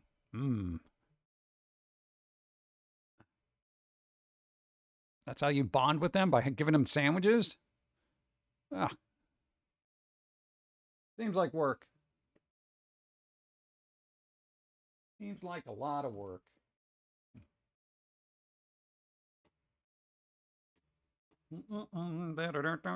Yeah. Bum, bum, bum. I think that was about it. Did anybody see the new Beverly Hills Cop Axel F movie? I think it's on Netflix now. They're taking less care because they're trying to only focus on new kids who won't care about that. What, for Pokemon? Dude, I feel like every new kid who gets into Pokemon really just gravitates toward the original 150. Like, those are your classic Pokemon. Everybody still likes Charizard, yeah? Let me go to Jersey Mike's so my Pokemon will like me. There you go. I gotta go to Jersey Mike's. Maybe I can get Danny DeVito to pet my Charizard. You know, like, what? It's a weird world. So start a National Hockey League, free agent system of money. I think 160 players signed over 1.2 billion? Billion? Who's got that kind of money? Netflix had a stream on YouTube counting down its release. It's just played the Axel F song. Oh, God. Yeah, I don't know if it's any good. I don't even have Netflix anymore, so I'm just like, whatever. I'll re-up Netflix when Wednesday season 2 comes out, or Sandman, one or the other. I'm biased. I was very into Pokemon when it first came out. Watched TV show, played the games, went to the theaters when the first movie. Dude, I used to do that as well. I didn't get too much into the card game because I was kind of, all my allowance went to Magic the Gathering. But dude, I was watching the shows and stuff like that. I was keeping up with it. You know, and I was just like, you know, it was good for its time period. But now they just keep it going. And people still like it too, and that's fine. I'm just like, for me, it's like I feel like that time period is kind of waning, you know. Speaking of Netflix, I found that Castlevania has Blu-rays. Yes, they do. Yeah, Netflix has been slowly putting out most of their stuff on Blu-rays and stuff. So Sandman, Wednesday, a couple of their original things actually have physical releases, which is good. Yeah. Bump, bump, bump, bump. Whoa. Trying to bring back 90s Pokemania. It's kind of hard to do. You know, again, going back to the earlier conversation of stuff having that initial impact, it's really hard to recapture that. The only way you recapture that is having a new IP. New IPs, like, you know, okay, hypothetically, Rick and Morty, when that first came out, people were like, oh my God, the show's so great because it's so off the wall. Now people are like, yeah, all right, we've seen enough of it. But they're like, but wait, we're coming out with an anime. And you're like, what? What do you mean Rick and Morty anime? This doesn't even, no, Rick and Morty. You're like, oh my God. You know, and it's not going to have the same impact because people are kind of used to it. Same thing with Adventure Time. Dude, Adventure Time when it first came out, super fresh. Oh my God. You know, after the run of its season, you know, they bring back movies. They bring back, what do you call it? Fiona and Cake stuff. It's not that it's bad, but it's not going to have that mania aspect. And I think Pokemon's going to be the same way. You know, it's so difficult to recapture that, you know, if not impossible. There has to be so much of a break from it that people almost forget about it. And then you bring it back and people are like, wow, this thing is so cool. And then they realize, wait, this was a thing back before it came out? You know, that kind of thing. But it's almost impossible. Yeah. What are you going to do? It's not like they're going to let the Pokemon franchise grow dormant so people forget about it and then have a renewed interest later on the line. Pokemon is one of the few who had a second resurgence of an anime game IP.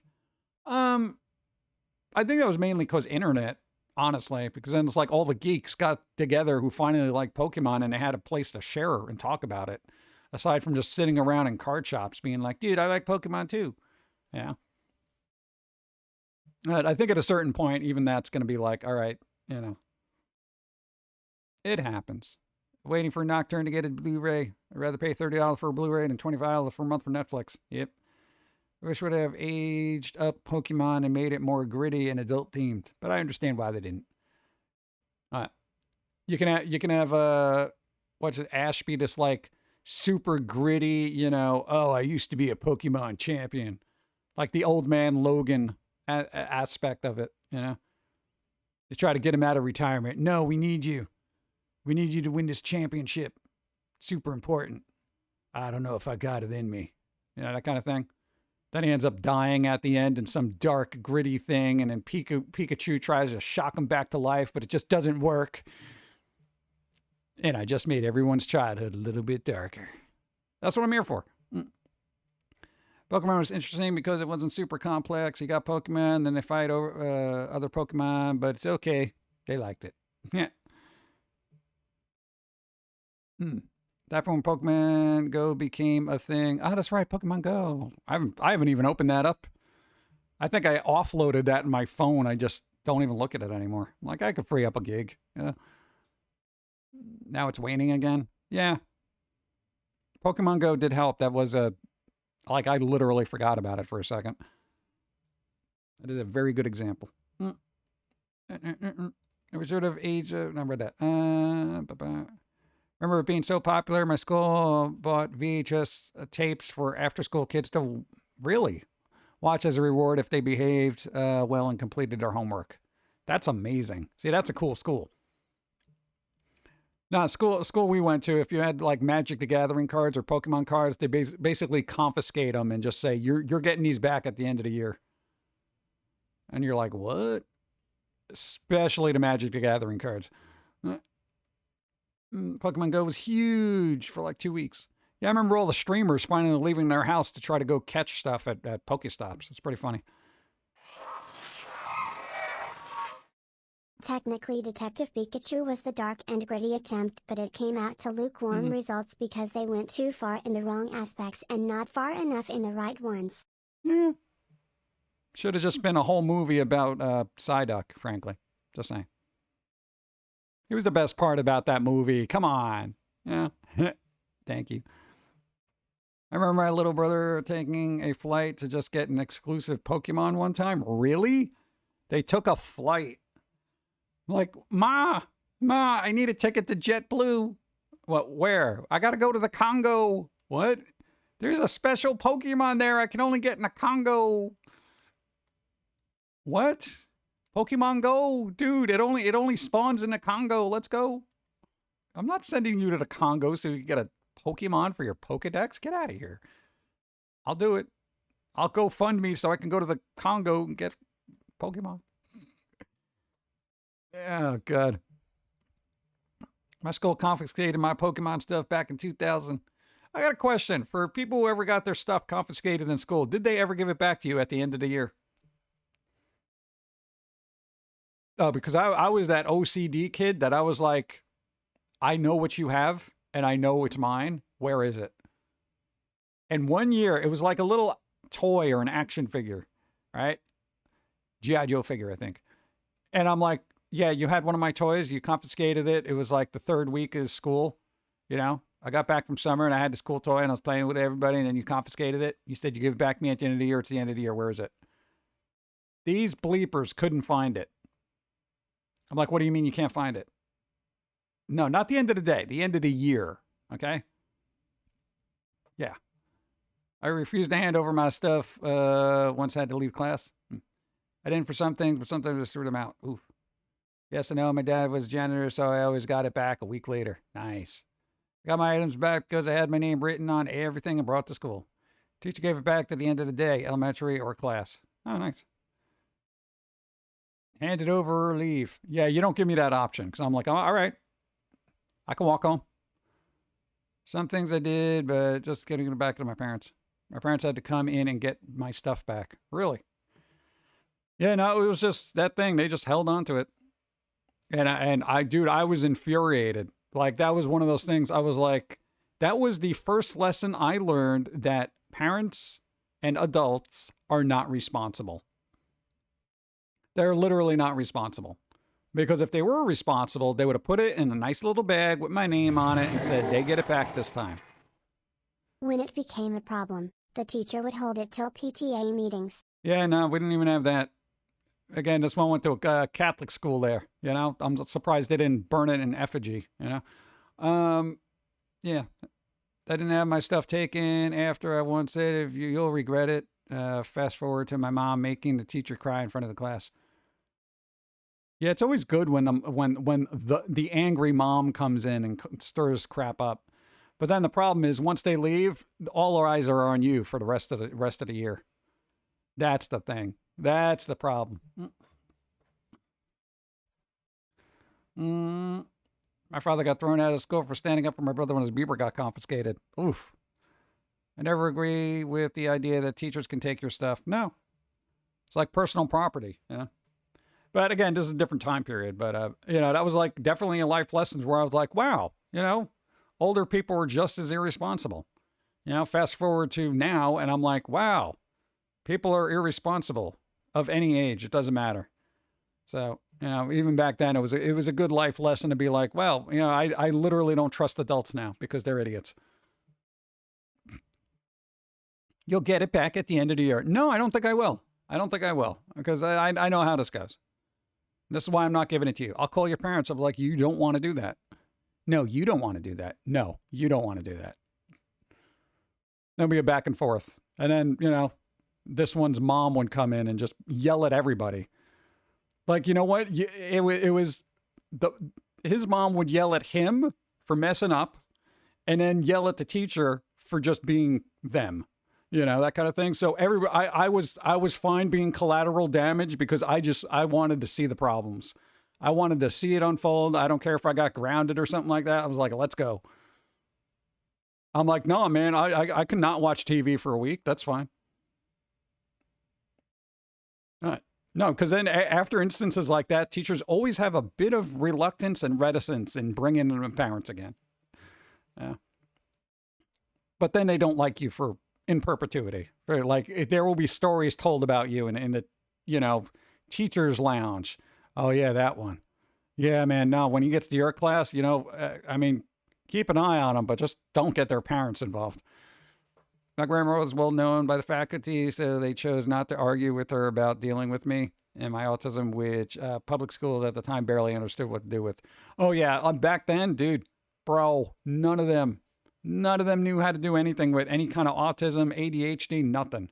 At least it's a little bit better now, but, you know, still, if people are acting up, it's still, they kind of just like, all right, well, tomorrow is the 4th of July.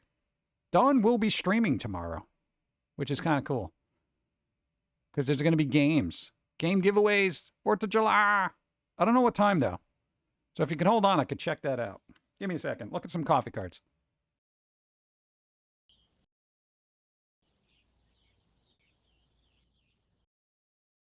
I pressed the wrong button.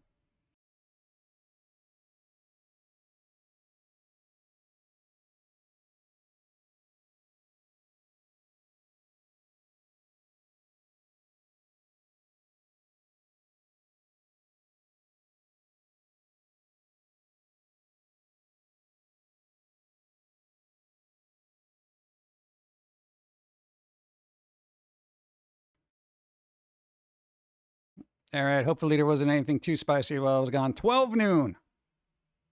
Cartoon tease. What happened? Oh, no, that's gone. Let's see. Kids in my class love her mom. She was considered a legend through the high school till I graduated. Nice. Dun, dun. I'm streaming today. Soon. I'll be streaming tomorrow. Nice. All right, so Adam's going to be streaming, and Dawn will be streaming tomorrow at noon o'clock Eastern.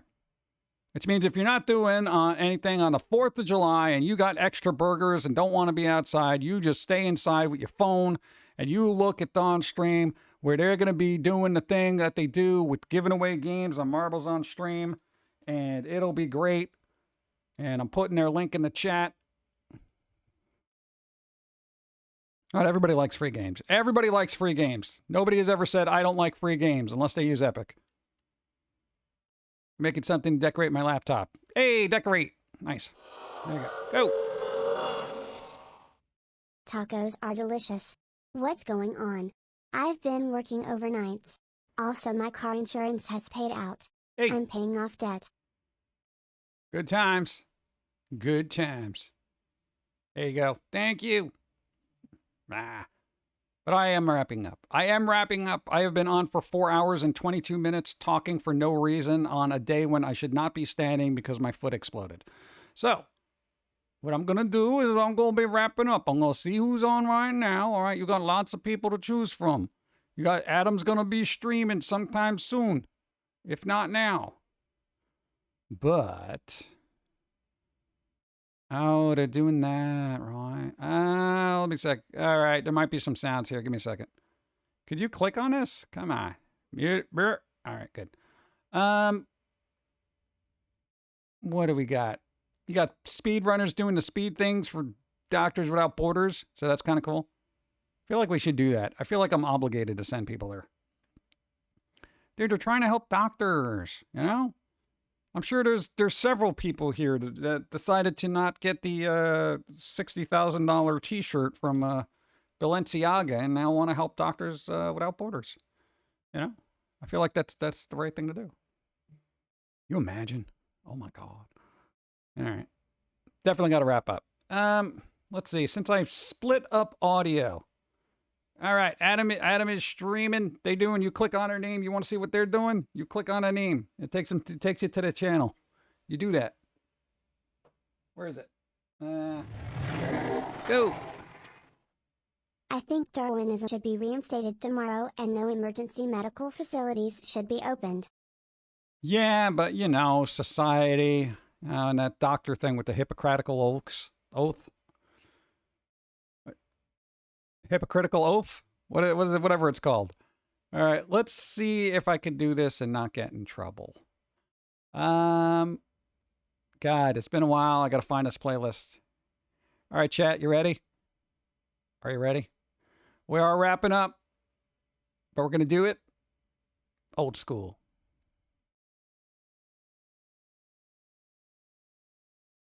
We're out.